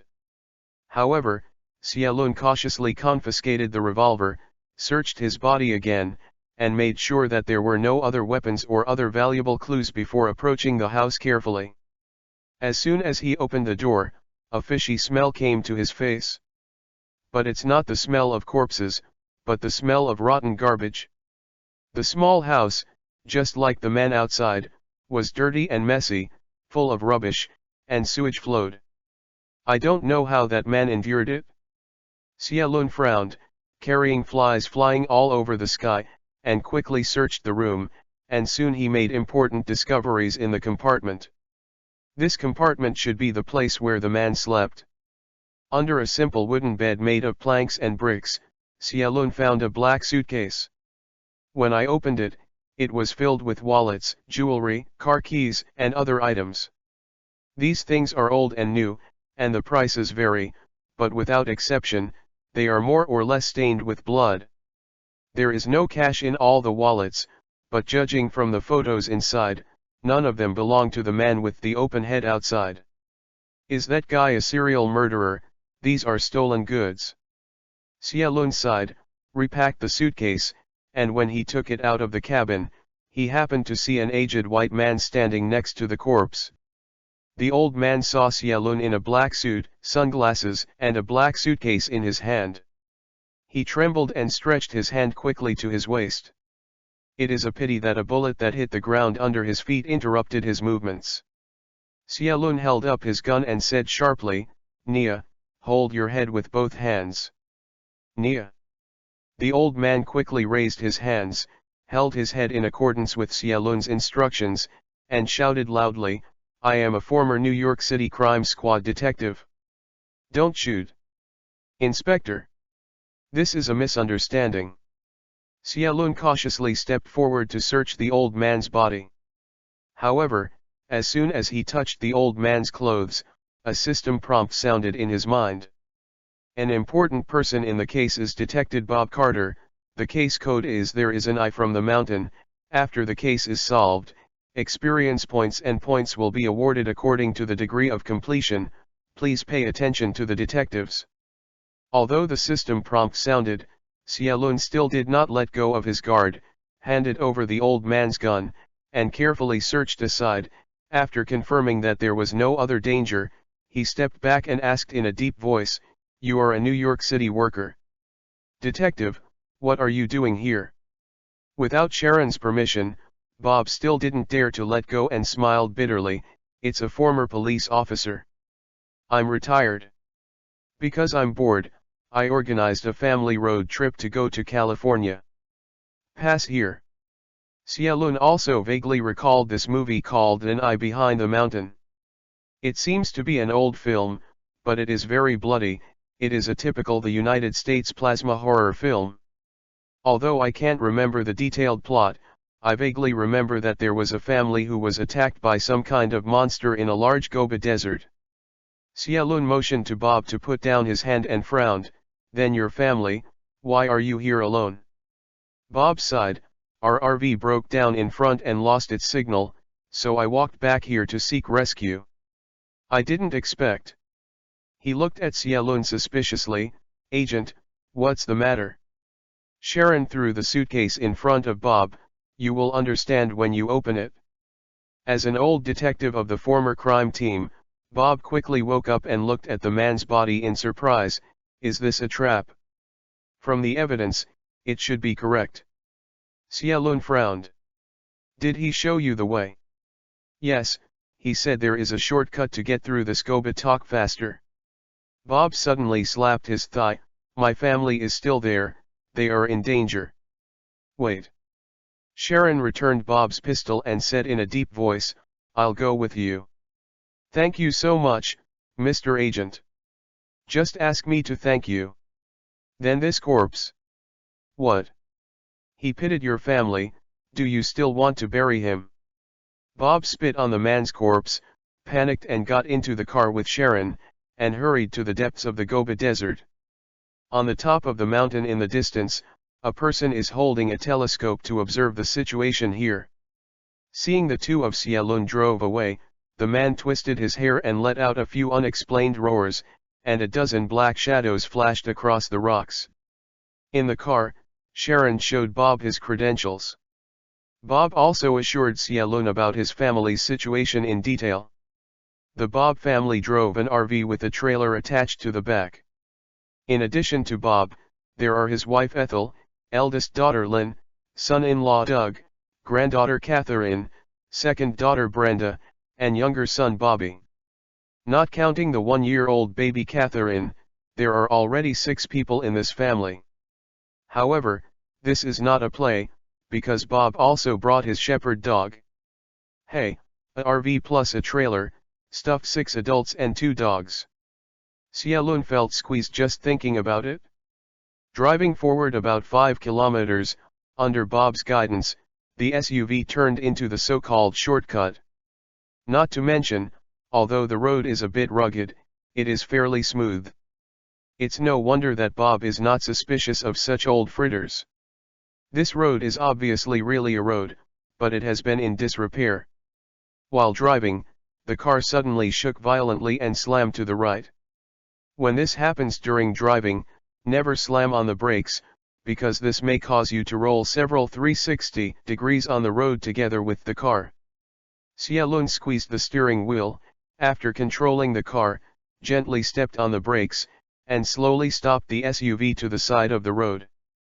Bob was undecided, clutching his handle tightly, and said anxiously, "What's the matter?" Xialun narrowed his eyes. "It should be a flat tire." Bob was taken aback, then his face changed drastically. "Like my touring car, my car has a sudden puncture like this. Obviously some people don't want us to rescue your family." Xialun sneered, and suddenly stepped on the accelerator. "It's a pity that those guys forgot. It's not impossible to open the tire if the tire is flat." The engine roared and the exhaust pipe spewed out a puff of black smoke. The SUV with its right front wheel deflated, like a reawakened beast, roared back on the road. Listening to the sound of chuckle, and feeling the more violent bumps of the car, Bob's face turned pale. The road conditions are too bad, and the wheels will not be able to stand it like this. "What are you afraid of? Anyway, it's a public car. It happened to be replaced with a new one if it broke down." Xialun said lightly, and Bob almost vomited blood. Thank you for reading this story at fictionzone.net. Your support enables us to keep the site running. Chapter 33 The Fifth Situation. At the moment, the Carter family, trapped in the Gobi Desert, have not yet felt the danger. Bob's wife Ethel is preparing dinner. The eldest daughter, Lynn, takes care of her daughter, Catherine, who is just 1 year old, in the car. Her husband, Doug, went to find the way ahead, and has not returned yet. The second daughter, Brenda, moved a lounge chair and sunbathed outside. The youngest son, Bobby, took the 2 shepherd dogs and explored the nearby rocks. Western families accustomed to free-range children have not noticed that Bobby has gradually separated from the vision of the adults and entered the rugged and ferocious mountains.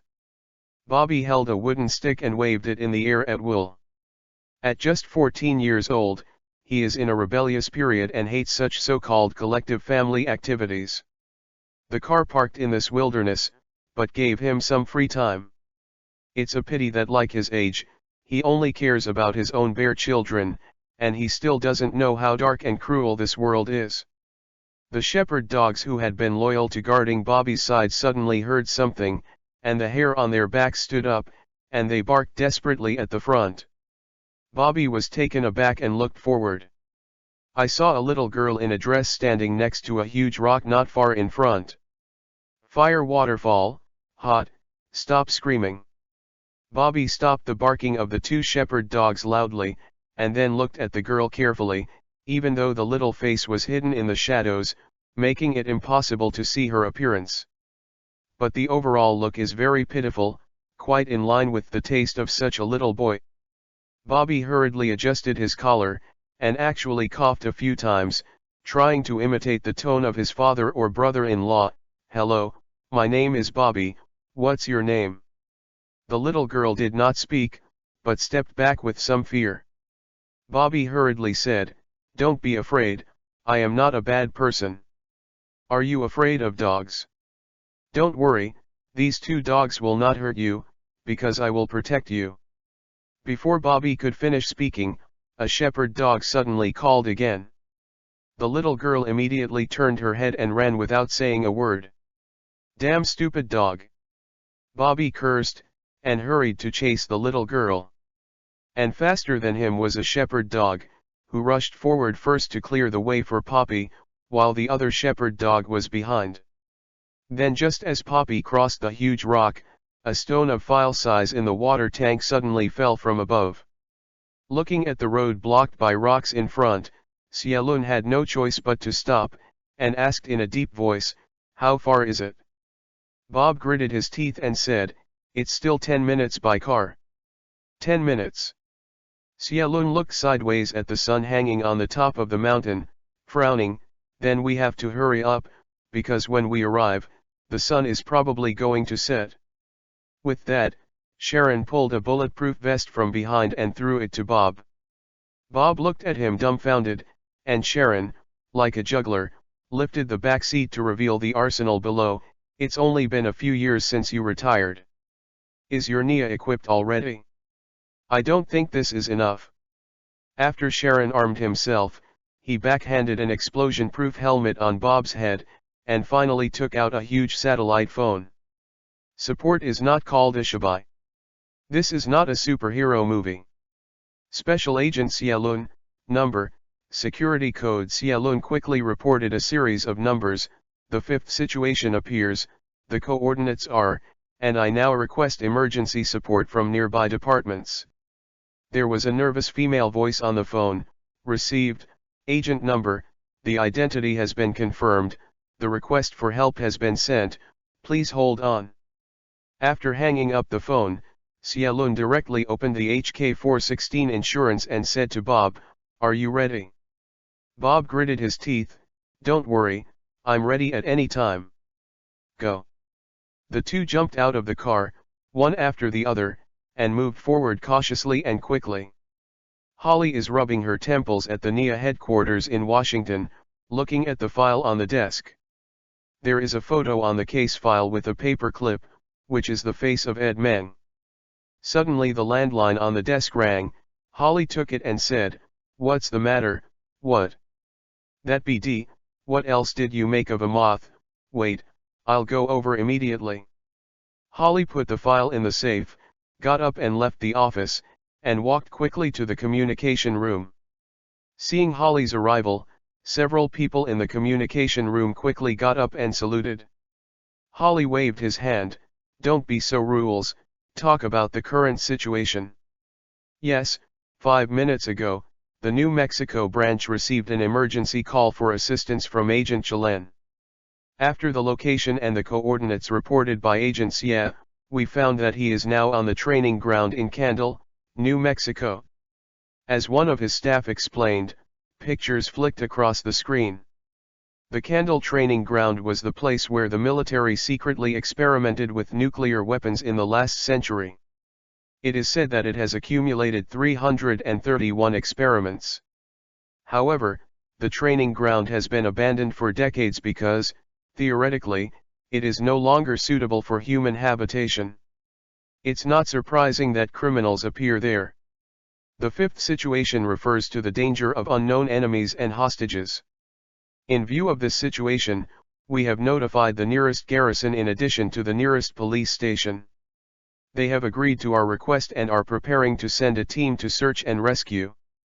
Hearing that the military was dispatched, Hala sighed slightly, frowned and asked, "Then where is Agent Sharon?"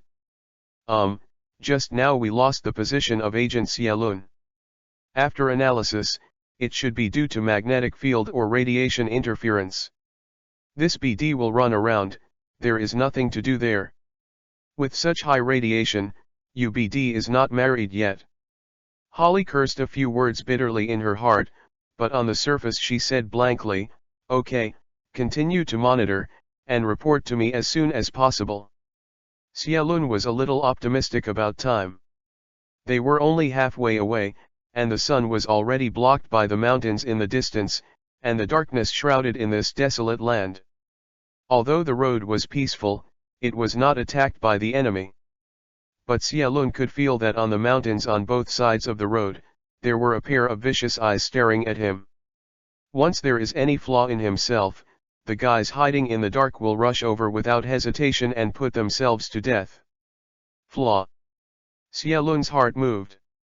Passive beating is not his style, it is his nature to attack actively. But flaws is not so easy to perform. How to take it for granted and let the other party believe it, but it's an extremely test of acting skills. At this time, Bob next to him suddenly screamed and fell to the ground. "My feet, damn, I'm caught in a trap, be careful." Yes. Cielun gave Bob a thumbs up in his heart. Sure enough, he is a veteran police detective for many years. He has a good understanding and professional acting skills. Although they have not ventilated with each other, they already know what they should do. Tisk tisk, look at their facial expressions, screams, and twisted facial features, how real and believable. I admire you. Thank you for reading this story at fictionzone.net. Your support enables us to keep the site running. Chapter 34. The Virgin Mary is here, you are really hurt. Cielun's eyes widened, his expression unbelievable. Bob clutched his bloody right foot and yelled angrily, "Nonsense, what do you think?" Cielun touched his nose, I thought you just got a foot." Bob rolled his eyes, pulled down the wooden thorns that pierced his feet, and grinned, "These grandsons are really sinister." Cielun squatted down, pretending to check Bob's injury, and said in a low voice, "The bastards are staring in secret. We have to play a scene to draw them out."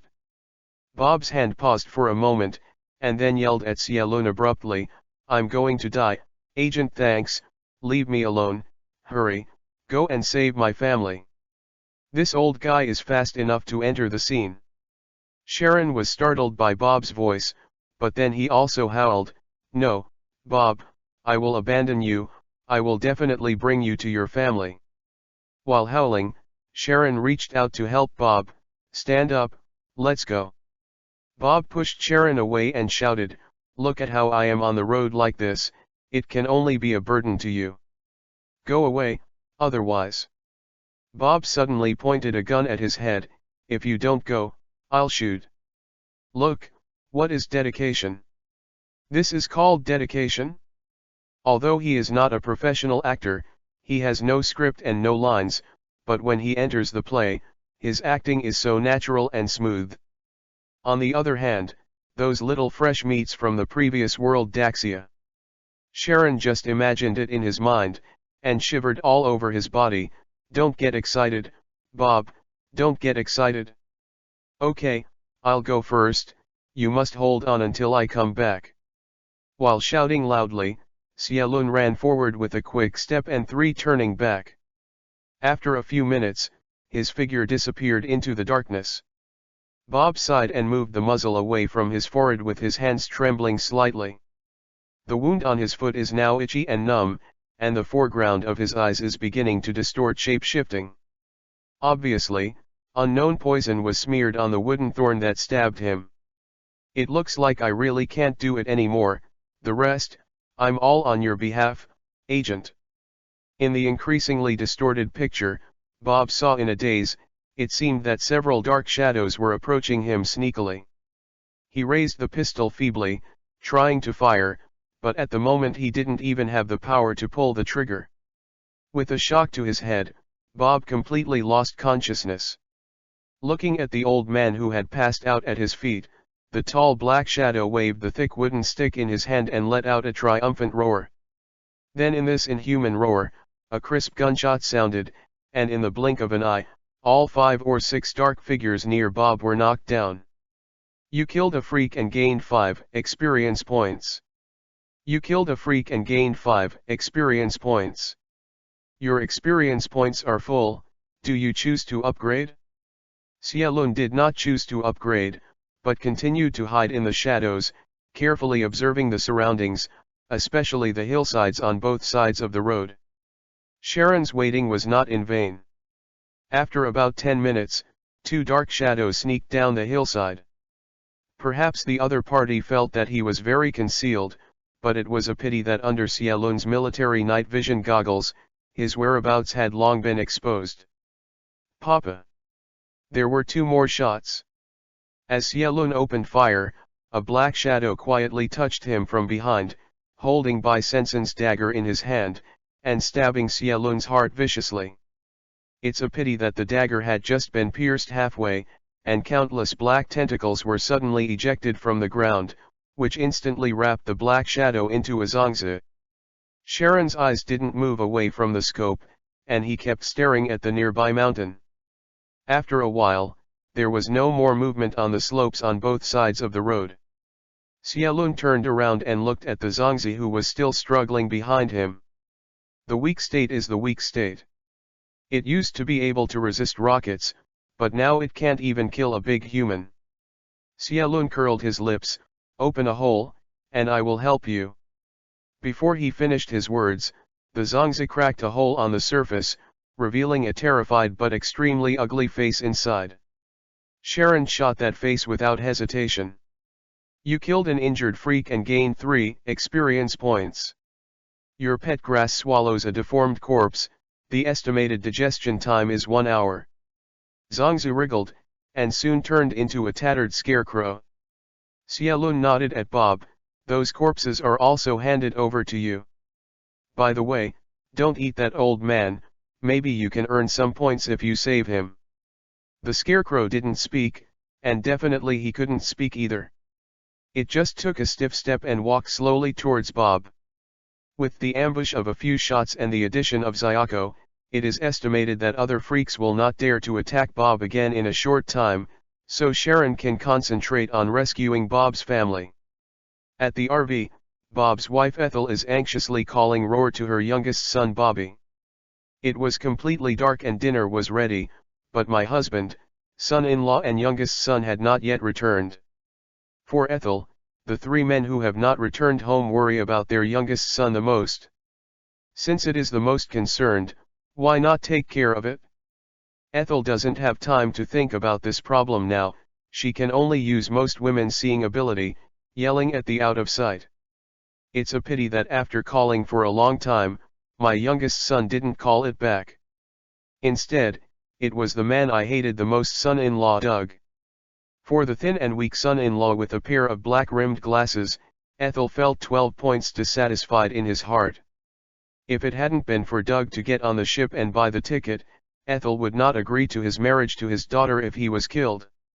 Even after marriage, Doug's income supports the family's consumption, and Ethel did not change his views on Doug. "Why did you come back?" Ethel was like driving a dog, sweating profusely, panting, and exhausted. "Hurry up and find Bobby. If he has any accidents, you don't need this rubbish." "Came back. Well, it seems that Bobby's loss has nothing to do with her." Doug wiped the beads of sweat on his forehead and gasped, "Don't worry, mother-in-law, think about where Bobby went before he disappeared."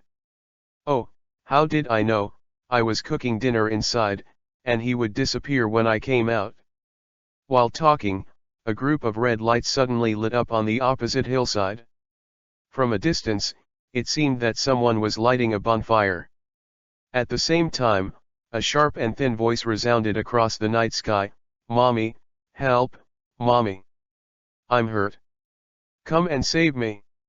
Ethel was anxious. "It's Bobby, Doug, go and save him." Doug lifted his eyes, and he was always the only one who had promised, but his at-the-moment expression was a bit firm. "Mother-in-law, listen carefully, this doesn't seem to be Bobby's voice." "Fart," Ethel slapped directly over, "this is obviously Bobby's voice. You go quickly. If you don't go, then I won't live anymore."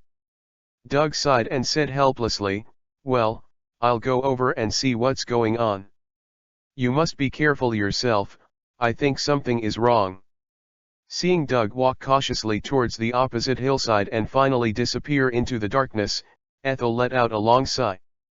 Holding both hands tightly, I secretly prayed for a long time that my son would never have to turn around and return to the RV after the incident.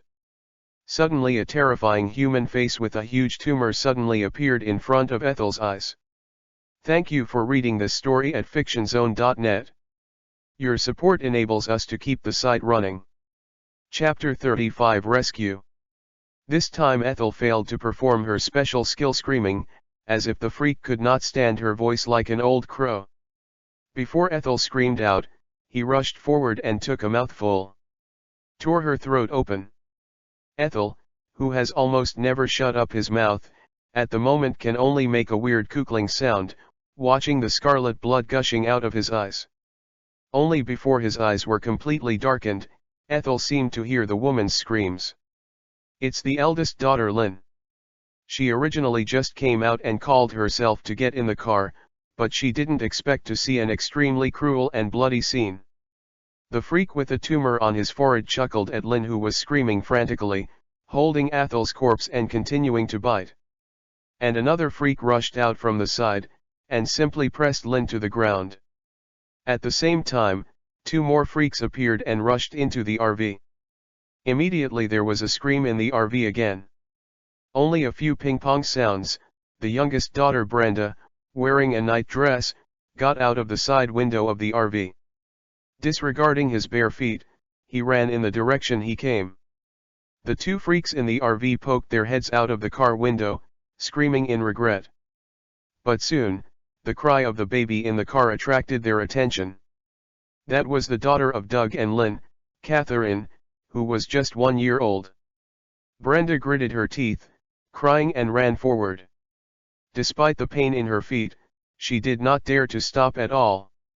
Those guys are not humans, they are terrible monsters. Mom, elder sister, younger brother, and lovely Catherine, they should all be hopeless. Only by running without looking back can you escape. Brenda didn't know how long he ran, and eventually his knees weakened and he fell heavily to the ground. The fine stones on the ground immediately penetrated the thin pajamas on her body and cut wounds on her body.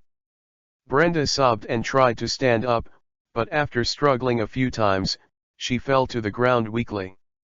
Just when she was about to give up, a tall figure appeared in front of her. "Dad." Brenda looked up dimly with teary eyes. Then a weird man with two heads on his neck appeared in front of her. "Ah!" In Brenda's heart-piercing scream, the double-headed man shed his mouth and opened his trouser belt, and then stretched out his big furry hand at the white and tender Brenda. Boom! The two ugly heads of the freak shattered and turned into a rain of blood just to pour on Brenda's face, which also happened to make Brenda close his mouth. You killed the double-headed monster and gained 10 experience points. You saved Brenda at a critical moment, changed his fate of being overpowered, and gained 20 points. Xialun walked forward with HK-416 vigilantly and looked at Brenda, who was limp on the ground with blood and stunned face, frowning and shouting, "What does Bob Carter have to do with you?" Brenda struck a spirit, "He is my dad." "What's your name?" "Brenda, Brenda Carter." Xialun nodded, "I am a NIA agent. Your father was injured when he came, so I came here first. By the way, what about your other family members?" Brenda cried again, "They're all dead, they're all dead." "Are you sure?" Xialun grabbed Brenda and shouted in a deep voice, "Did you see your family members die?" Brenda was taken aback, and stammered, I saw my mother, sister, Catherine is still in the RV. Brother-in-law, he went to look for his brother. But they are gone. So you didn't see all your family members dead?" Xialun snorted, and threw Brenda to the ground without a good mood. "I'll save your family, you continue along this road. In 10 minutes, you should be able to see your father." Brenda shook her head frantically, "No, please don't leave me, oh, I'm so scared." "If you can keep up, then follow me." Xialun left a word and ran forward quickly. With the agility attribute blessing at 21 o'clock, Xialun can run at full capacity comparable to an electric car. Under normal circumstances, it is impossible for Brenda to catch up, let alone her now scarred. Before Brenda could react, Sharon disappeared into the darkness. Brenda opened his mouth, looked in horror at the empty darkness around him, then glanced at the corpse on the side, shivering involuntarily all over his body, and staggering to chase Xialun. When Xialun arrived in the RV, the freaks had already retreated, leaving only the broken body of the old woman on the ground. In the RV, a thin man was holding a female body and howling.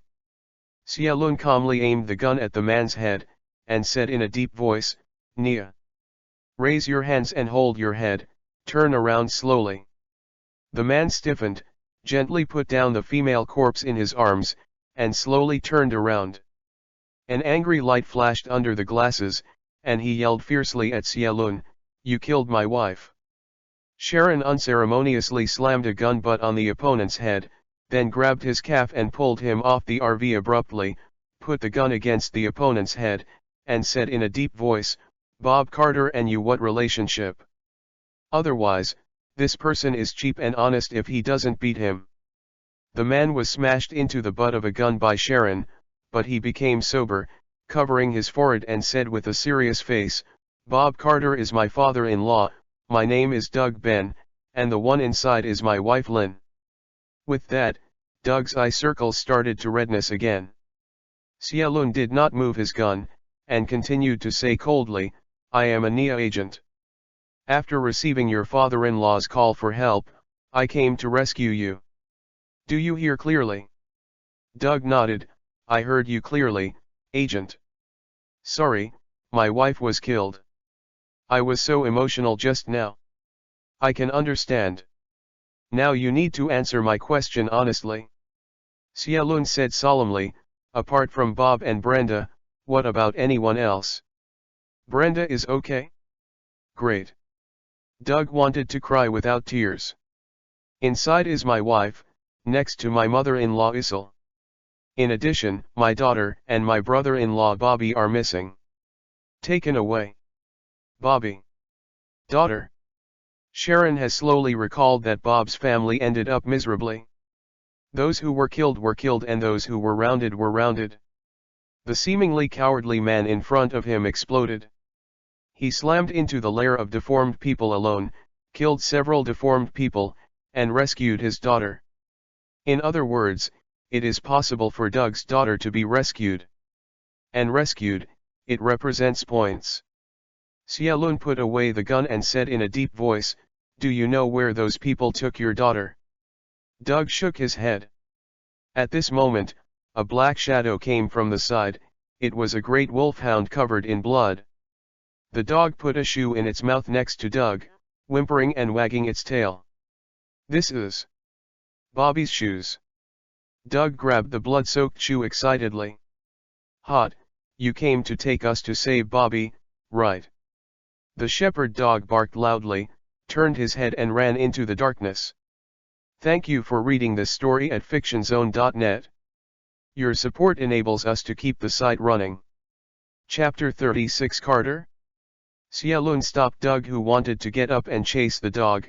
"I'll go, you still stay here and settle your family." Doug gritted his teeth and said, "No, I want to save my daughter."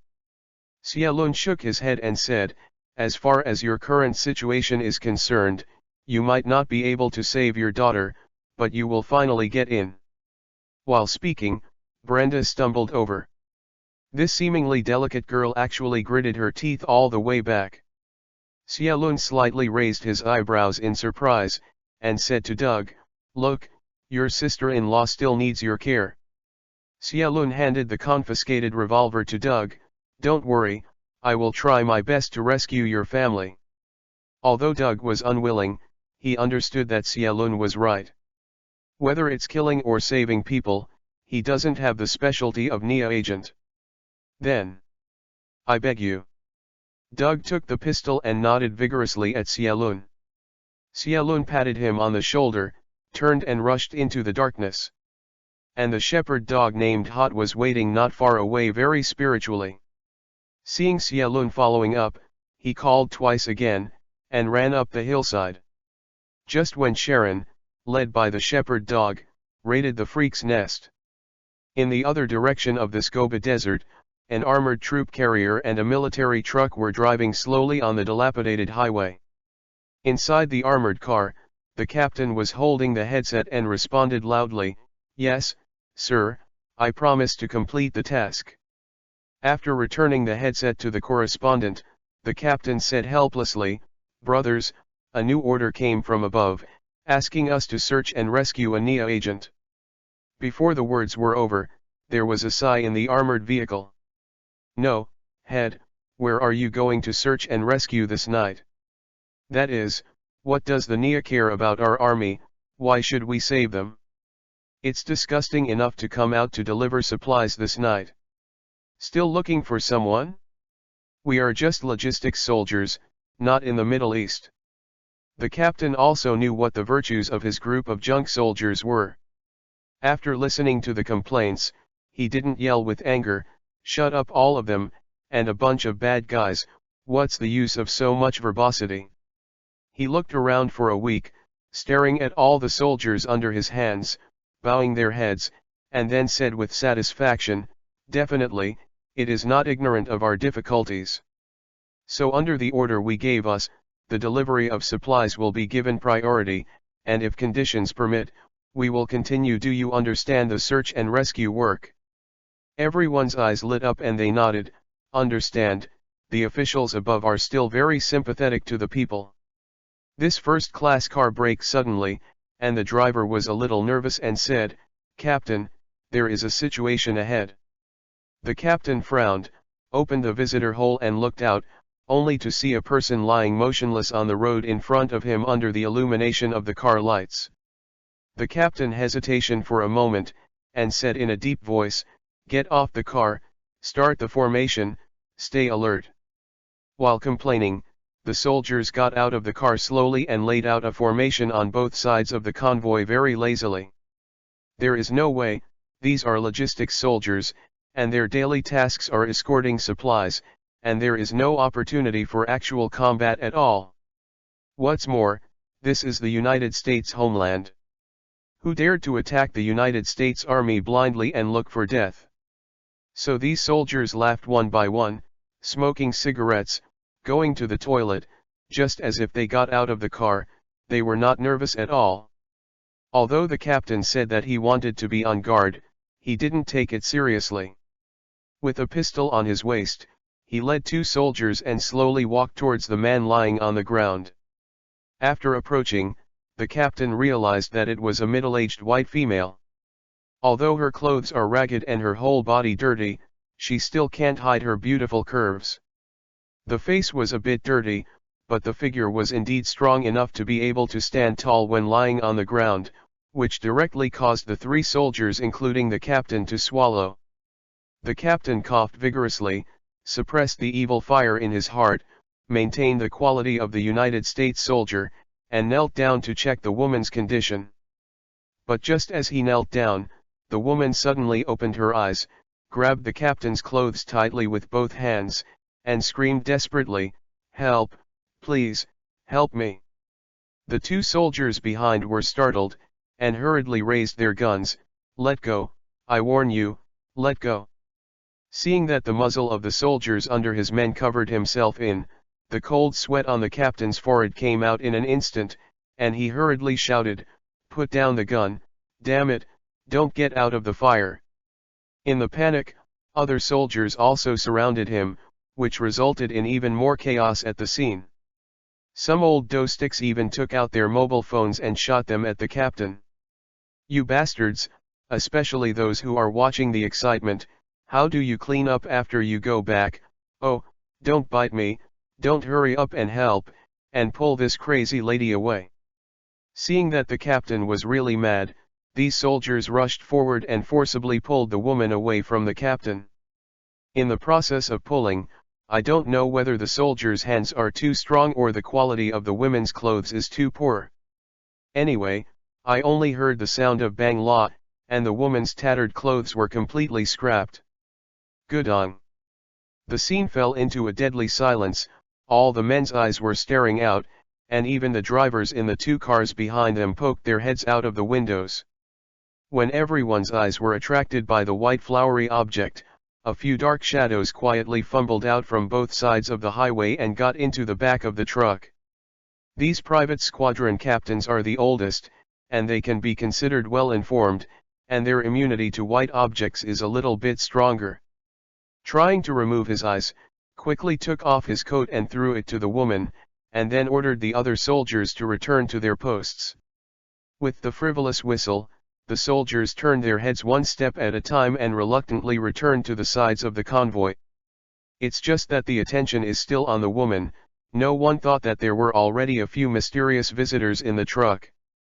The captain looked at the woman wrapped in her jacket and frowned. "What is your name and why do you appear in such a place?" The woman panicked and said, "My name is Carter, and our family went out for a road trip. When we came here, our RV suddenly broke down. While the car was being repaired, a group of weird people suddenly appeared, killing my husband, and taking me kidnapped." As he said, the woman cried loudly, "Sir, my son and daughter are still in their hands, please save them." Men don't see women crying, especially beautiful women crying, let alone crying beautiful women who have a special relationship with them. After the little episode just now, these soldiers felt that their relationship with Carter was a bit special. The captain was also bewildered by Carter crying, and some stammered asking, "What's the matter with those weirdos, how did you escape?" Carter cried and said, "After they fell asleep, I bit the rope with my teeth and ran out secretly. Sir, please, I remember the way. I can take you there. They should still be asleep at this time." A soldier approached the captain and whispered, "Head, isn't it just a group of robbers?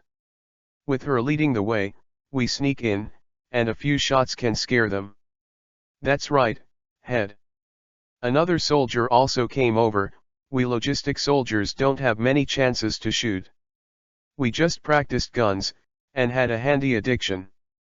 Thank you for reading this story at fictionzone.net. Your support enables us to keep the site running.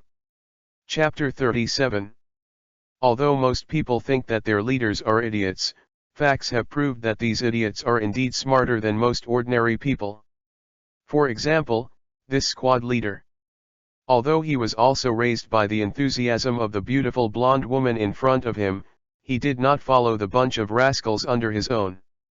Even if Carter's crying Ewa was weak and pitiful, the captain still ordered the escort of supplies first, and then rescued Carter's family. The sky is big and the earth is big, and they are not as big as the orders of their direct leaders. Under the suppression of the captain, even if the other soldiers were willing to save the beauty, they could only honestly sit back in the armored vehicle. This beautiful woman who called herself Carter also followed them in the car, and soon the convoy started again and headed to their destination. It's just that the speed of the team is obviously much faster this time. Obviously, the drivers also want to quickly deliver the supplies, so that they can do business. After driving along the bumpy road for nearly half an hour, the convoy turned into a hidden path. Barbed wire fences were inserted on both sides of the path, and rusty warning signs hung on them. Warning, no traffic ahead. The road collapsed. Fatal radiation zone, please turn around immediately. The convoy ignored these signs and drove along the trail for more than 10 minutes before arriving in front of a valley. As the armored vehicle drove into the valley, the lights passed over the rock wall, and 3 characters were deeply carved on it, 116. The captain picked up the walkie-talkie, 116, I'm 117, security code, I am ordered to deliver supplies. There was no response from the walkie-talkie, but the rock wall on the side of the valley suddenly rumbled to the left and right, revealing a dark passage. The convoy drove into the passage without hesitation. After driving along the dark passage for a few minutes, the space suddenly became clear, and a huge platform appeared in front of the convoy. After the convoy parked the car at the designated location, the captain pressed the red button on the side according to the usual procedure. Just listening to the sound of the rumbling metal gear turning, the platform on which the military truck was parked slowly rose up. Okay, the matter is over. The captain clapped his hands and comforted Carter, now we can go to rescue your family. Carter looked around fearfully, where is this place? It turned out to be a nuclear test base, but it was abandoned a long time ago. Now it's just an ordinary warehouse. The captain shrugged, his face didn't matter, don't worry, this place has been decrypted a long time ago, and it has even appeared on the Goza map. It's just that there is no guard inside to open the gate, and ordinary people can't get in at all. Looking at Carter with a curious look on his face, the captain smiled, well, there is nothing good to see here. Maybe in a few years, it will open up and become a new tourist attraction. After all, our state will sell quickly. The pants are gone. Let's go, let's rescue your family. The guard nodded, bent over and got into the armored vehicle again. But no one saw it? When she bent down and lowered her head, a grinning smile appeared at the corner of her mouth. Sharon crouched on the top of the mountain and looked down with the scope on the rifle.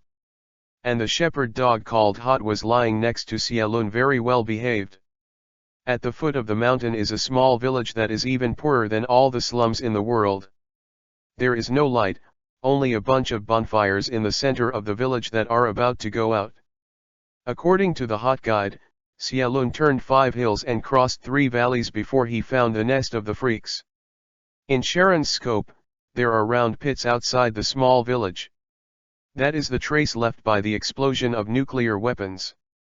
So these freaks are all mutations caused by nuclear radiation? Who cares?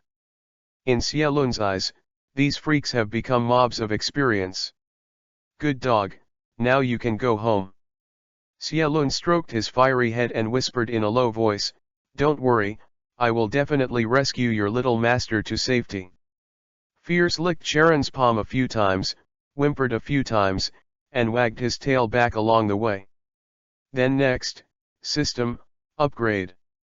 You have successfully upgraded to level 4, upgrade 1 point for each of the 5 attributes, and get 5 additional attribute points, please assign.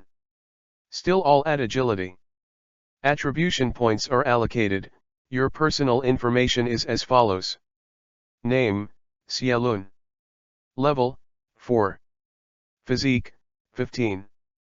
Magic, 11. Strength, 20. Stamina, 15. Agility, 28. Experience value, 12,800. Detective points, 30. Xiaolun stretched his arm slowly, feeling the power that appeared out of nowhere in his body. After a while, he picked up the HK-416 again, screwed on the silencer, and looked at the village at the foot of the mountain with a grin. Okay, it's time to clean up the monsters. He was holding a rifle, and although he squatted down the mountain with his knees bent, his speed was terrifying. Just like the rocks that fell from the top of the mountain, but Xiaolun did not roll, but steadily rushed down from the top of the mountain. When on the top of the mountain, Xiaolun had already observed clearly that there were no traces of dogs, cows, horses, and other animals in this small village, and there were no freaks patrolling and guarding the village. Probably these freaks would not have thought that humans would dare to attack their lair, right? Since there is no dog warning, Xiaolun doesn't worry that going down the mountain will alarm the freaks in the village. Soon Xiaolun came to the foot of the mountain and approached the first house. These houses are made of scrap iron, paper shells, straw, and other items, and they are extremely simple. The large gaps in the walls can be used as doors and windows, so Xiaolun can easily observe the situation in the house. There are two freaks in the small room, the older one is lying on the ground sleeping, and the other small freak, wearing a dress, is humming a little song and carrying Xiaolun on his back, not knowing what to do. After a while, the little deformed man turned around, and Xiaolun could see what it was doing. That is a human head. To be precise, it was the head of a boy.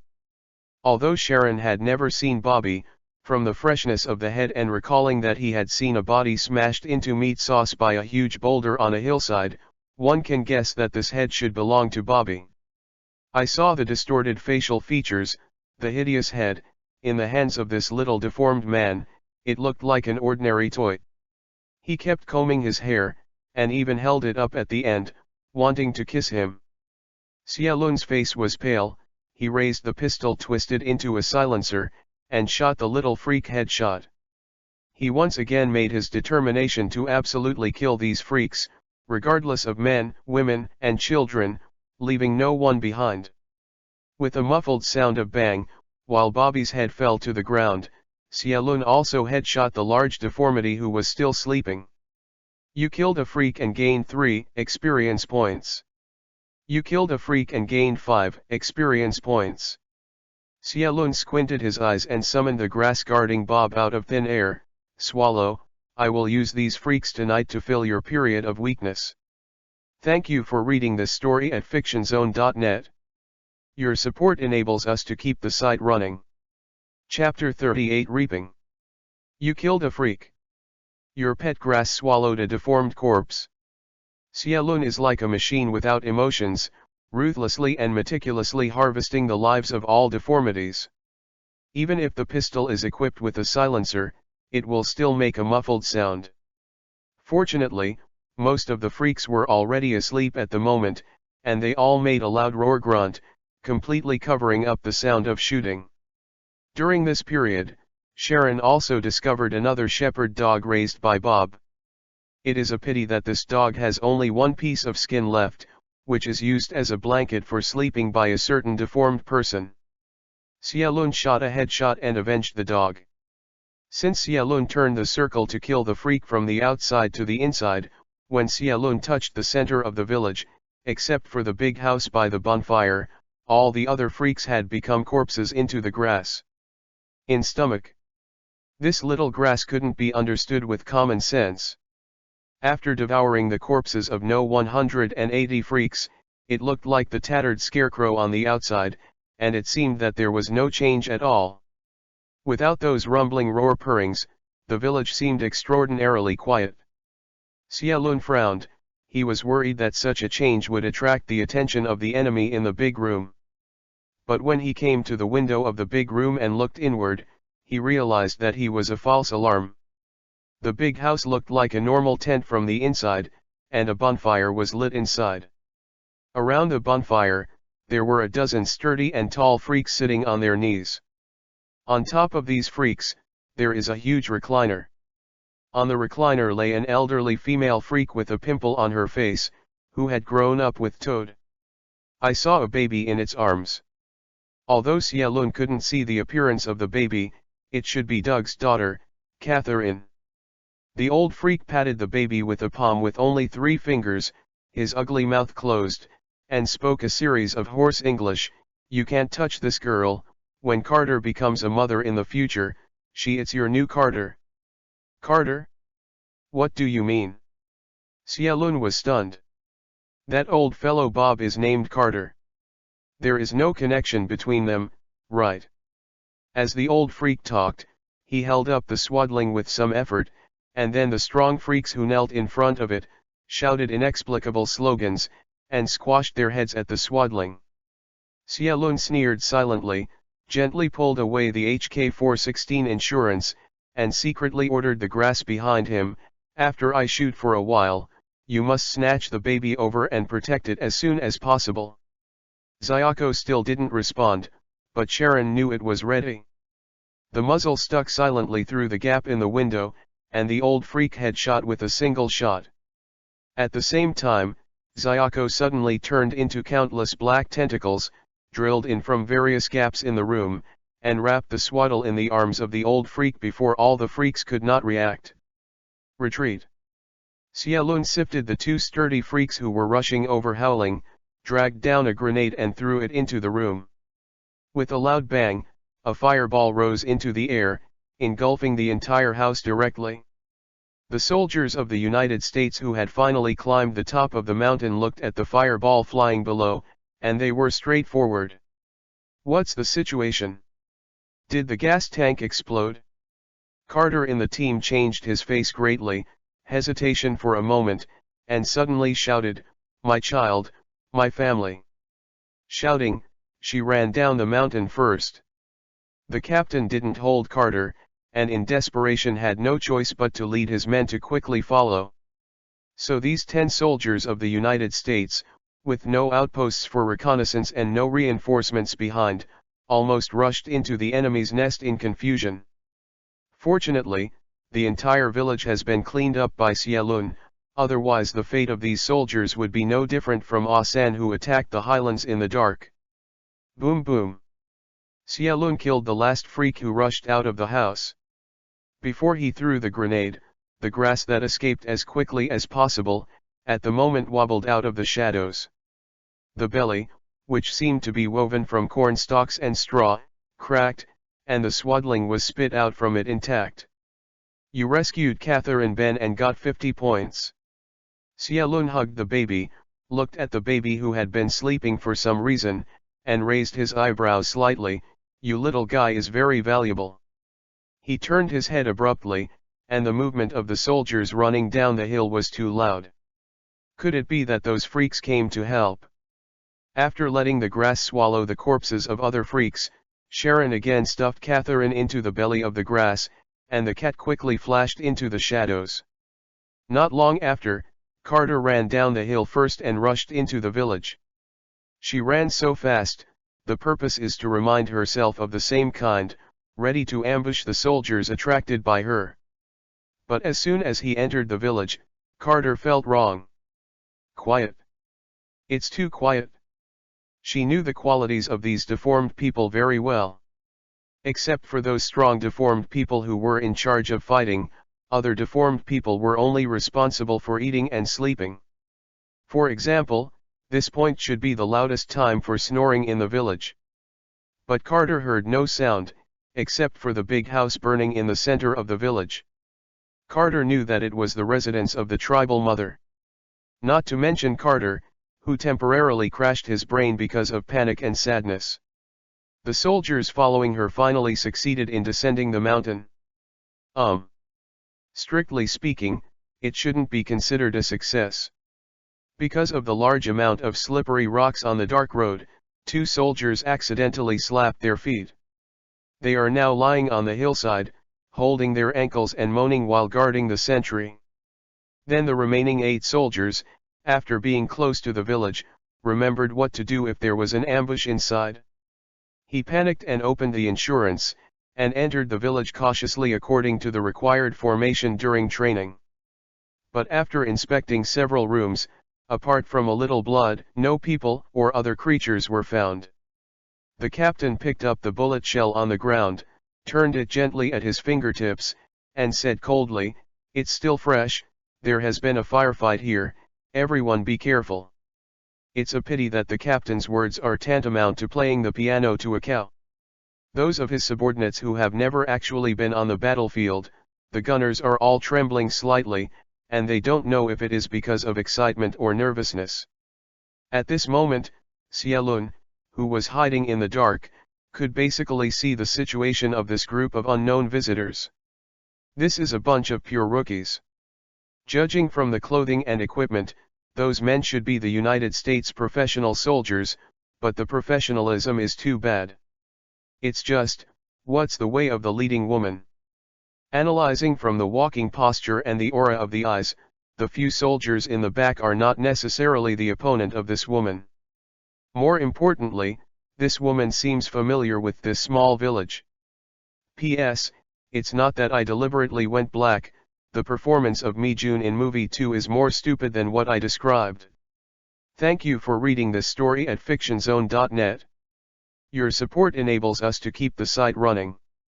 Chapter 39 Return. Looking at the family mother's house burning in front of him, Carter seemed expressionless, but if you look closely, you can see the suppressed anger in her green eyes. "Carter, Carter!" The captain yelled several times, and finally gave her a little push, and Carter came back to his senses and suddenly turned his head back. "What's the matter?" The captain was taken aback, and looked at Carter, who was a little bit gagged. "Are you okay?" Carter took a deep breath, shook his head slowly, and said in a low tone, "I only worry about my children." The captain patted Carter on the shoulder, thinking he was very warm, and comforted him softly, "Don't worry, we will definitely save your child back safely. Only you idiots." Carter cursed viciously in his heart, and his nails were involuntarily deeply embedded in his palms. At this time, a soldier ran over, panting a little, and said, "Report, head, we searched the entire village and found nothing." The captain raised his eyebrows and said, "Not even a corpse was found." The soldier nodded. "It seems that the organization that attacked this village was very professional, and it cleaned up very cleanly, leaving no traces of value." The captain was a little puzzled. Could it be that other troops are one step ahead? The soldier shrugged. "In any case, the organization that attacked this village should have retreated and is not in the village." Carter suddenly said, "Then what about the explosion we saw on the top of the mountain?" The captain groaned for a moment, and explained as much as possible. "It may be a preset bomb, and finally some things that are too late to be taken will be destroyed." "Really?" Carter gritted his teeth. After a while, she suddenly seemed to think of something, and hurriedly said to the captain, "Cave. There is a cave hidden nearby, maybe my child was hidden in the cave by them. A few people stayed to resist when they were attacked, and most of them retreated to the cave. That's why the place is so clean. There are no corpses left except bullet shells." The team leader analyzes according to the knowledge he has learned from the books, and the more he analyzes, the more he feels that his analysis is reasonable. After all, this buddy is not a Huxia, and he has never learned the idiom talking on paper. The captain slapped his thigh and said to Carter, "Do you know the specific location of the cave?" Carter stepped forward quickly. "I will show you the way." Xielun looked suspiciously at the team gradually moving out of the village. These rookies, under the guidance of that mysterious woman, where do they want to go? He quietly followed behind, bypassing the narrow valley between the two hillsides, and a hole hidden on the hillside appeared in front of everyone. The location of this cave entrance is so good that you can't see it from above or the top of the opposite mountain. You can only find it when you stand in the narrow valley and look up. But who would go to that rugged and narrow valley with nothing to do? Do these second guys really follow the woman into the cave? Xia Lun's eyes widened. From the conversation he overheard between the captain and Carter, it can be judged that these soldiers and the woman are not in the same group. In all likelihood, these soldiers fall into the trap of being a beauty, and are pitted by that charming lady. But no matter how you say you are also professional soldiers in the United States, your vigilance is too low. If you haven't figured out any situation, you dare to drill into the dark cave. God knows what's hidden inside. In case there are 100,000 freaks in ambush inside, only awaiting Carter's order to throw the cup as a sign, all the swords and axes will come out, and chop them into minced meat. Xia Lun just imagined it for a moment, and he was shocked. Whoever loves to go, he decided not to go in anyway. I'm not familiar with those soldiers, and the military is in charge of wiping my butt, which has nothing to do with the Nia. Besides, Catherine had already managed to rescue him, so he should return it to Doug as soon as possible, because receiving the task reward is the right way. Xia Lun took Xiaoko and turned his head and left without any muddling. When Xia Lun hurried back to the vicinity of the RV, the distant skyline had already turned white. He put away the grass, held Catherine in his arms, and walked towards the RV from the hillside. Doug, who hadn't slept all night, was holding the revolver tightly, leaning against the door of the RV with his red eyes open. Seeing Xia Lun come with the baby in his arms, Doug stepped into the air with excitement and fell directly from the RV, throwing his revolver all the way out. With a bang, the revolver went off. The bullet roar whizzed past Sharon's ears, and Sharon instantly became scared and sweaty. Uncles, too dangerous.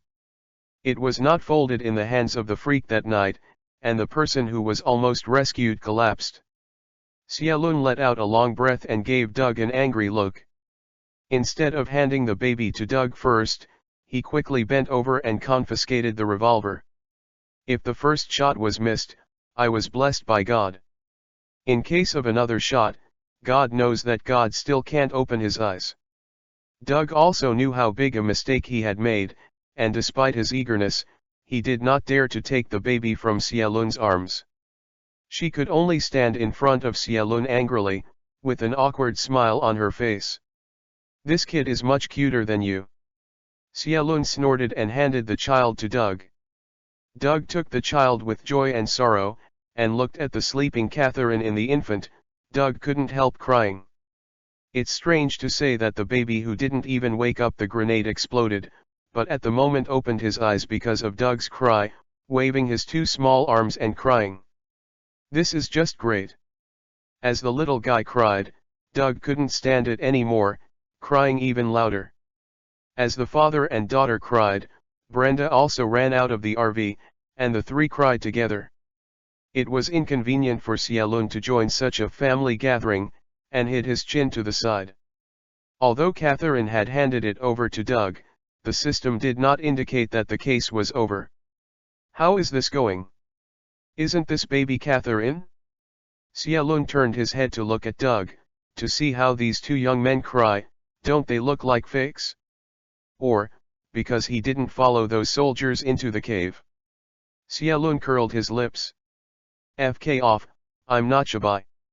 When I go out and bring 1,800 special forces, I will consider re-entering the cave. Xia Lun coughed a few times and said to Doug Yang, okay, I have time to make you cry in the future.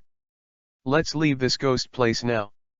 Doug wiped his tears and handed the baby to Brenda carefully. He bowed to Xia Lun gratefully, thank you so much, sir, you are my benefactor for life, and Catherine and I will remember you forever. Kindness. Okay, stop talking nonsense, Xia Lun waved his hand. What's the current situation of the car, can it be repaired? You know, your old father-in-law is still waiting for us to pick him up by the road. Doug sighed, the problem of a puncture is not big, just replace it with a spare tire. It's just that the engine doesn't know what's wrong, so it can't start. Looking at the hood opened in the front of the RV, it was obvious that Bob and the others had checked and repaired it, but they failed. The puncture is caused by a trap set by a freak in the touring car, but why does the engine strike for no reason?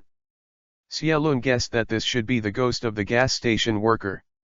Obviously, the gas station staff and the deformed people belong together. He was responsible for selecting targets, showing the way to the victim, and adding something to the gasoline that caused the engine to malfunction, forcing the car that the victim was driving to stop halfway.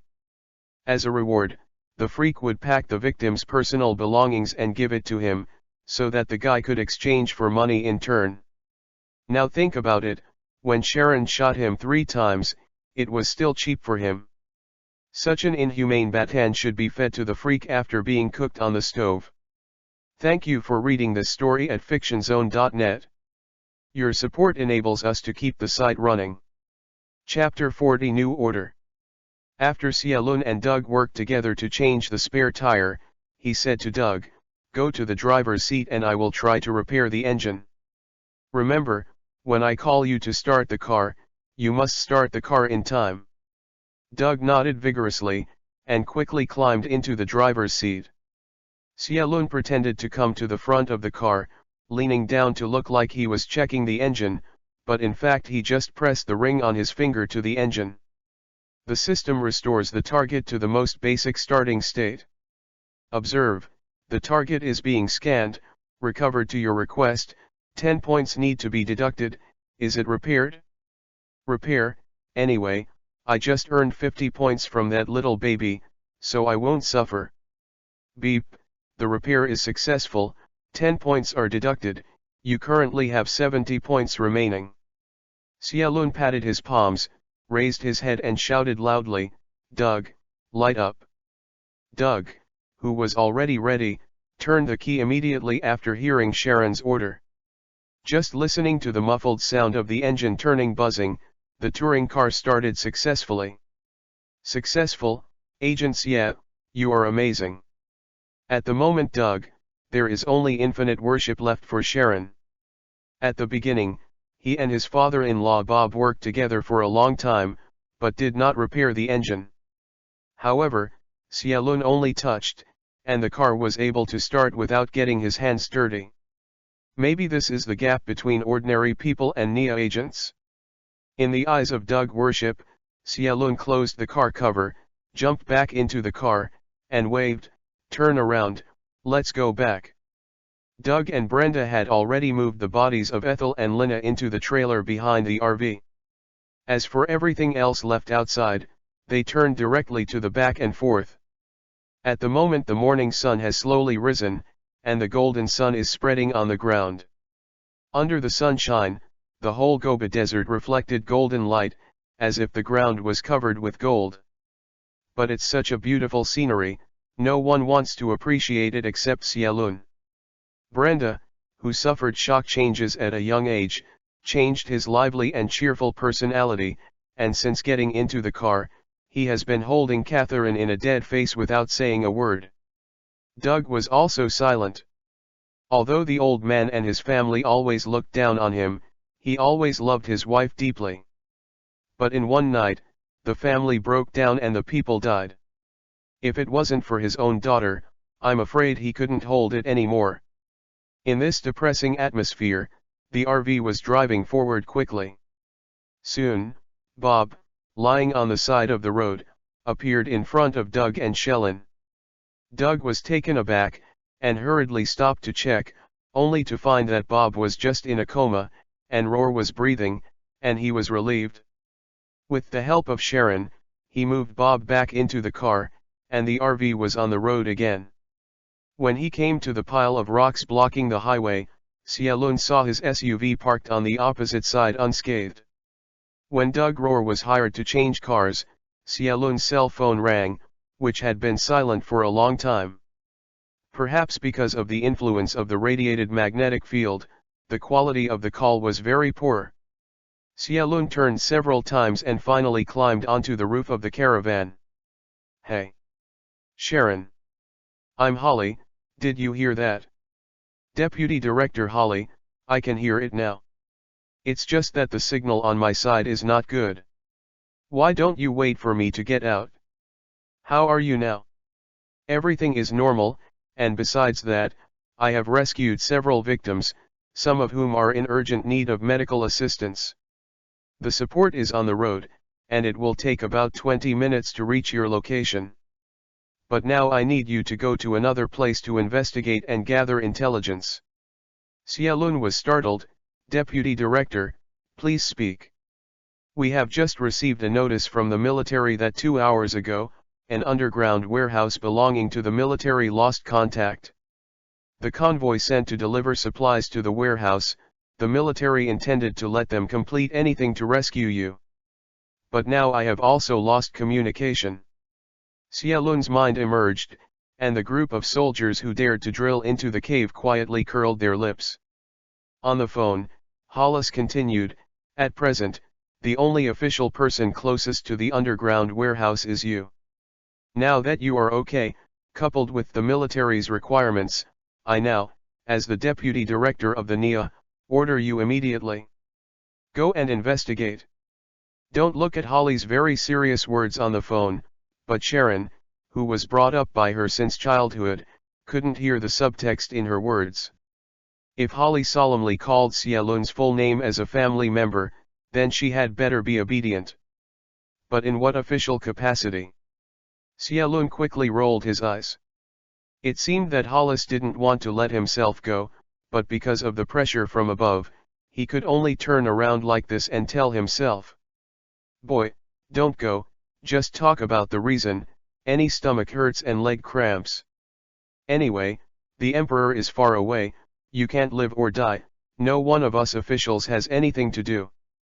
However, Xiaolun glanced around and still showed the in-progress task window. Perhaps this is the system secretly reminding itself that where is the key clue to the conclusion of this case hidden? Xiaolun was silent for a moment and said, yes, Deputy Director Holly, I promise to complete the task. Okay, huh. Hollis got over it, and after a while, she stammered a little, my signal is not very good, so thanks agent, please consider it carefully and repeat it again, okay. Xiaolun's tone became more determined, I have considered it clearly, Deputy Director, please send the target information. There was a deep inhalation sound on the phone, and then, the communication was simply hung up. Sharon grinned bitterly, and it seemed that he really made Holly angry this time.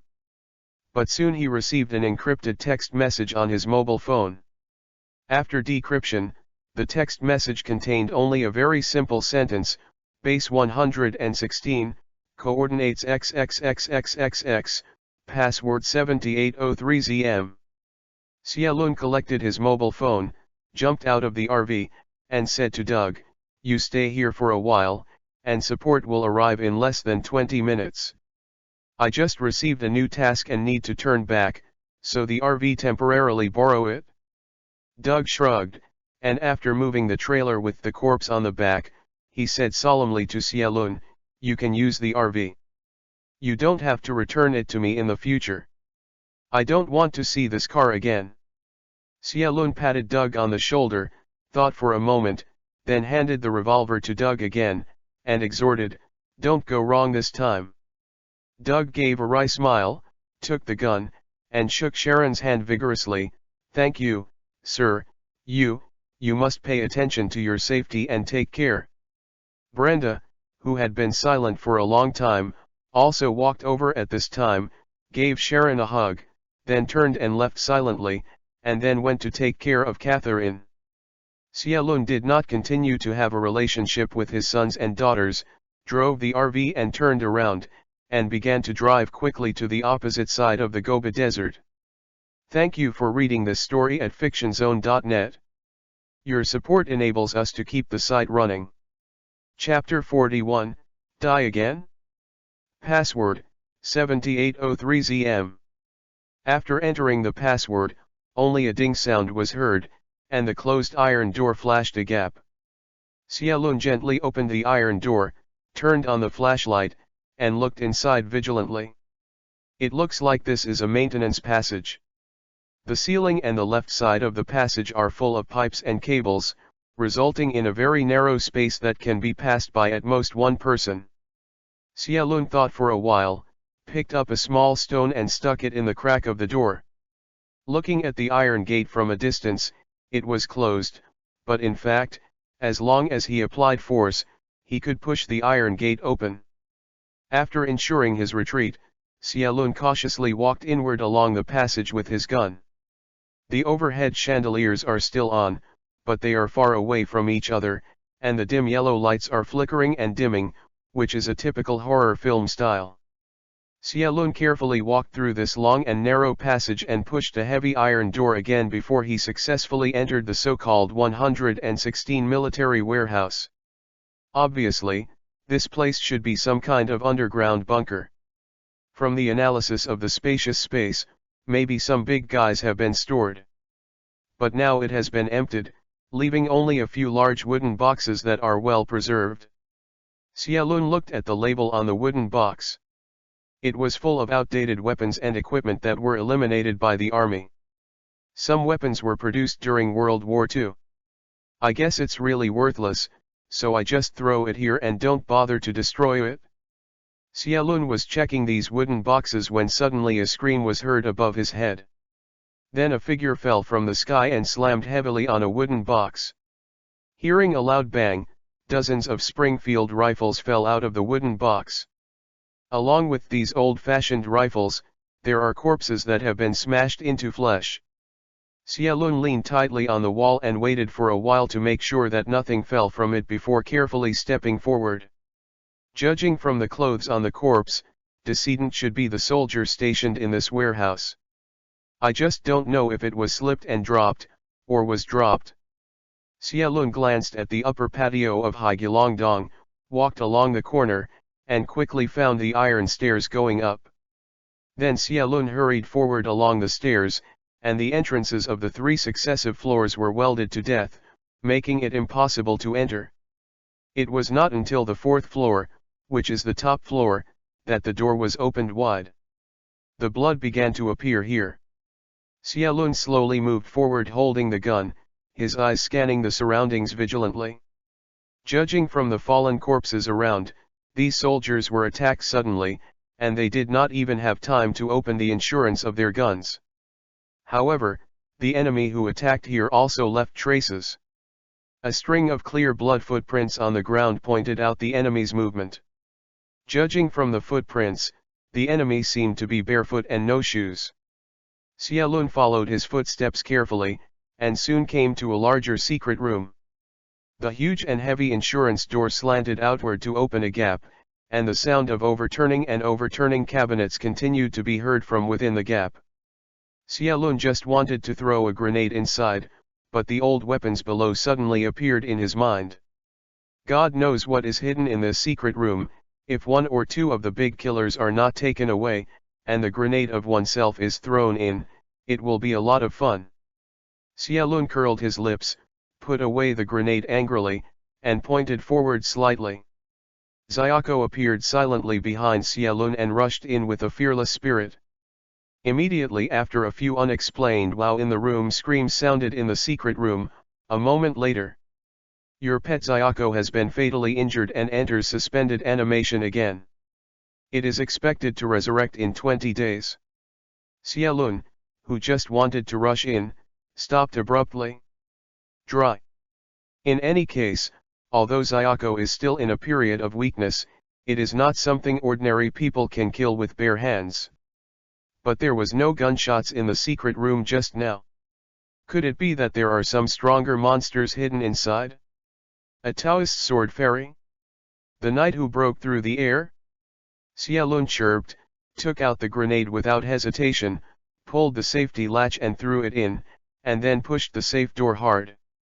As soon as the heavy door was closed, there was a loud boom inside, and the ground and walls trembled slightly. You kill a mutant freak and get 1.8 experience points. You wounded a mutant freak and gained 5 experience points. Mutated freak. Xia Lun was slightly surprised, still pushing the door hard. However, the system prompts that a mutated freak was only injured by the bombing. Who knows if the injury is serious or not, and whether he can move around freely. If one blows the toenail and opens the door by himself, and that guy rushes out alive again, then he will be in trouble. Xialun was a little upset why he stopped taking a few more grenades, exploded once in the freak's lair, and once exploded here. The grenades were all used up. Next time I have to bring 100 or 80. If you feel better, lose one. If you feel unhappy, lose one. See who dares not accept. Xialun put his back on the door, thinking wildly. Suddenly, there were a few metal rubbing sounds from the ceiling above. After a while, a ceiling fell from the sky and fell to the ground with a crisp sound. A dark figure jumped down right behind Uncle, who designed the secret room with vents. Through the dim light, Xialun could barely see that the other party didn't seem to be wearing any clothes, and, as if one arm was missing. Before the others had time to watch, the enemy on the other side screamed and rushed over. At the same time, two more figures sprang down from above, and swiftly sprang out without looking back. Huh, are you going to sacrifice yourself and cover your companions? Xialun's body was like a spring, and he suddenly rushed forward to meet the enemy. Unfortunately, it's too naive. Xialun has already seen that this mutant freak is a lot stronger than ordinary freaks, but only in terms of speed. It is almost the same as himself.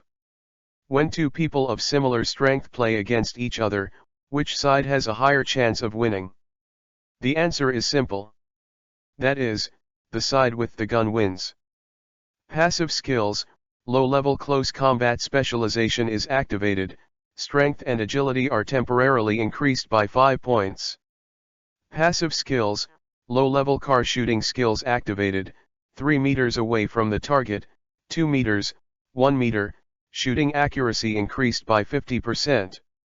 Xialun flew a rifle butt and slammed it on the chin of the deformed man, forcing the opponent to stagger back 2 steps, pulling the distance between each other. Then he raised the muzzle, aimed at the opposite door and squeezed the trigger. Boom boom. Blood spattered, the mutant freak staggered back. Powerful huge amounts of military rifle instantly shot through its head and lifted its skull. You killed a mutant freak. But that's the case. Xialun sipped. After that scarecrow was incorporated, the strength has shrunk too much, right? A group of militants used to suppress it, but now they can't even beat this thing. Before he could say anything, his ankle suddenly tightened, and then Xialun was severely thrown out. Hit the wall and fell dizzy. Xialun was surprised to see the deformed corpse with half of his head missing. At the moment, he slowly stood up. FK, system, didn't you remind that guy has been killed by me? Xialun roared in his heart, what is going on now? From An Eye on the Mountain to Resident Evil. Thank you for reading this story at fictionzone.net. Your support enables us to keep the site running. Chapter 42, is this over? Although it hasn't been figured out yet, the current state of this mutated deformity who lacks a half of his head is dead or alive. But Xialun quickly realized that although the power of this deformed man who relaunched his attack had increased a lot, his speed had dropped a lot. Although in the face of absolute power, any technique is a joke. But when the body is not strengthened to resist bullets, no matter how strong it is useless. Because he didn't watch out, he was caught by his ankle and flew out. Now that the reaction was over, Xialun broke the opponent's limbs with a few shots. But without his limbs, the mutant freak was still struggling desperately on the ground, like a fish out of the water, trying to move in the direction of Xialun. Yes, tenacious enough. Xialun grabbed the back of the mutant freak's neck, pulled open the vault door, and threw the guy in. You can move inside now, and I'll take yours in a while. Brothers will be arrested, let your family reunite. Xialun had already figured it out. If all mutant freaks had this regenerative healing factor, then he would be put on gasoline and burned. Do not believe that you can't kill this group of monsters. But after delaying this moment, the two mutant freaks who flee, at the moment have long since disappeared. Xialun could only search carefully again, and when he searched the second floor again from the upper floor, a sudden burst of gunfire rang out from below. Not much time before, Xiaolun looked at a woman, supported a soldier, and staggered out of the darkness. The soldier among them was running and shooting backwards, as if blocking the enemy's pursuit. Xiaolun knelt down, hiding in the shadows, carefully observing the movement below. He had recognized that the soldier was one of the group of soldiers who entered the cave rashly. As for that woman, she was the weird woman who led the soldiers into the cave. This soldier was the captain of the small team. After they entered the cave, they were soon attacked by unknown monsters. The subordinates who were not much better than rookies attacked and died one after another. In the end, he was the only one left to protect Carter and barely escaped from a narrow hole. Although the captain often delivered supplies to 116 warehouse, he had never come inside the warehouse, so he did not recognize that he had returned to 116 warehouse. Carter, who seemed to have no power to bind the chicken, firmly supported the captain with his injured leg. Even now, the captain, who can't turn his mind, still doesn't doubt Carter. Carter asked with some trepidation, "How do we go next?" The captain said weakly, "How do I know that you are always leading the way?" Carter's pretty face seemed to be about to cry, "But I don't know the way, I just ran forward with my head covered." Then continue. The captain dropped the rifle that had been shot out, drew the pistol, and pointed to the darkness on the opposite side. "I trust your instinct. After all, a woman's sixth sense is always accurate." Carter gave a wry smile and helped the captain just about to move forward. Suddenly a depressed roar sounded all around, and then a tall freak appeared from the darkness, slowly approaching the two Carters. Carter seemed frightened and leaned close to the captain. The captain gritted his teeth and fired at the nearest deformity. The marksmanship is accurate, and the gun grabs a headshot. It's a pity that just like the freak that Xiaolun had thrown into the secret room before, those freaks who had been headshot quickly got up from the ground again, staggering and continuing to walk towards the captain. Soon the pistol ran out of bullets, and the captain looked desperately at the freaks that came up with the crackling sound of the empty firing pin. "Help, anyone!" Carter grabbed his hair and screamed, "Help, please! I don't want to die yet." It's a pity that Xiaolun was indifferent. Just in the shadows on the second floor, he watched these two people be overwhelmed by freaks. The scream stopped shortly, and the sound of chewing echoed in the dim bass, which made the scalp numb. Xiaolun looked as usual, and even took the time to change his posture to ensure that he could watch the show more comfortably. How could this kind of scene frighten Xiaolun? In the last world, he was the master who looked at the plasma tablets and drank instant noodles. "Well, stop acting." The chewing stopped abruptly. The deformed people squeezed into a group quickly dispersed, revealing the body of the captain who was already out of shape. And Carter, who is safe and sound. This alluring blonde beauty shook her hair lightly, raised her head and smiled, "You are so cruel that you can't save yourself.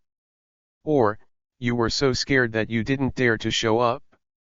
Xiaolun didn't say a word, just watched the mysterious woman's performance quietly. There was no response after waiting for a while. Carter was a little boring. "It's boring. Do you think I can't find you if I hide?" "Don't be kidding, I'm more familiar with this base than you." As he said, Carter waved his hand gently, "Search." Those freaks, whether they were defective or intact, whether they were shot or unharmed, all roared and scattered. But just after these freaks left Carter, a black muzzle quietly stretched out, aiming at Carter's head and firing. Boom! Splashing blood. Carter's pretty face is gone, replaced by a transparent hole with file size in the mouth of the bowl. But Carter did not fall as Sharon imagined, and the system did not give a prompt. She twisted her terrifying head and pointed the transparent hole in the direction of Sharon. "Got you!" A deafening howl suddenly sounded, and all the freaks swarmed up and rushed towards Xiaolun frantically. Xiaolun sighed and stood up. Regardless of the freaks who leaped at him, he held the HK-416 at Carter and unceremoniously lit the magazine. Carter was shaking like a plastic bag in a storm. The 5.56*45 mm caliber bullet easily penetrated her body and beat the ground behind her into a pockmarked face. You killed a special freak, Carter, rewarded with 100 points and 200 experience points. As the system prompt sounded, the deformed people who were about to rush to Xia Lun's side seemed to have been unplugged, and at the same time fell to the ground motionless. The case "There Are Eyes on the Mountain" has been detected. You personally have been rewarded with 50 experience points and 10 points. Because the pet is in a state of suspended animation, you cannot get experience points. This is the end. Xia Lun was startled. What's the situation? Anticlimactic. However, Xia Lun also noticed that after the completion of this case, the experience points and points awarded were the least so far. Considering that the system finally awards the award based on the degree of completion of the case, it is obvious that the degree of completion of the case is not high. Xia Lun guessed it was because he didn't follow the soldiers into the cave. But Sharon did not regret it. There are these mutant freaks who can't die. Once they enter that strange cave, God knows if they can survive. Seeing Carter, who was beaten into a hornet's nest, Xia Lun thought for a while, and finally decided to drag her body to the 4th floor. He wanted to go back to the secret room to see what these freaks were looking for in it. Thank you for reading this story at fictionzone.net. Your support enables us to keep the site running. Chapter 43, New Case, The Last Drop of Blood. Opening the door of the heavy vault, there was a rancid smell of burning meat. Xia Lun squinted his eyes, pulled up his collar to cover his mouth and nose, and dragged Carter's defective body into it. Why do you have to take this corpse? Because Xia Lun is afraid of defrauding the corpse again. The mutated freak whose limbs were interrupted by Xia Lun also lay motionless on the ground at the moment. It seems that Carter is their main station. Once Carter dies, other deformed talents will die. Sharon threw Carter's body into the innermost chamber, and indeed he could see it at any time, before carefully searching the surroundings. Most of the safes originally stored in this secret room are already empty. Judging from the dust accumulated above, it should have been transported away very early. Now what is stored in it are just a few piles of seemingly insignificant waste paper. Judging from the scattered paper, it is estimated that the deformed people are rummaging in this pile of waste paper, but they don't know what they are looking for. Xia Lun looked through it a few times and found that most of them were scrap paper drafts, and a few of them were painted with messy numbers, but they couldn't understand them at all. Finally, under the mutant freak killed by the grenade, a dirty black notebook was found. X, 19XX, Sunny. I tested the X nuclear bomb today.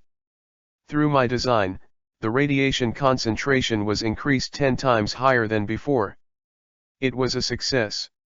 X day, light rain, the experiment target's mood is irritable, and most of the experiment subjects have abnormalities. Drive S instructs that further observation is needed.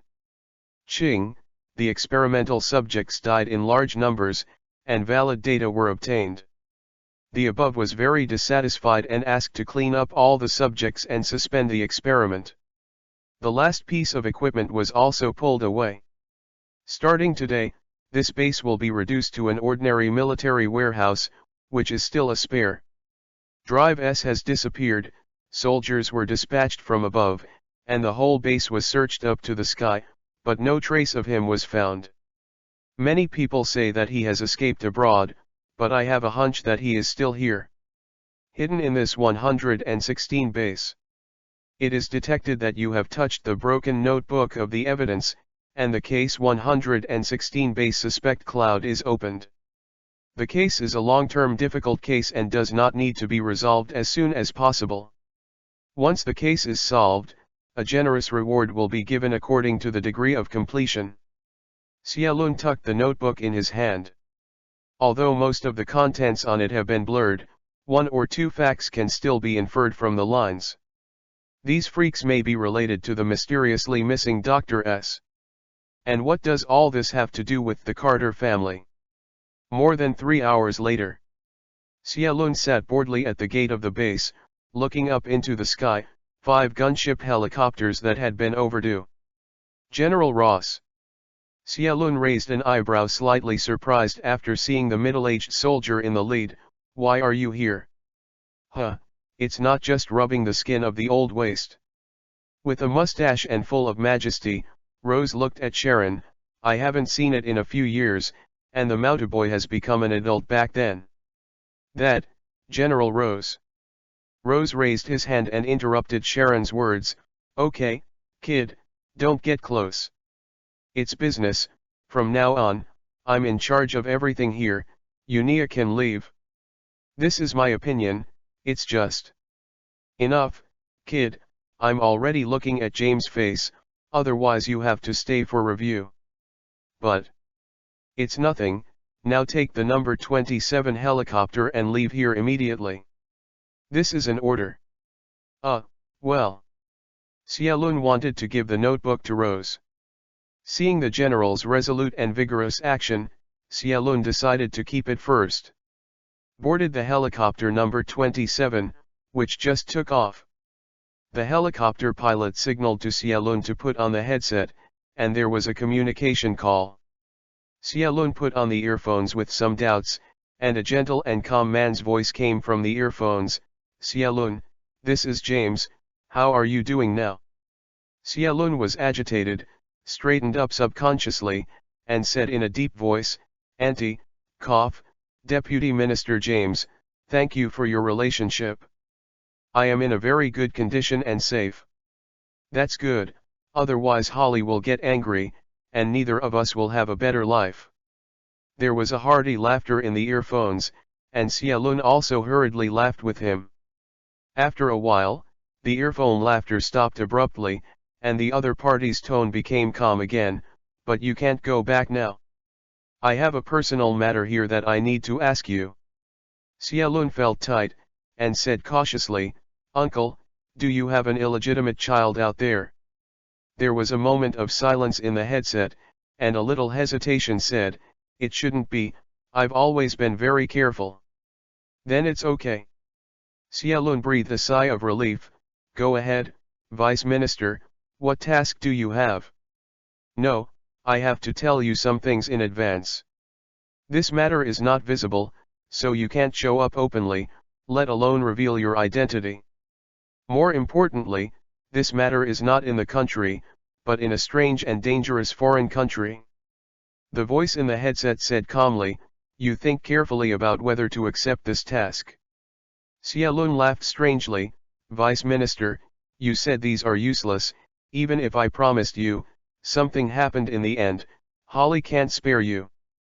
Boy, if it wasn't for me that there was no one under my staff, I wouldn't be looking for you. The gentle and calm voice was a little frustrated. Well, one of my old subordinates has something wrong in Mexico and needs you to be alone. Dive into the past and rescue him safely. If clues to the case are detected, the case code named Last Drop of Blood is activated. After the case is solved, rewards will be given according to the degree of completion. Before talking in the headset, Xia Lun heard a system prompt in his mind.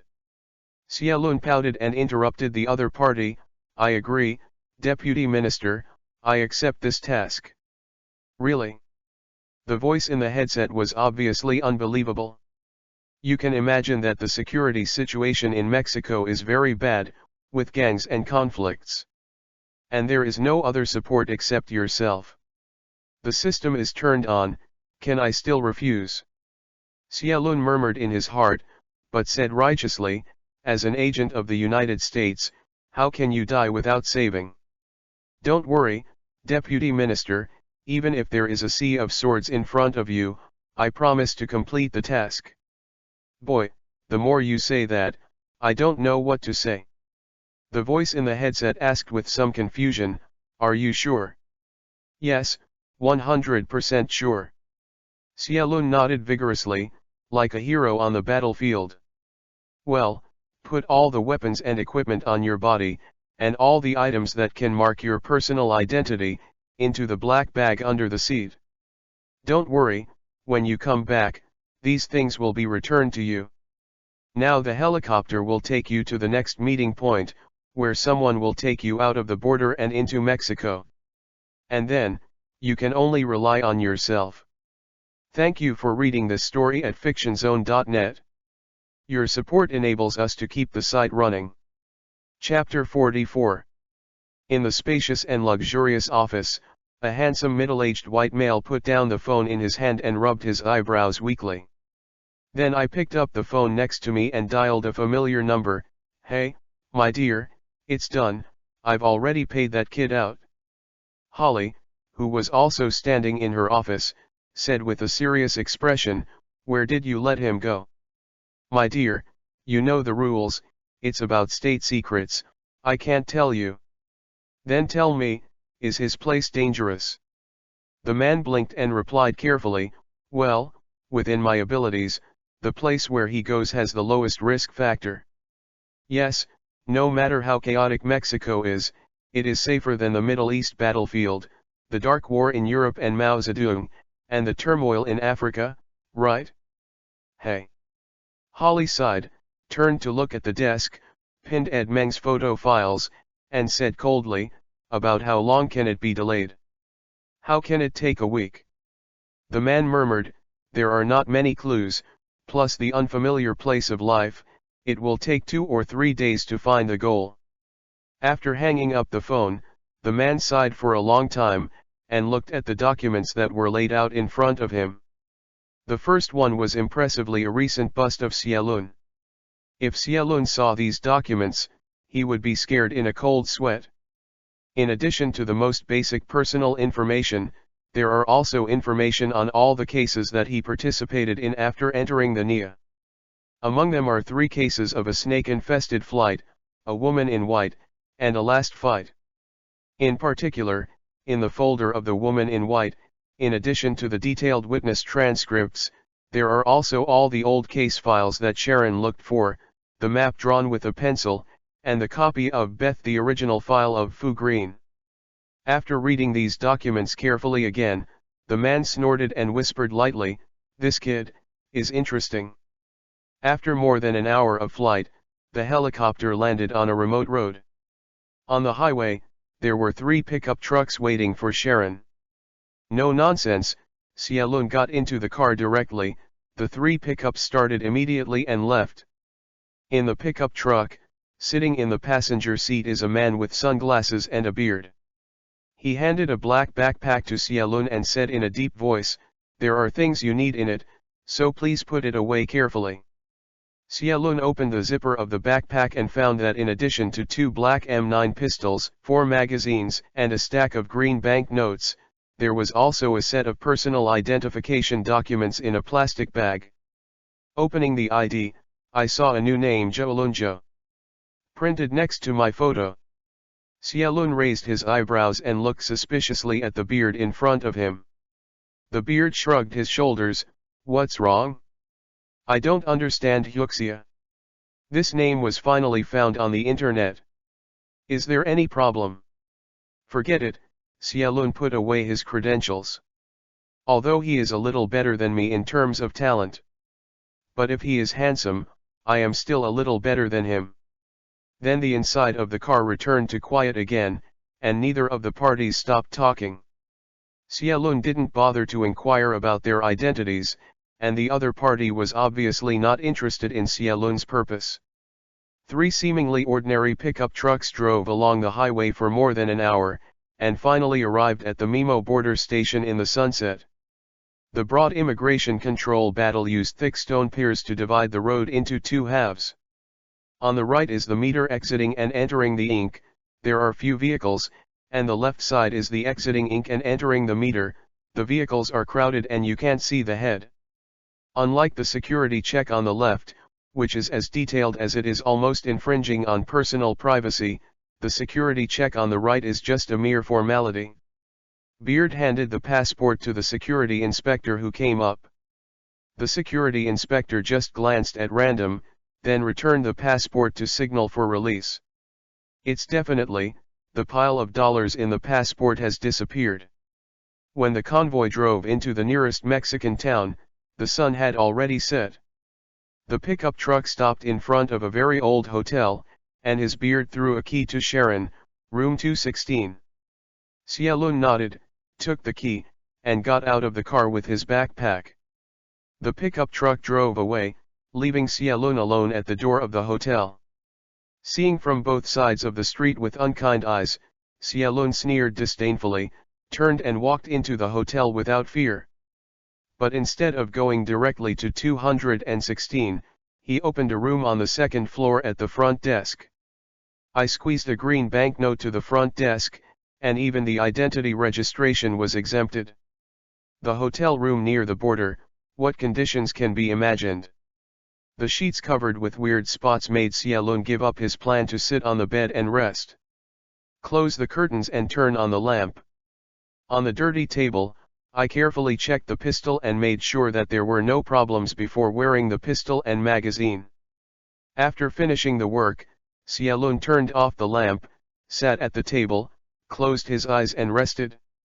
Time passed by minute, and soon it was late at night. Suddenly Xiaolun opened his eyes, and a series of slight footsteps passed by the door of his room. Xiaolun stood up slowly and gently opened the curtain to open a gap. There were 5 unfamiliar SUVs parked on the street below, and a dozen men in flowered shirts, directly holding weapons of different lengths, were standing on both sides of the vehicles.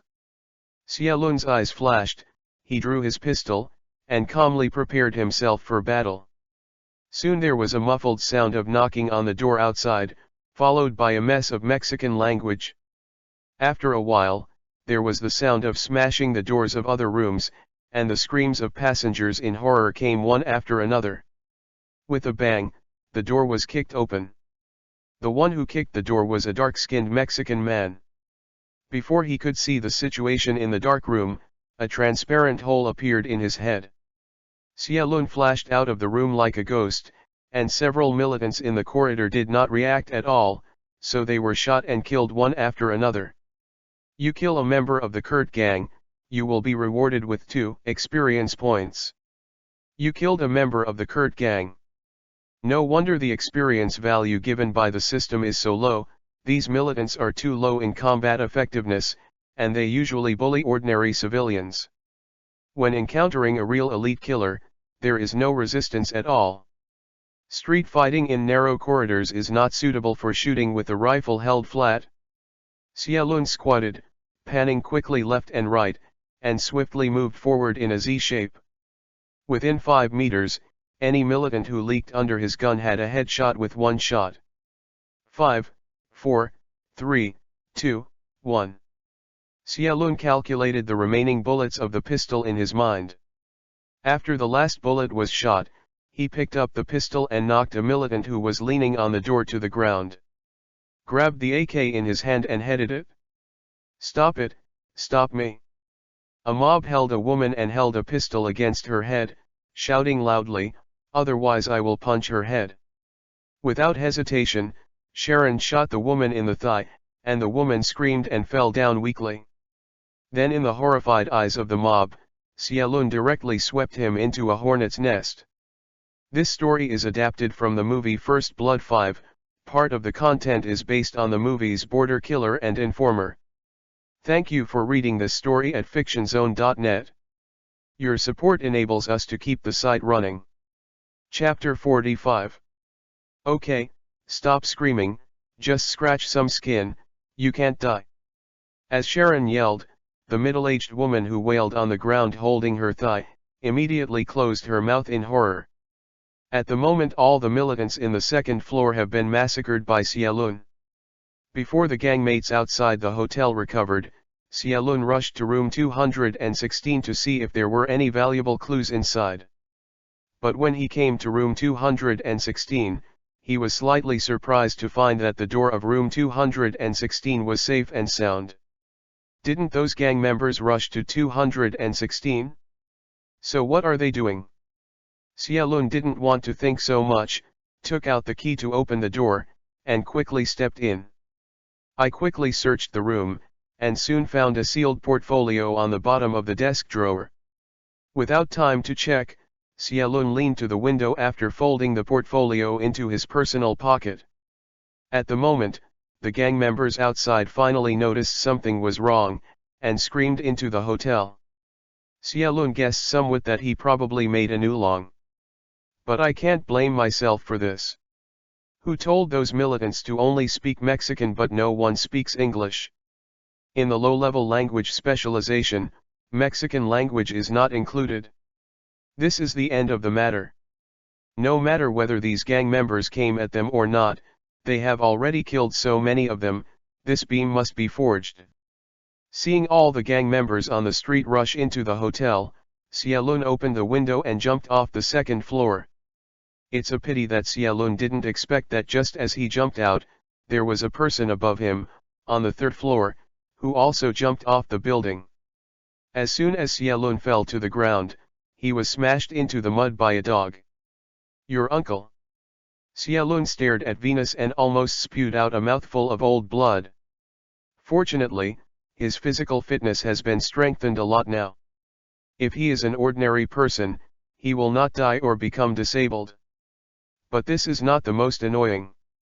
What's even more hateful is that the guy who used Xiaolun as a mat, a chuckle got up and wanted to run without saying a word. Xiaolun's eyes were quick and his hands were quick, and he grabbed the opponent's ankle. FK, run away if you smashed it, is there any kind of morality? Xiaolun dragged the opponent to the ground neatly, and he was still lying on the ground, yelling viciously, I don't want to pay for the soup and medicine. I'm sorry, I'm sorry. It's also reasonable. Obviously, after the guy on the opposite side was thrown by Xiaolun, he finally understood something. So he took out a pistol from his pocket and pointed it at Sharon. Let go. The voice is low, hoarse, and, with a little sweetness. This guy turned out to be a female. But what? Xiaolun was not the one who pitied Xiangziyu. At the moment when the other side took out the gun, Xiaolun's finger was already pressed on the trigger of the AK. Suddenly several militants screamed and rushed out of the hotel. The woman hurriedly turned her gun and fired at the militants. The gunshots were loud, but unfortunately none of the enemies on the opposite side fell down, but was scared to hide behind the hotel door, and then stretched out the gun and fired indiscriminately. You broomstar, this young master must be killed by you this time. Xiaolun didn't care about asking for compensation for the woman, so he took the AK and fired it, temporarily suppressing the firepower on the opposite side. Then quickly got up, rushed to the nearest SUV, pulled the door and sat in the driver's seat. But at this moment, the woman ran over and, apart from anything else, got in directly from the window of the fallen co-pilot. Why are you following? Don't be fussy, drive fast. Xiaolun didn't care whether the woman's two calves were still outside the car window. He stepped on the accelerator heavily and the SUV roared and rushed out. The militants in the hotel rushed out, firing frantically at the car going away. It's a pity that nothing else was left except for the shards of glass in one place. Fack. A bald man ran out of the hotel and roared, a bunch of trash, so many people can't keep the woman. What are you still waiting for? Why don't you hurry up? Under the anger, the other militants seemed to come back to their senses and got into the car to chase after them. Unfortunately, after chasing the two alleys, in the end, no one saw anything except an SUV that crashed into a telephone pole. Outside the town, while checking the AK rifle in his hand, Xiaolun stared bitterly at the woman next to him, and said in a bad mood, What do you always do with me? The woman also said in a bad mood, I am also going in this direction, why should I say that I will follow you? Okay, then I'll change direction. Xiaolun immediately turned and walked to the side, but the woman immediately followed. Xiaolun raised his AK, I warn you, don't follow me. Since you appeared, I haven't encountered a good thing. It doesn't matter if you are smashed by you can still drive and hit the telephone pole because of hide and seek. Bad luck. What's your name? My forehead still hurts. Did I say anything? Nonsense. Who told you not to fasten your seat belt? Deserve it? In that situation, how did I wear a seat belt? As soon as my legs were retracted from the outside and I didn't sit upright, you crashed. After all, you still didn't know how to drive. What? Xia Lun glared. Believe it or not, I will let you see now, what is an old driver. The woman stretched her hands out. Okay, but there is no car, how can you let me see? Xia Lun rolled his eyes helplessly. I really played the piano to the cow. The woman took off her hat, her dark brown hair fell like a waterfall, and then she shook her head, and the tip of her hair flicked in front of Xia Lun. Her big eyes fluttered vigorously. Man, you look good, yes. Killer or mercenary? It doesn't matter, how about a deal between us? As long as you send me safely to the United States, I will let you do it. FK off. Xia Lun was brushed by the tips of her hair, causing some itchy nose. In this big night, there was no light except for the moon overhead, and the woman's winking eyes were nothing. A woman who was quite confident in her appearance, seeing that Xia Lun had such an attitude, was surprised. Aren't you gay? Xia Lun didn't bother to pay attention to her. He threw the AK, which had been shot out a long time ago, into the bushes aside, and strode forward. The woman followed closely. Don't be shy, handsome guy, I am actually more happy that you are the one, because I know many people in your circle, one is more handsome than the other. As long as you agree, I can introduce you to you. A bang shot pierced the night sky. Xia Lun and the woman lay down at the same time, pulling out their pistols and watching their surroundings vigilantly. Quietly, apart from the sound of insects and the sound of roar on the opposite side, there was no other unusual movement. After a while, there was another shot. This time Xia Lun judged that the gunfire came from behind a hill not far away. He and the woman looked at each other. Although he couldn't see the other person's eyes because of the darkness, Xia Lun could feel that the other person was staring at him. The woman had made a gesture, beckoning not to be nosy, and slipping away quietly. Xia Lun thought for a moment and shook his head slightly. Now he has run out of ammunition and has no supplies or means of transportation. It is too dangerous to go on like this. In any case, he must first get a car and a mobile phone.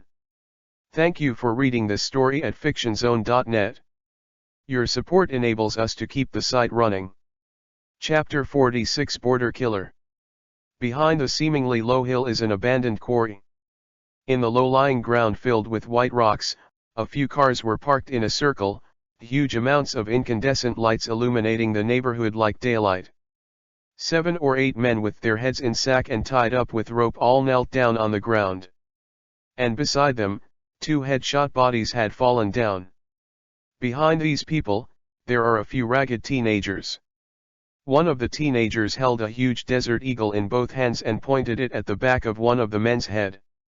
Xia Lun lay on the top of the hill, looked down suspiciously, and asked softly, "What are they doing?" "Pick the killer," the woman who finally followed, explained in a low voice.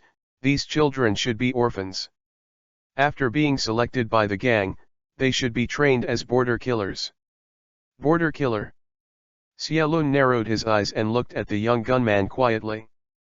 The boy tried several times, but finally didn't have the courage to pull the trigger. There was a loud laughter behind the teenager. A man in a flowered shirt and bell-bottom trousers wandered over, took the gun from the teenager, said something to the other teenagers, and then shot the teenager with a shot. Headshot. Xia Lun's pupils shrank slightly. The interview process is very cruel. Definitely, once you join a gang in Mexico, then you choose a life where you die or I die. The woman looked at Sharon suspiciously. "You're not a killer? You don't even know this." Xia Lun said in a huff, "When did I say that I was a killer? Not a killer? But when you were in the hotel, you started very neatly." The woman guessed, "Veteran Special Forces? Agent?" Xialun ignored her, and the bloody trial in the stone field was still in progress. With the lessons learned from the past, the other teenagers are obviously much easier to start. No matter how timid the person was, he closed his eyes and squeezed the trigger fiercely. With the sound of a gunshot, the remaining teenagers all completed the trial, but most of them spit on the side after firing the gun. That fancy guy is called Zakrik, the second in command of the Thumb family. The woman introduced to Sharon softly. Members, in short, they are all innocent people. While talking, the bell-bottomed man named Zakrik clapped his hands, and soon two more men dragged a sack up. Untied the sack, a blood-stained man rolled out from the inside. It was obvious that this man had been severely tortured. The woman sighed. Needless to say, this must be a police officer who doesn't cooperate with the gang, so he abused him like this. Zakrik snapped his fingers, and an older teenager walked out from the darkness nearby, looking at the man lying motionless on the ground with some fear. Fikao, in order to thank you for your loyalty, I specially left this man and let him be your meeting gift for your growth. How about? Zakrik said, handing a pistol to the boy named Fikao. Fei swallowed, took the gun with trembling hands, and slowly stepped forward, aiming at the man who had turned into this tragic situation because of his report. After a while, Zakrik became a little impatient, and suddenly gunfire rang. Looking at the man who was shot in the face, Zakrik laughed and walked forward and hugged Fikao. Good boy, from today onwards, you are a member of our Tum family, and I am Zaknik. Brother. While the frenzied gang members were howling and celebrating, a group of convoys galloped from a distance. Before he got close, Zakrik quickly ordered his men to prepare for defense. Those who came to this kind of place in the middle of the night would definitely not be good civilians. It is too common in Mexico to eat black. Fortunately, the convoy stopped at the entrance of the stone field and soon an SUV pulled out of the convoy. When he came to the vicinity of Zakrik and others, a bald man got out of the car and walked quickly towards Zakrik. This bald head is called Sri Kurt, the boss of the Sri Kurt gang. For some reason, the woman gritted her teeth. Oh, isn't this the boss of Kurt? With the support of the Gabriel family, you are the closest celebrity now. Zakrik said in a weird voice, Mister, what are you doing here? Kurt said coldly, Zakrik, have you seen a stranger nearby? An Asian man and a woman with long brown hair. Zakrik shrugged, strangers are lying over there, you have to go find it by yourself. Don't give me sloppy eyes, Zakrik. Kurt said in a deep voice. I know, how could I let go of the big fat sheep with a reward of 20 million? Zakrik lazily said, but as you can see, there is only me and dead man nearby. There is nothing left. Kurt looked around, the black light was blind, he could see a fart. After nodding at Zakrik, he could only turn his head and leave in angrily. Seeing the distance of Kit's motorcade, disappearing into the night, Xialun and the woman dared to emerge from the hill. Then Xialun looked straight at the woman, looked at the woman's hairy body, and said in his heart, does he hear the conversation between them? Impossible, the distance is so playful, I can't hear it clearly, he can hear it? Clear. That. Xialun paused, and slowly said, what did those two guys just say? The woman raised her eyebrows, you don't understand Spanish. Xialun touched his nose in embarrassment, I was distracted during class. The woman sighed in secret and whispered, it's nothing, just asking if Zakrik has seen us. It seems that Kit's people are still looking for us outside. Xialun frowned and said, by the way, I haven't had time to ask you, why are those gang members arresting you? The woman looked inconvenient and said, because I'm Kit's junior, I ran away from his small vault. Bah, I even made up such a low-level lie. Xialun unceremoniously raised his middle finger at the woman, then licked his waist and flexibly touched the quarry below. You are here to let the wind go, I will get those guys. Ah! There are so many of them, You are alone. Okay. The woman looked incredibly like a ghost. Xialun, who wandered down quickly, recalled in her mind the scene of Xialun killing all around in the hotel, opened her mouth, and finally closed her red lips. A few minutes later, accompanied by a panic cry, there was a rapid gunshot in the quarry. But within 2 minutes, the gunfire stopped abruptly. Thank you for reading this story at fictionzone.net. Your support enables us to keep the site running.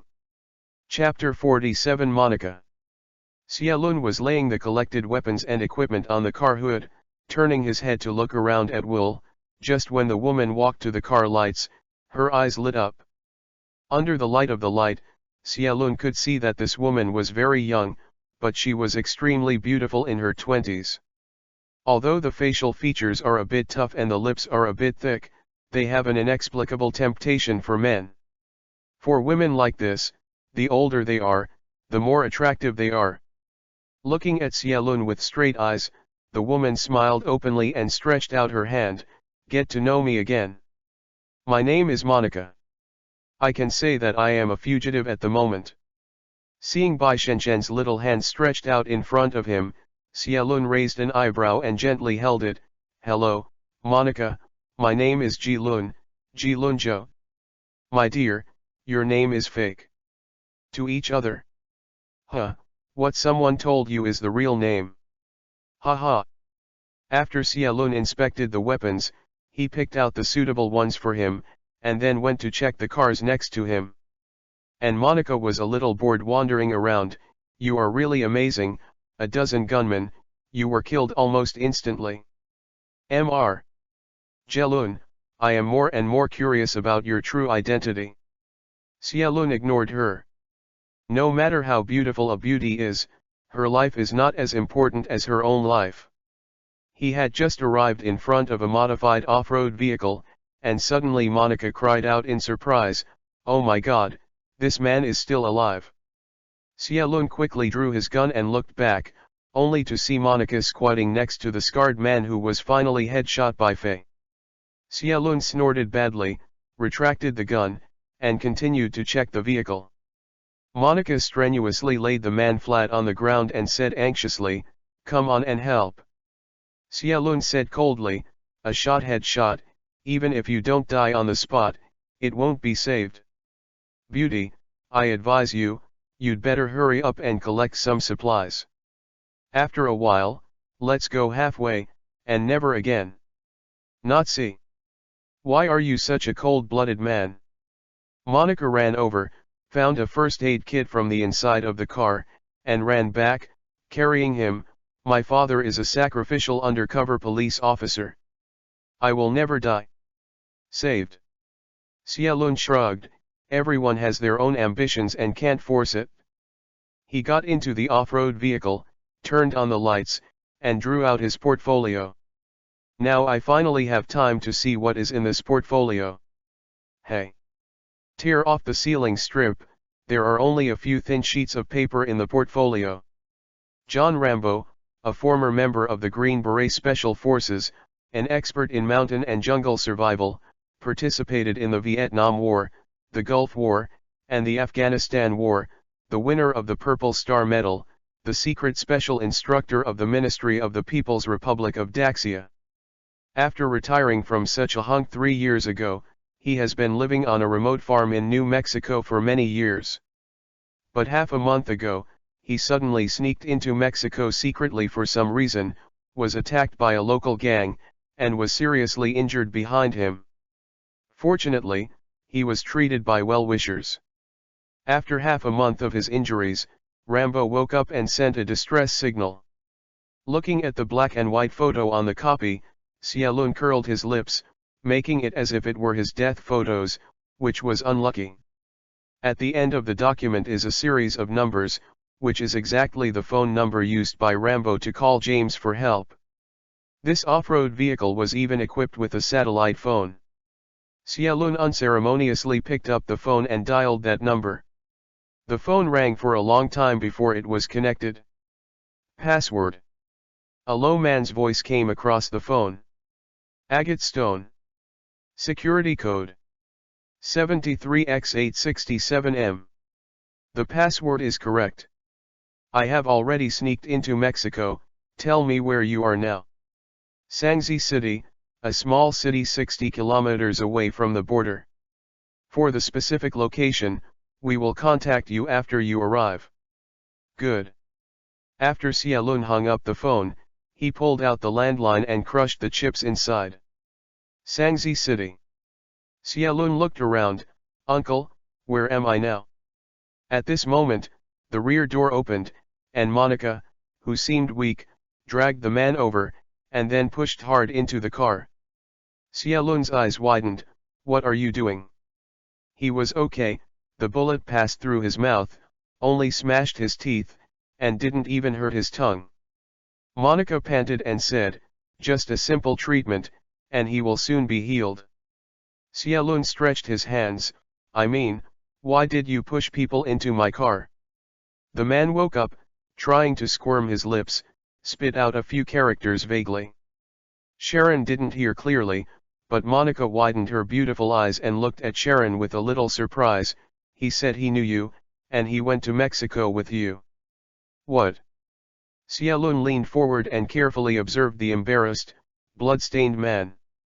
It took a long time before he remembered that the person sitting in the passenger seat of the pickup truck in front seemed to be the man in front of him. It's just that he was wearing sunglasses at the time, and Sharon just glanced quickly, remembering it was not very clear. Xiaolun hesitation, and asked in a low voice, who is sitting next to me? The man uttered a series of words intermittently, and Monica acted as an interpreter. He said that there is no one by your side. The co-pilot sitting in front of you is called Matt. He has a full face and a beard, but that beard is actually fake. Well, he also knows that your ID is called Ji Lunja. Xiaolun curled his lips, okay, let him come up. Monica glared, speak lightly, let's take a hand, it's not easy for a weak woman to drag him over, okay. 15 minutes later. While driving the car, Xiaolun said in an unpleasant way, say okay first, we will get to the place in a while, let's just part ways and never see you again. Monica pursed her mouth, do you hate being with people so much? Nonsense, it's all to blame for you to be so good. First, it was because of you that caused him to conflict with the local gang for no reason, then he was smashed by you, then crashed, and finally because of your troubles, an extra fuel bottle was added. Xiaolun glared at Monica, turned her head and asked the man lying behind panting, do you have a temporary shelter or an emergency contact point? The man uttered a word strenuously, Sangzi City. Xiaolun blinked, where? How to go? Monica's eyes lit up, and a proud expression appeared on her pretty face instantly, this handsome guy, do you need a guide? You can also work as a part-time translator for free. Xiaolun rolled his eyes silently. In the hotel almost equivalent to being demolished, Kit's subordinates finally intercepted Sharon's image from the shabby surveillance video at the entrance of the hotel. Only 20 minutes later, in Mexico City, the capital of Mexico, in a simple but extremely large manner. A well-dressed housekeeper hurriedly stepped into a luxurious bedroom and gently awakened the sleeping elderly man. In his hand, holding a somewhat vague photo, it is the image of Xiaolun in the video. Patriarch, he has come to Mexico. The old man put on his glasses and held the picture with his fingers trembling.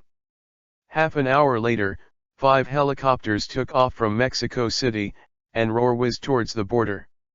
Thank you for reading this story at fictionzone.net. Your support enables us to keep the site running. Chapter 48 Rambo. Looking at the row of corpses in front of him, the boss of the Thumb family, Huck clenched his fists tightly, his low tone represented that he was suppressing the terrible anger. Who did it? Bald Kurt, who sat opposite him, threw the 2 photos in front of Huck as usual, it should be these 2 people. I know this woman, the 20 million fat sheep named above. Huck took the picture of Sharon, then who is this man, this woman's concubine? I don't know, Kurt shook his head, but there was news just now that Gabriel is offering a reward of 50 million green bills and calling this man by name. 50 million. Huck grinned grimly. A big deal. Kurt sneered coldly, but the requirement is that this man must be captured alive. I want to be beautiful, Huck suddenly stood up and said angrily, kill my brother and still want to live? No matter how powerful the Gabriel family is, this is the border, not the easy Mexico City. He threw the photo on the dead Zacharick, gritted his teeth and said, pass the order, block the border, and search the whole process. Even if you dig 3 feet, you must find a couple of dogs and men. Suddenly, a rusty 3-wheeled tractor, spraying black smoke, suddenly drove on the streets of Sangzi City. There is no rule that exhaust emissions are not allowed on the road, because this is not the most broken car. You can occasionally see horse-drawn carts and donkey carts on the streets. As for the man and woman sitting in this tricycle, it was Xiaolun and Monica. The off-road vehicle was too conspicuous, so on the way to Sangzi City, Xiaolun used that vehicle and added 50 yuan green banknotes to buy this tractor from a farmer, plus some sets of old clothes. As for the seriously injured man, he was stuffed into the back of the tractor with a mess of agricultural products pressed on it. His face was deliberately smeared with dirty mud, and then he put on a big brimmed hat, and at a glance he thought that he was a farmer who came in and sold vegetables. No one could see anything unusual about Xiaolun and Monica. Driving a tractor seemingly random to stop by a secluded alley, Xiaolun clutched his hat and walked down the corner to the public telephone booth next to him. After inserting a few coins, Sharon dialed the phone again. After the call was connected quickly this time, the voice of the man with a low and slightly hoarse voice was still, where? Xiaolun's answer was also very straightforward, in the city. Okay, see you in Millie Fast Food Restaurant, 28XX Road in an hour.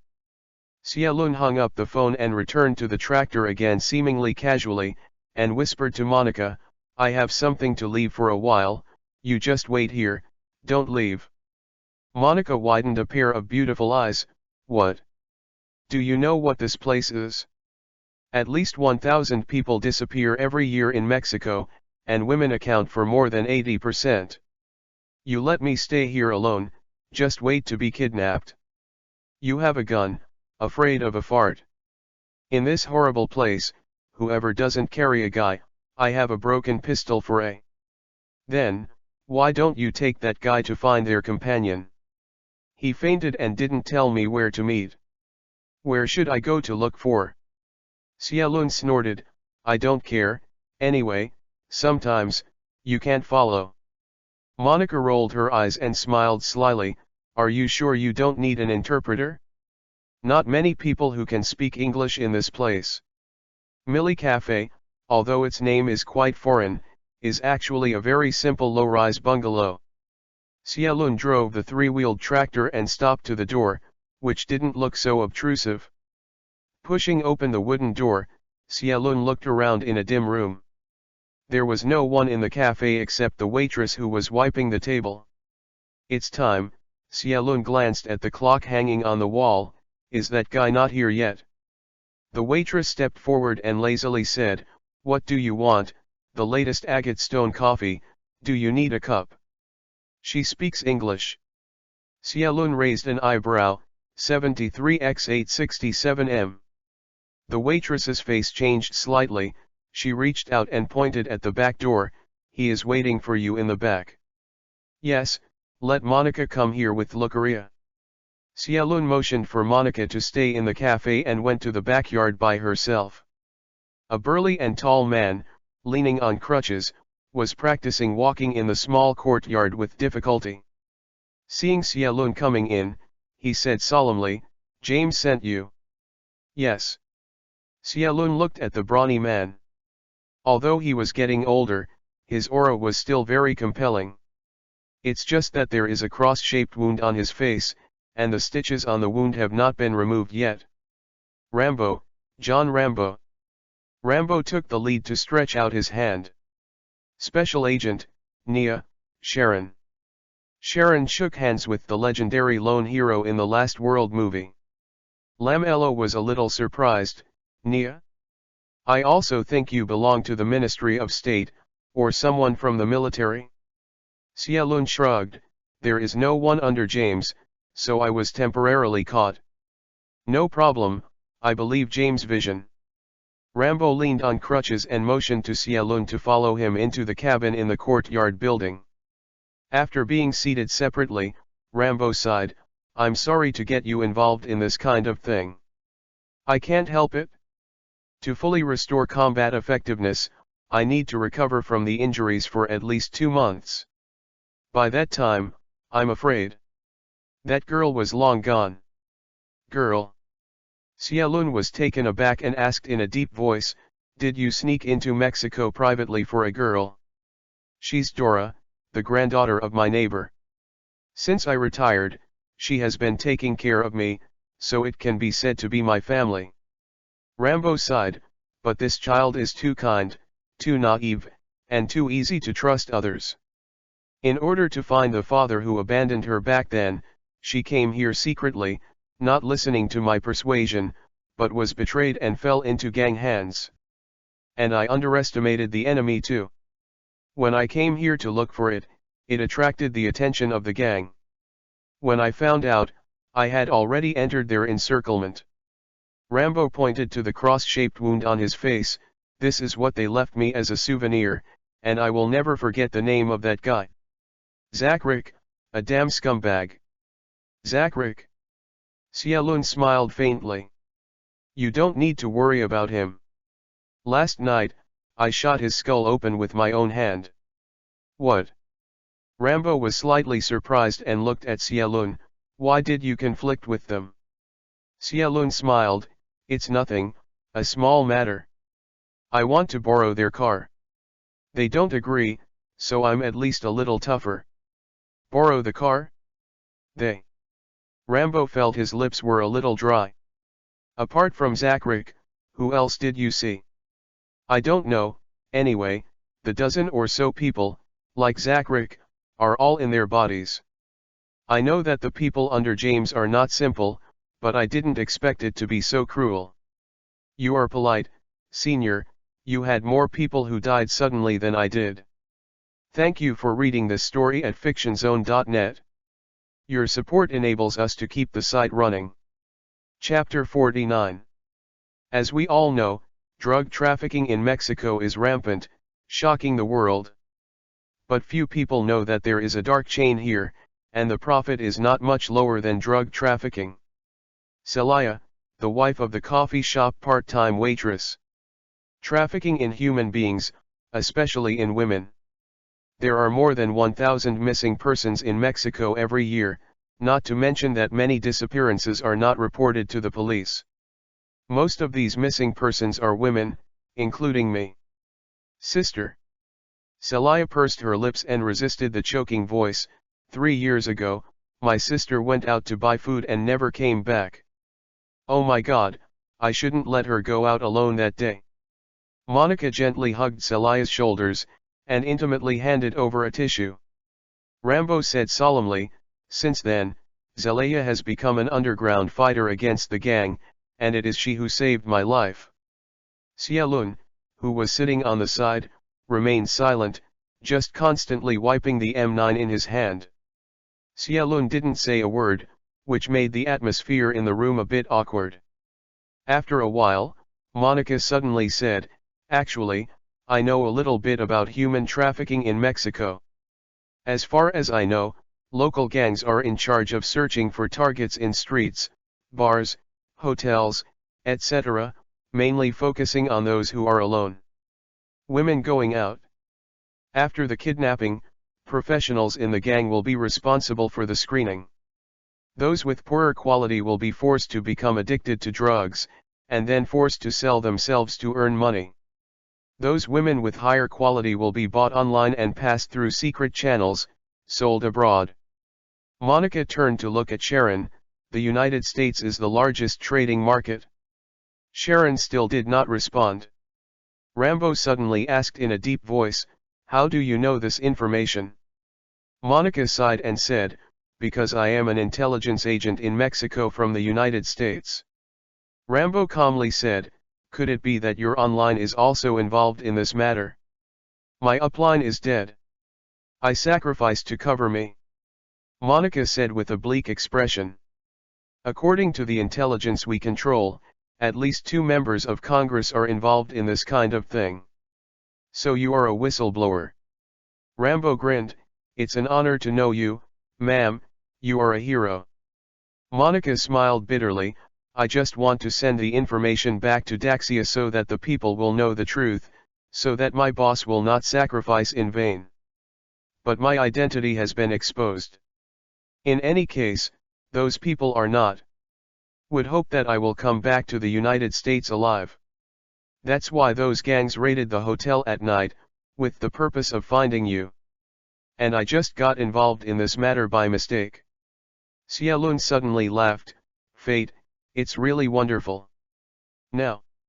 Okay, you guys are singing and talking here, so much nonsense, don't you just want me to rescue the girl? Xiaolun spread his hands, I can make a move, but a detailed plan is needed to fight for a hit. After all, once the grass is stunned, maybe all of us will be unable to leave, this place comparable to hell. Hearing Xiaolun's words, everyone's confidence increased greatly.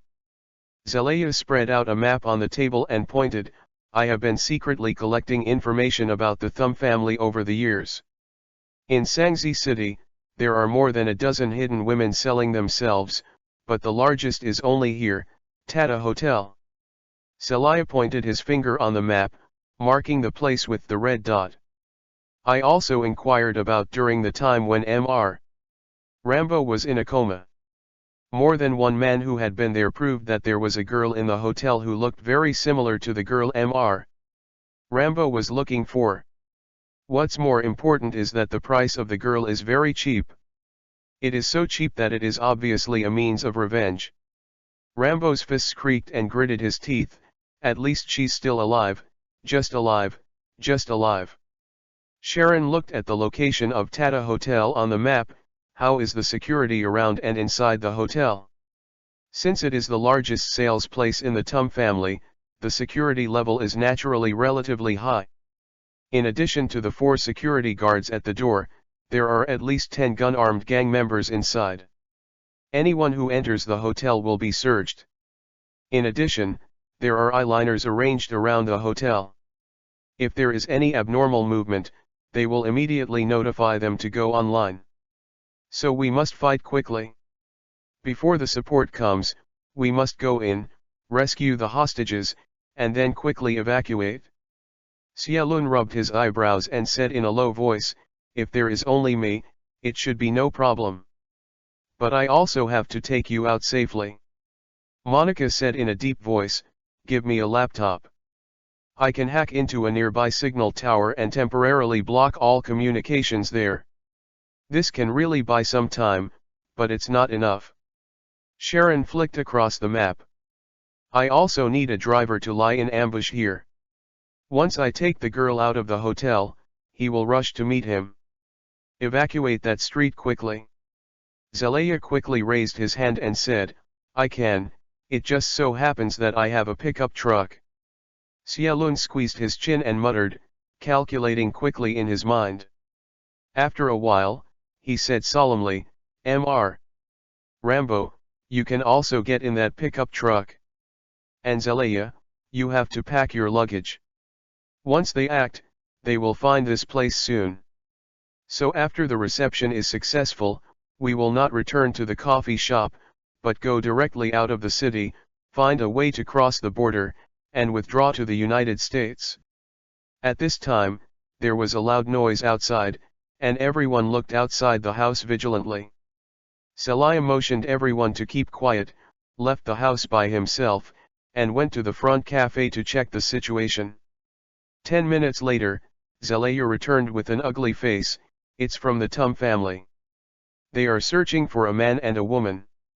I gave them 2 money and sent them away, but the streets were obviously nervous. There are gang members everywhere. It should not be too late, do it tonight. Xia Lun handed the gun to Rambo, and said in a deep voice, "Since you will be searched when you enter the hotel, you don't need the gun anymore. Keep your defense. Do you want to get in?" Monica said from the side, "Then I have to put on makeup for you, your appearance is too eye-catching." "What's the meaning? So handsome." "Monica, you are too polite. Don't stop, just say a few more words." Rambo looked helplessly at the man on the bed next to him who was still in a coma.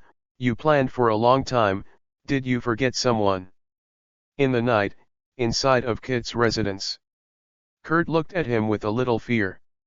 The dozen or so heavily armed masked men in black standing in front of him cautiously said, "Everyone, please stay calm, I have already thrown out all of my subordinates, Family Tum. I am also searching the whole city, and I believe there will be news feedback soon." One of the big black-clothed men with a mask said with an earned sound, "Never mind that woman. Boss Gabriel specifically ordered that the Asian man must not be let go." "Don't worry," Kurt nodded and bowed his waist. "You guys come from afar, go and rest for a while. When I get news, I will notify you as soon as possible." Before Kurt finished speaking, the door of his house was bombed open. Thank you for reading this story at fictionzone.net. Your support enables us to keep the site running. Chapter 50. 5 heavily armed invaders advanced quickly and professionally into the courtyard from different directions. Those of Kit's men were not able to withstand a single blow, and most of them were killed without even seeing the enemy. The rest can only curl up behind the bunker, firing randomly outwards. "What's going on?" Kit's face changed drastically. Could it be that the Thumb family can't stand their rise and want to take the opportunity to destroy themselves? "Boss, help." The headed masked man sneered disdainfully, "Sorry, you are not the target of our mission." Kit's bald head was covered with sweat, but, once I die, no one here really obeys Mr. Gabriel's orders." What you said makes sense, after all, we are all for the Gabriel family."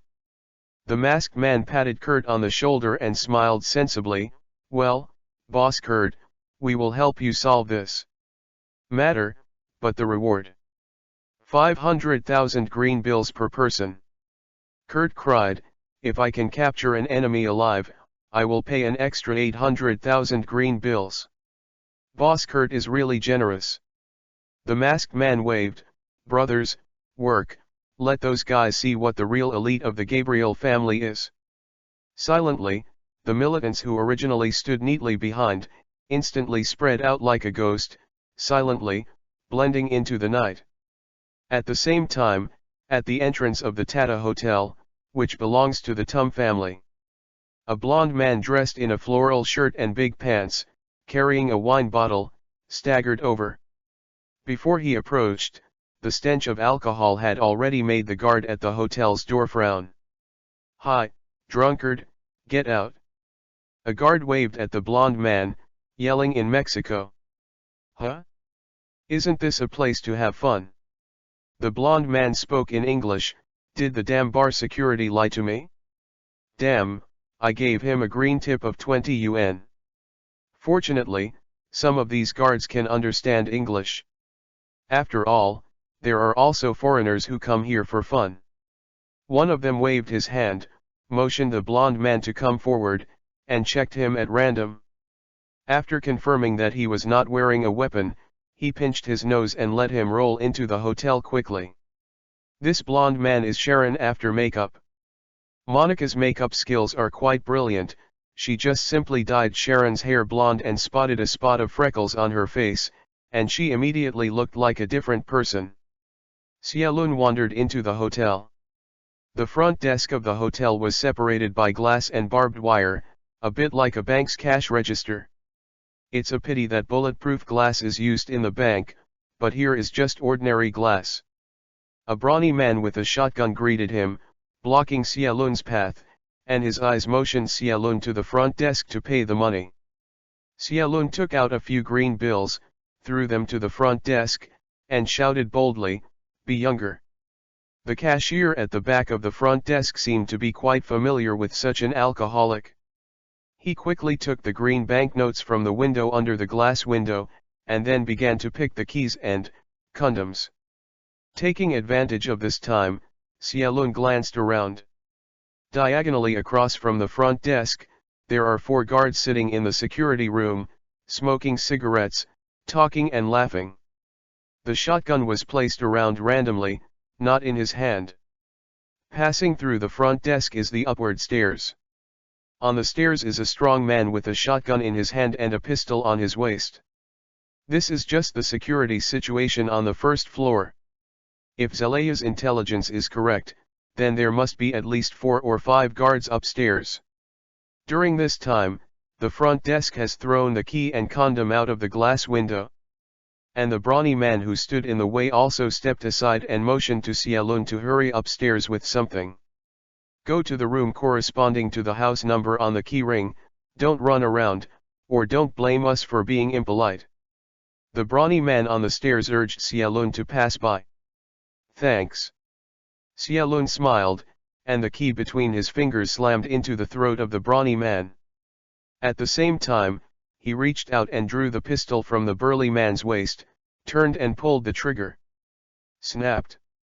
While the strong man on the stairs fell down while holding his bloodied throat, the man standing in front of the front desk was also headshot.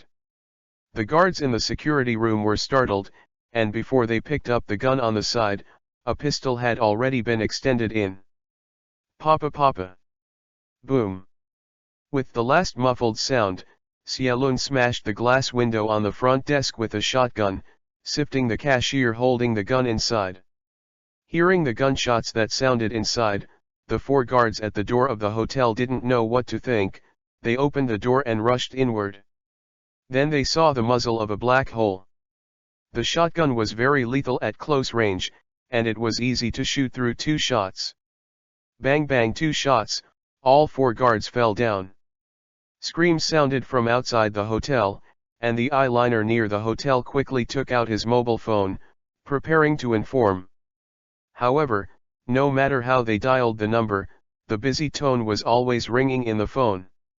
Xiaolun quickly found ammunition from the body, reloaded the bullet, and then quickly walked upstairs. In the corridor on the 2nd floor, 5 gang members were holding guns of different lengths, hiding behind the bunker, and nervously aiming at the stairs. After a while, with a heavy footstep, a dark shadow suddenly sprang out of the stairs. For a time there was a loud gunshot, and the bullets shot by roar howled the black shadow like a plastic bag in the wind, shaking frantically.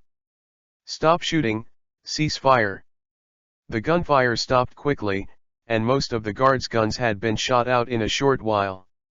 Just as they were hurriedly changing the magazines, another figure quickly rushed up, flashing in front of everyone like a ghost. When they changed their magazines, they only saw a black hole muzzle when they looked up. Gunshots reverberated in the corridor, and the heads of the 5 corpses blossomed and fell to the ground in random directions. As for the shadow shot by them just now, it was the brawny man whose throat was cut by Xiaolun with a key. After taking care of all the guards, Xiaolun flew up and kicked open the closed doors on both sides of the corridor. Holding the photos provided by Rambo in his hand, Sharon contrasted with the women in the room one by one. As for the men hiding in the room, as long as they had weapons in their hands, Xiaolun had their necks broken.